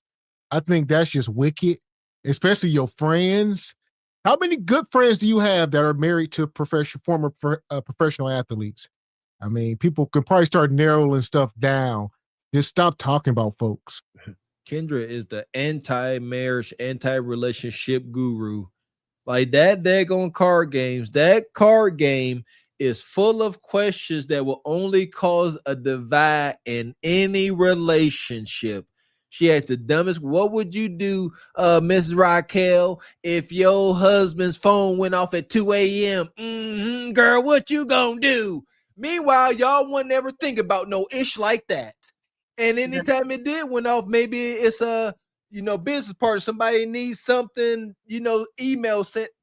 Nah. What you gonna do, huh? You gonna stab him down? Mind my business. I would mind my business. That's what, to be honest, I would mind my business. That's what I would do. If his phone is chirping at 2:00 in the morning, one, I'm hoping it's not his mama or somebody hurt, but I'm minding my business. See? And, I'm wondering, maybe he'll mention the 2:00 in the morning text. Maybe he won't, but you know what? I got 1,000 other things that I got to be moving on. It's 2:00 in the morning. I got to be up at 4. I'm thinking I need to go back to sleep, to be honest. Like, Kendra ain't never been married, so she's always going to be in fairy tale land about what she would do and what she wouldn't do, and they make everything the worst case. Yes. They make it so bad. Like, everything is so horrible. It's like you're a boss, but you're also so weak. You're weak. Like, you couldn't last a minute on the balance beam or the bars or the floor. You wouldn't last in a sport, a cheerleader, in the pyramid, at the top or on the bottom. You're not gonna make it, girl. You weak. But they're like, I'm a boss. A boss of what? You can't even control yourself. Right. And you guys, here's the thing. She's bringing 7 other humans into this scenario. Let's ride the crazy train that it happens. And you need to be paying like you weigh every single month, like he's down bad every single month, because you have to pay for the decisions that you made. I'm not going to call them mistakes because they're not mistakes, but they are decisions, and decisions cost. Bonquisha, you have 7 whole other humans plus yourself, 8 people that you're bringing to the table. Yes, you need to pay for that, as if he doesn't have a job, or you have to do your part. So I don't agree with him having to come in and have to pay for all of your decisions. Yeah, kids is like bringing in family members. It's like, I'm gonna bring my mom, my brother, my dad, my uncle, my auntie, my cousin. Come on now, she should be paying more. I'm sorry, right. You taking up more of the house. Yeah, she should be paying him to live there with her.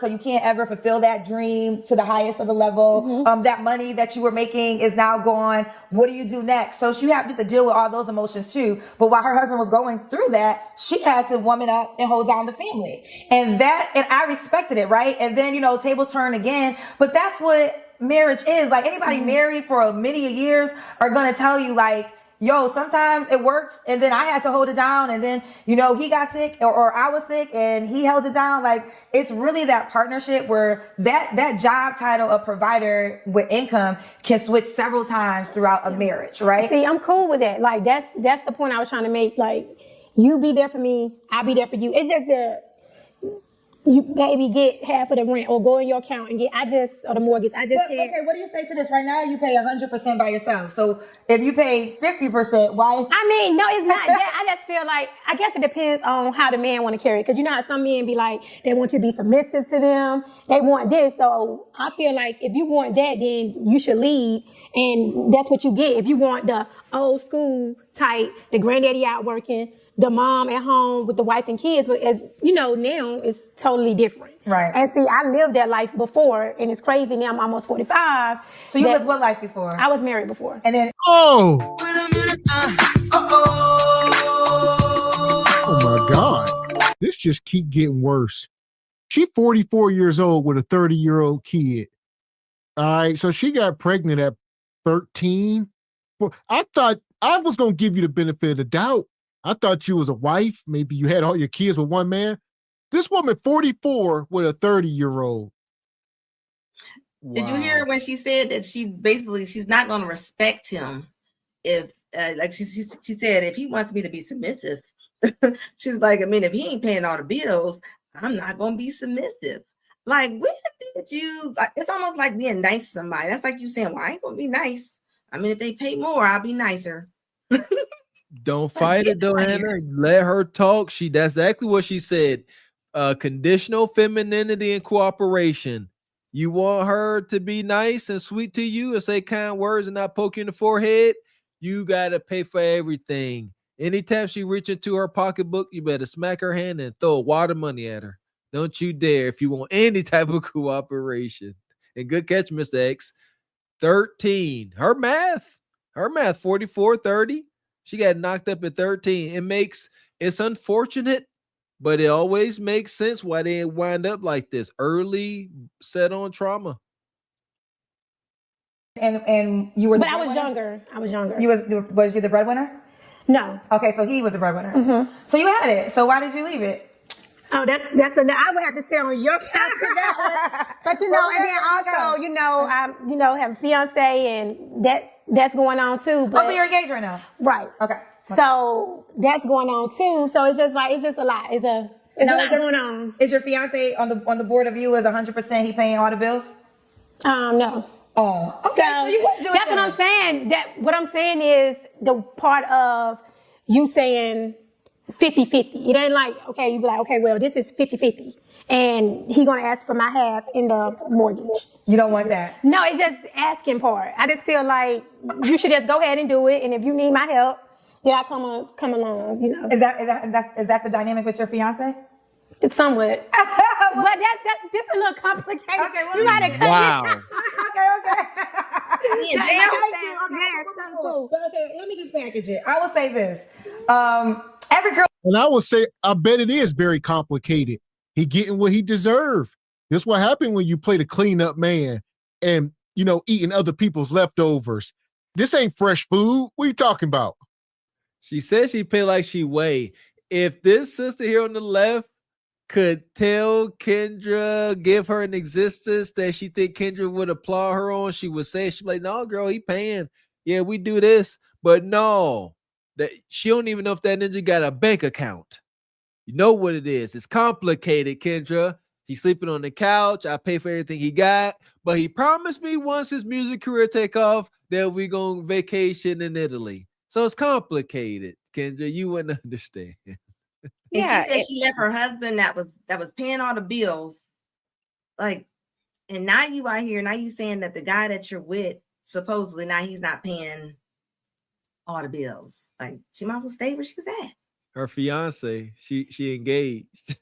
Yeah, because he deposed to her with a diamond ring. It's not going to get that 100% package. So let's just start there, okay? It's just one thing I've learned while hosting my dating show and also just being in media and living so many places, life is not one size fit all. And this is the problem that we're having because everyone wants to get the, I don't know, I used to say the Lori Harvey package or, who was going from like, Lori Harvey could absolutely say, you got to have $1 million in the bank to date me. Stop. My mama.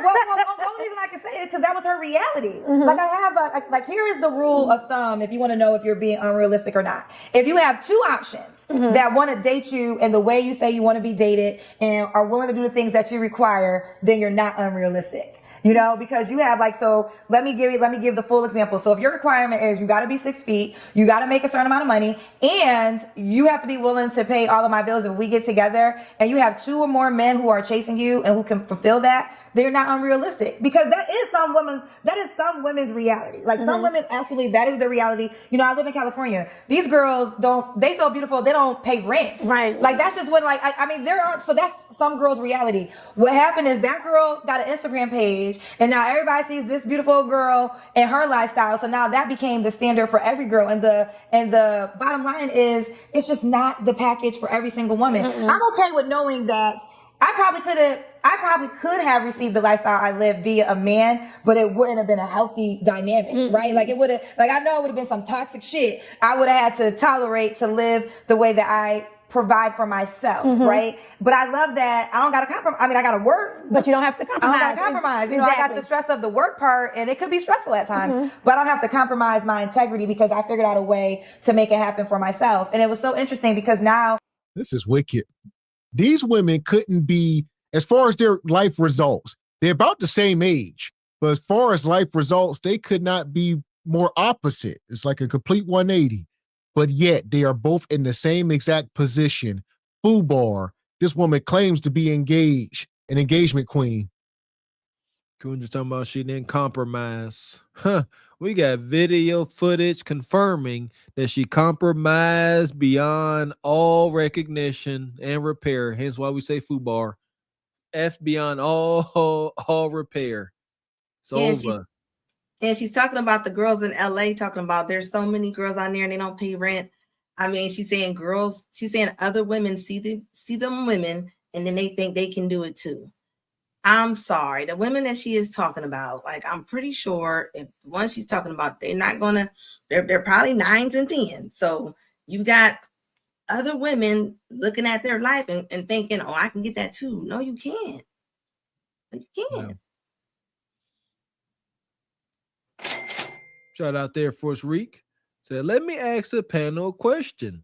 Do y'all think it's reasonable for a woman with a lot of kids to expect to go 50-50 with a man? Depends. At the least, I would say. At the least, go 50-50. Wait, you got kids? Like she got 7 kids, she should pay more. I agree. That's She at least. needs to be able to pay 100% of her own shit. Like, she shouldn't be coming with 7 kids expecting a man to pay anything of hers. Why? You forfeited that when you decided to have all those children, and then you started at 13. I don't know how you got started at 13, but you didn't stop. It must not have been too traumatic at 13 because you kept going to 7. Like a mother sucker. Yeah, and in this situation, I don't know how many fathers are involved or whatever, but they're paying for those kids. So that's where that's going to supplement the additional above your 50%. All that child support, that will take it up to 80 or 90. And whatever the new man decides to do for the children or whatever, it's like a gift or like an extra or a bonus, but he shouldn't be required to do any of that. And I would say bottom line over here, you say reasonable for a woman with a lot of kids. A woman with a lot of kids. We don't recommend a man date a woman with a lot of kids, let alone move into a house and pay a damn bill. So recreational at best. So there's the solution. You shouldn't even be dating her, let alone moving into a dwelling. Keep it light at best. That's it. Maybe show up with some McDonald's. Appreciate you, Uncle Bernie. Been a member for a solid year. Thank you, sir. Says Kendra is shaped like a speed bump. Shout out to Project Leroy. He says 2 kids under 18, teenage mother alert, and she had a buzzer beater baby at 37. Game over for her. Hope she locks down that goofball simp loser. Sweet Jesus. Appreciate you, Steven. Been a member for 5 months. Says 50-50 or nothing at all. God bless America. That part. She got grandkids. Oh, big facts. And that's another thing. Yeah. So technically there's only 2 kids, according to her, but not really. She didn't say that. Because some of them are like 19 and stuff. And we know them kids don't be moving out. So, and then the grandkids, like y'all saying, bad deal. This gam. Yeah, so she's looking for a tep daddy and a tep pap pap at this point. So it's all bad.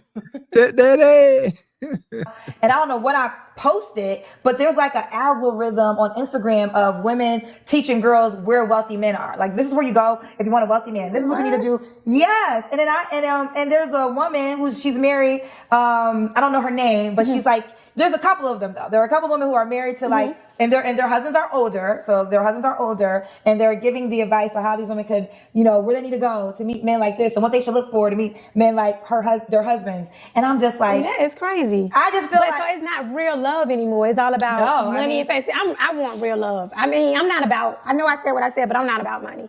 I'm really not. I just like to be happy and love and at peace. Well, that's what everybody says, but then before you get to real happy and love and peace, he got to fit these other prerequisites first. So they say that, but first he got to be tall, he got to make a certain amount of money, and then we'll focus on the real love. So I hear you, girlfriend.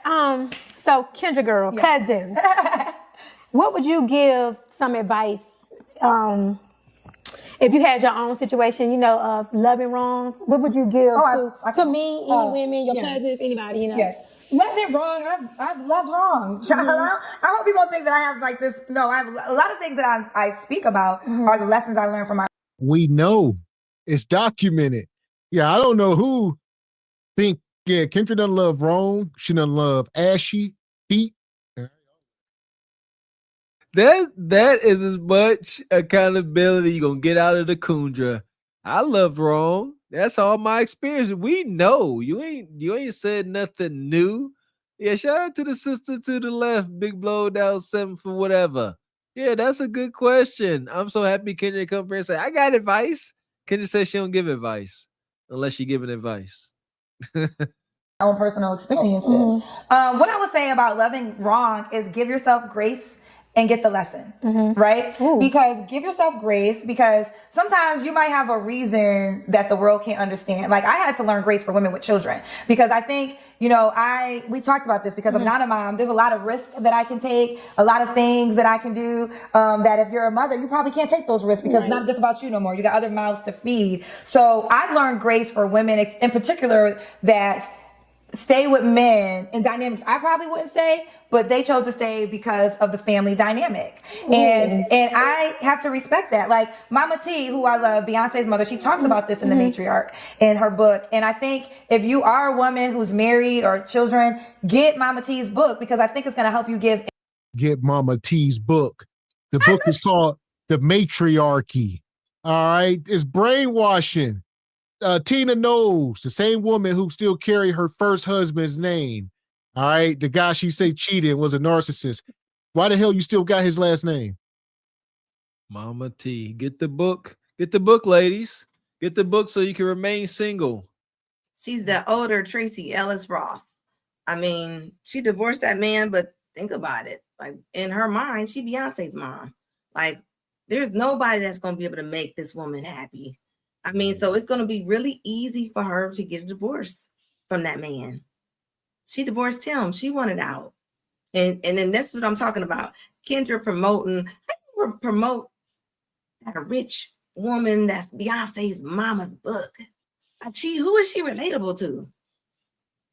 Nobody at all. Shout out to The Matriarchy. She said, get Mama T's book, learn about the matriarchy. Okay. I say go ahead if you don't want to land the man that you desire. Go ahead, join the matriarchy, join Order 66, and just know your lane. That's all we saying. We not fighting y'all. Do it. Go ahead, enjoy. Just know that you will no longer qualify under that rule for the man y'all. They all come up here begging for and say they desire. You get simping, blowed out, simps at best. I don't know how old Tina Knowles is. She's got to be maybe approaching 70 or above. I don't really know. And I don't know any 65 plus woman that's just getting a divorce except for special cases like a Beyonce's mom or whatever. Like ain't nobody getting a divorce. If we wrote it out this long, this is what it's going to be for the duration. We only got a few decades left. So getting advice from her it's not going to work for the average everyday woman. Insight on how, as a wife, when she was going through certain things with infidelity with her husband, the decisions she made in order to keep her family together. And I think there's a lot of women. The biggest thing that I hate the most is that I always tell people this, and you've been married, so you probably know this already, but I always tell people who truly desire marriage to get real life married friends, because real life married friends tell you real life things other than the Instagram. Oh, he bought me a car for my birthday. Like people just see that. And then because that dopamine of, I want that, but they never know the journey that got them there, right? So if you're a woman who's loved wrong, I would say give yourself grace, but then really learn to love yourself right, because that's the superpower. The superpower is when you're being loved wrong by a man, it's because you don't love yourself right. Because if you loved yourself right, then when someone is trying to love you wrong, you would just disconnect, because it's like, I don't even tolerate that. Like, and I have friends, and I've been thinking about some of my lessons from my married friends. And one in particular, like a lot of my friends who are married, their standard of. This is wicked. I don't know why these people think they know so much about marriage because they know married people. We had Stephen A. Smith up here tonight. He was saying the same stuff pretty much. Like, if you never done it, why are y'all so infatuated with it? I never cared to speak on marriage until I was married. I ain't sitting here act like I know something. I wasn't married. I wasn't even worried about it. I ain't about to be sitting here act like I know something about it. Shoot, I've been married for a little while and I still was careful about talking about it because I know it's an ongoing process. You see what I'm saying? But they come up here so loud and wrong, Mr. X. No type of, that's because they don't have no shame. See, shame stops you from being loud and wrong because you don't like having egg on your face because of the shame. But yeah, that's all they gonna talk about. They're gonna keep trying to talk about marriage because they want it so bad. But they act like they don't. But it's fine. We understand. Carry on. Me and my friends got married around the same time. We were all 25, and all of us had our own individual thought of what marriage was supposed to be. And it was like 3 years into our marriages, and one of our husbands did something, and two of us got together to go hunt down the husband. And we hunted him down, and we found him, right? And when we brought him back to his wife, which is my best friend, she's like, "Why did y'all do that? I knew where he was at. If I'm not tripping, why are y'all tripping?" And then me and the friend who went out and did all this, recon work to find his ass, you know what I'm saying? We're sitting there with eggs on our faces. Not every wife wants to know their husband's cheating. And you learn through trial and error, you do this for your friend, and your friend is like, well, that's not the kind of love I want. I can respect that you would want to know, but I don't want to know. So that's why you're humble, Mr. Walker, because you know that everybody's marriage is different. And what works for you might not work for Mr. Gavin, but once you know what works for Gavin or not, then you know how to approach certain situations, different topics, things like that. But they're putting they have those horse blinders on, and they have an already preconceived notion of what marriage is, and they just spew that out onto all of us. And it's just not true. That's just not the way. So it's weird. It's weird. It's like they're all circle jerking each other into loneliness. Well said, Miss Raquel. Yeah, because we kind of debunked, just even with being in a relationship, all the things that they think should be. It's like, no, it's not even like that. So we're kind of debunking all that right now. And Kendra, I have a question for you guys. Like, at what age can you or should you start taking accountability for all your failed relationships? Because you're about to you're half 100. You're still talking about the failed relationships. Like, when is it ever going to end? Like, when are you going to realize that you might be the problem, or take some accountability? Sure. Soon. So the sooner the better. Shoot, man. That's the answer. Shoot, the sooner the better. Don't wait too long.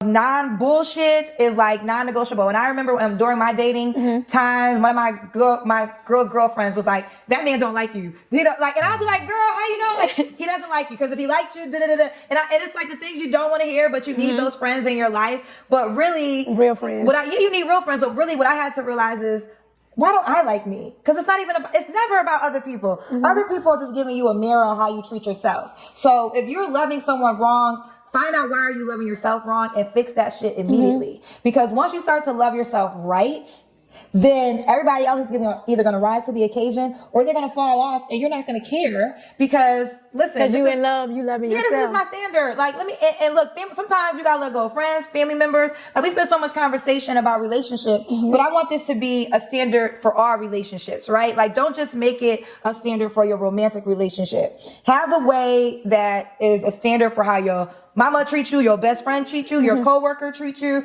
And then when you have this non-negotiable standard overall, then you're going to be loved right. Right. That's good. So, yeah. You a lie, and the truth ain't in you. It's amazing. It's just a hyena circle jerk, you know. And the problem is we got so many lonely single women out here. They need this stuff to cling to. You know, all this stuff online is they cope with it as they drink and whatever else. Copium. Cuffing season copium. Let's call it what a TI is. If these individual hyenas break out of this stupor, this delirious stupor, they gonna plunge into deep depression. I understands it.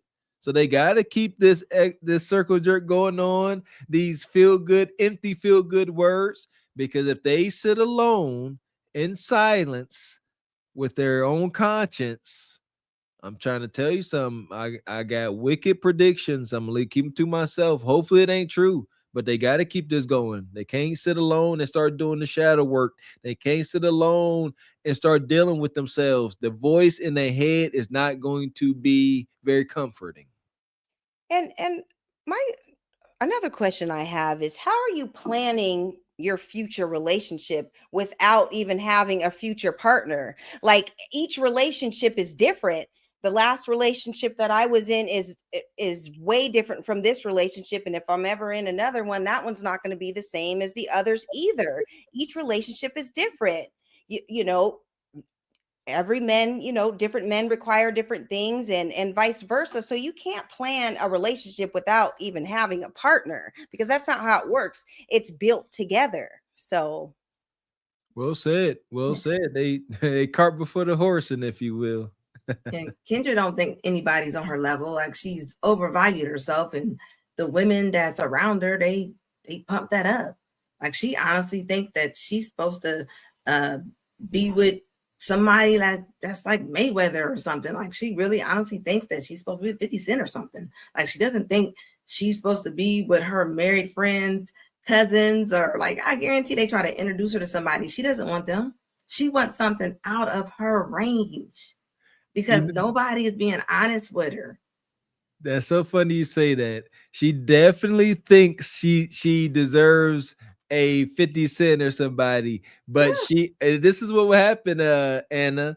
It'll never happen. But if somebody like 50 reached out to her, she would disqualify herself. She would screenshot whatever message and like, look who reached out to me. Look, I'm desirable, but I ain't got time for y'all. So you're right. She definitely thinks she deserves them, but self-sabotage will happen for sure.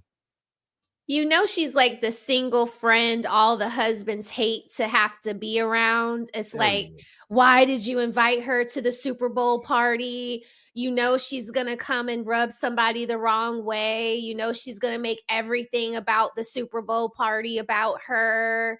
You know, she can't have this because it's not up to par. Like, it's like, girl, you know, these ain't kosher hot dogs. I don't know what kind of potato chips he put in the bowl. You know, fix yourself a plate, sit your ass down, and leave everybody alone. Is this gluten free? Yeah, you see, that's the kind of friend she is. Yeah.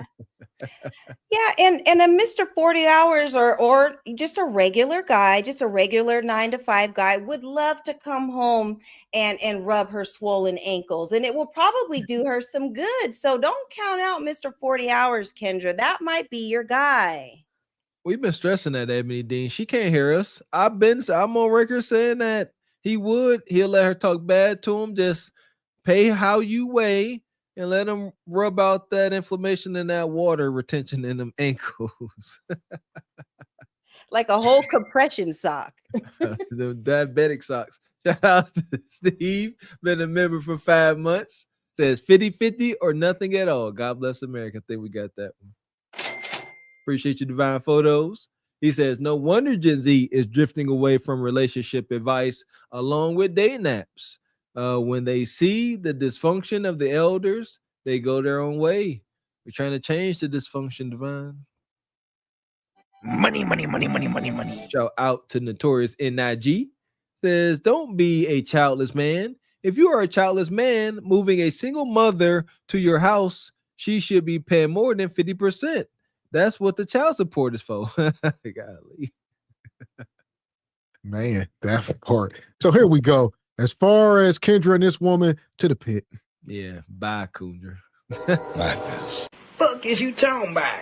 This is Sparta! You got to know when to hold 'em, know when to fold 'em, know when to walk away, know when to hide. You gotta count your blessings. You're sitting at the table. You hear me? Ooh, child, things will get brighter. Shout out to Kundra's babbling. Sweet Jesus, it ain't slowed down a bit. Forgot how mind-numbing that madness is. When is it gonna get old? When is it gonna get old for the highness of the echo chamber to stop having the same? When is it gonna get old for them having the same conversations? Like getting nowhere. Like that's what desired outcome, results. That's what every conversation should lead up to. A resolution, desired outcome, desire. Like what are they striving for? Just nothing. Yeah, and it seems like she's just kind of hanging on to the time, when she was at her peak. And things change. Like, we're in a different transition and you're not changing with the time. You're still stuck in that old format, doing the same thing. And that's why your views went from the high rise to the apartments, or you rented that little spot out with the little Target setup. So yeah, you're not moving with the times, Kendra, and it's showing in your everyday life. So it's unfortunate. Most unfortunate. That part. So here we are. We done made it through another show. All right. The dating market, you either winning or you getting played in 2025. Women are still saying they are the prize. That woman on the show with Kendra just now just said she was the prize, so. The only way to win out here, what did Cage to say? Self-awareness is attractive. Self-awareness is beautiful. Know your lane. Be aware enough to know your lane.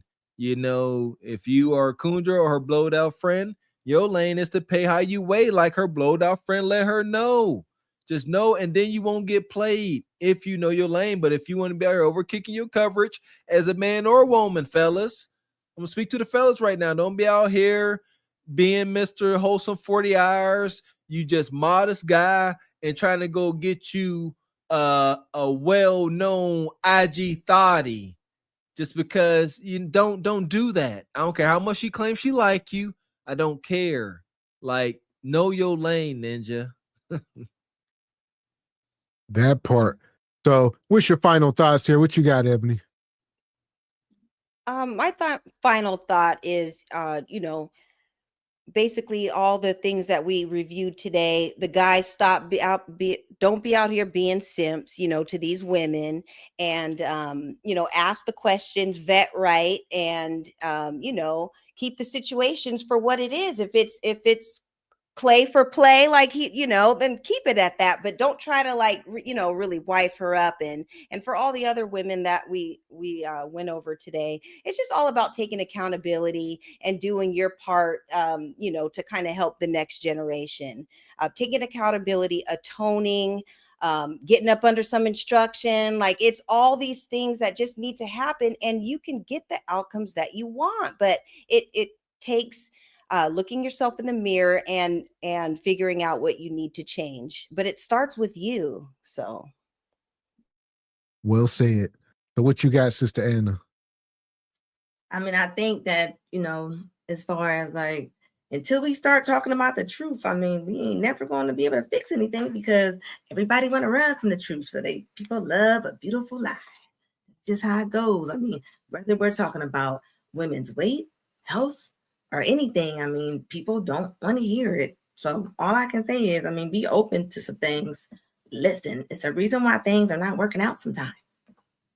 Be open to constructive criticism. That's what it is. And they won't, because it sucks. Taking constructive criticism, the initial feeling sucks. You need to change your ways. Oh, I've been doing something wrong. Oh, I got to change. Yes, but they refuse to take on that feeling, Anna, and it's unfortunate. That part. So we made it through a lot tonight. We started off talked about the sister Portia. She's divesting, dating women. And then we had LeBron up here. LeBron doing the podcast, dating stuff now. We had Brittany Renner. Brittany Renner got $50,000 a month in bills. We didn't know that. All right. We got Cam Newton asking body counts. We had your one sister over on Ask a Brother. She was over there crashing out. It was a long night, Raquel. What you got? Did we talk about Meg and the spaghetti? Did we talk about that? Oh, I forgot about that. This night been so crazy. I done forgot about that because that the rice, the spaghetti, and the sweaty gooch rice. Reek said he's about to go get some sweaty rice when he gets off the show tonight. He's such a freak. Shout out to Air Force Reek the freak says, "Good job, fellas. I'm about to go and get 2 servings of some sweat rice. Y'all be easy. All right, listen. If y'all gonna eat these Kudakata cuisines, make sure, like I said, get the match charts under control. Yes, and it has, like, you know what I mean, like." You know what I mean? It needs to be a recent my chart. It needs to be a recent. It can't be from 5 years ago. You need to see like 2025 dates in their my chart. Come on, guys. Yeah. Context, man. Like her hygiene and diet got to be superb. Like you just can't be. Your body's a temple. Aquafina. It got to be Aquafina. It got to be smart Aquafina water is disgusting. Like, well, you know what I mean. I just Aquafina. We're like Deer Park. yeah, some Crystal Springs or some shit. There I we don't go. know. Some But natural okay, crisp. let me say what I'm thinking, because y'all been making me work so hard this week, and I've been researching all these different things, and I've been watching Anna, and I just been watching everybody. I've been ODing on content, and I just think that we're all confused. Well, not us, because we're married, right, for the most part, but I feel like the dating market is confused, but it won't, like, it's just going to keep going into more and more and more. It's like when you're taking your braids out and you get to the point where you got to get the comb to get, Anna, you gonna know. Cause when like you can get it to a certain point, but at the end, like you got to get the comb to help you get it unraveled. I feel like we're just about at that point. But men are going to have to like reset everything, because we can't say that we want the old way, like the traditional way. We can't say that anymore because we done got so far into modern life. And then now y'all are going to have to say, this is what it's going to be, or it's not going to be nothing. I mean, I really truly feel like men are supposed to be the motivators of women. Like, we fall under y'all. So if the single men aren't going to say, okay, enough is enough now. And I feel like that new guy that you've been introducing into the show, y'all have been introducing into the show, the young man that wears the blonde wig. Trey. Yes. I feel like he is going to catapult. Like, he's gonna be the one to like be the straw that breaks the camel's back, because he is the embodiment of like youth. Like, we're always looking for new leaders. And it takes a fresh perspective, and you can see a little Kevin Samuels in him, and it's beautiful to see. But I feel like we can't go off of the old stuff, and we're going to have to make new rules going into the future, but the men are going to have to set those rules. We can't be trusted to do it, because look at what we've messed up in like these 50 years. So that's my take on, you either win or get played in the 2025 dating market. I agree. Shout out to Uncle Tom. Appreciate you coming through this evening. Says the only way to avoid being a victim of the great she said, get under a good man and treat him right. Shout out to Ebony Dean. Get under some instruction, god dang it. It got to be a he set. We got to get out of the she set and get into the he set. Ooh, Tall Daddy, I'm going to try to use that in my stuff. I like she said. I like that. Me too. Okay. Good one, Tall. Look at you. Appreciate you, Steve. So I forgot to say, you ladies look beautiful tonight, indeed. As always. So we appreciate y'all coming up. Like I said, it was a crazy show. I dropped Anna's link in the chat as well as Raquel. Make sure y'all go over and subscribe. Don't be stingy ninjas like Rose in the chat. No, shout out to Rose. I'm glad she showed herself on the Patreon. That was awesome for the Patreon too, because she's been so elusive since I've been up here for a year. So that's true. That's why I like the interest. I respect the interest. If she would have had quality internet, I would have gave her a solid 10, but 8.5 because she's gonna come back stronger than ever. Watch. That internet was bogus. Like Jeepers Creepers was chewing on her main line out there in them cornfields. Yeah, and that's that exclusive content. People are popping up and they're showing their face, and everybody that you want to see in the chat, y'all better get on with the Patreon because it's lit. There we go. There you go, Rose. About to y'all want to see Rose? Y'all got to join the Patreon. That's the only place I seen her, and she ain't AI. If you want to see it, you got to join the Patreon. There you go, Rose. You gonna be worth a day. And she looks like her picture. That's what I was so happy to see. I was just like, finally somebody comes up and they look exactly like their picture. I was so happy. And she is not usually the nicest to me, but I was excited. I was like, yeah, Rose. He's not. You see that? That's why I say she's our favorite troll. Yeah. Yeah. Rose is evil. She ain't nice to nobody. Nonetheless, here we are. I dropped the links in the chat. Make sure y'all go over and join the Patreon. Go over and subscribe to Raquel. Subscribe to Anna. And we appreciate y'all coming through tonight. Yes. Sure. Thank you. Good night, guys. Bye, ladies. I'll see y'all, Anna. I'll be seeing you, Ebony. Yeah, we gotta get together. We gotta do what we say. Y'all keep saying that. Y'all say that we're every gonna do it. We're gonna do it. I'm gonna initiate it because I'm on furlough, so I got the time. So I will be annoying everybody. Okay, you two. Let's do it. Okay. Yeah, we'll get our contacts going, and now's the perfect time. Like this week. Okay, awesome. Let's go. Yeah, let's go. All right. When our Patreon is going, don't get mad at us now. Right. Not at all. Shoot, not at all. Let's go with it. You see, y'all go chat wild in y'all Patreon. We here for it. Exactly. Yeah. We here for it. Y'all can do whatever y'all want on Patreon. I'm game. Yeah, we'll have a good time. All grapevines all think alike, and so it'll be fun. It'll be good. Yeah. All right, ladies. Good night, y'all. All right, good night. See y'all in these YouTube streets. Yes. Thank you. Yep. All right, ladies and gentlemen. Like I said, I just dropped Anna's and Raquel's links in the chat. Go over and subscribe. Make sure y'all check them out when they live. Hit the like button, support the content. There you go. That part. Appreciate y'all rocking with us. This 17th day of 35. We about officially halfway through, huh? We over the hump. It's the hump day. All right. We still moving. Feel good. Feel a little regenerated, kind of. Not really, but we moving. That part. So it's day 17 in the books. We'll be up here tomorrow for day 18. Single by Choice Madness, and we already got a crazy show lined up. The craziness don't stop.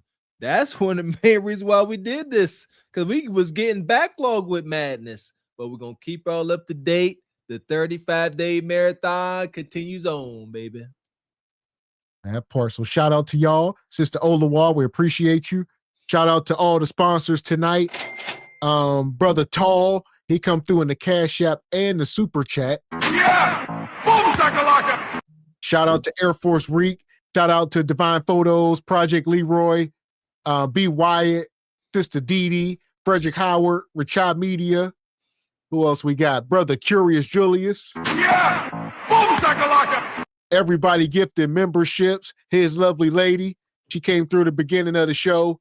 Shout out to G. Honda, Julius Brown, Unk B Streaming, Air Force Reek, I might have said you already, Truest Dude, Sister Cree came over.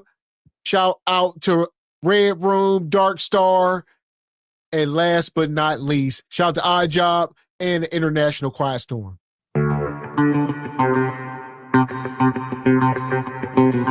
We appreciate all the show sponsors, everybody coming through supporting. And again, shout out to yesterday's Patreon show. Big shout out to Ebony Dean, Divine Photos, the lovely sister Honey Bee, the good brother Stephen James, and the elusive sister Rose came through, and the brother Black Bane. All of them won a free or no cost shirt or hoodie, just like we promised. Shout out to everybody in the Patreon.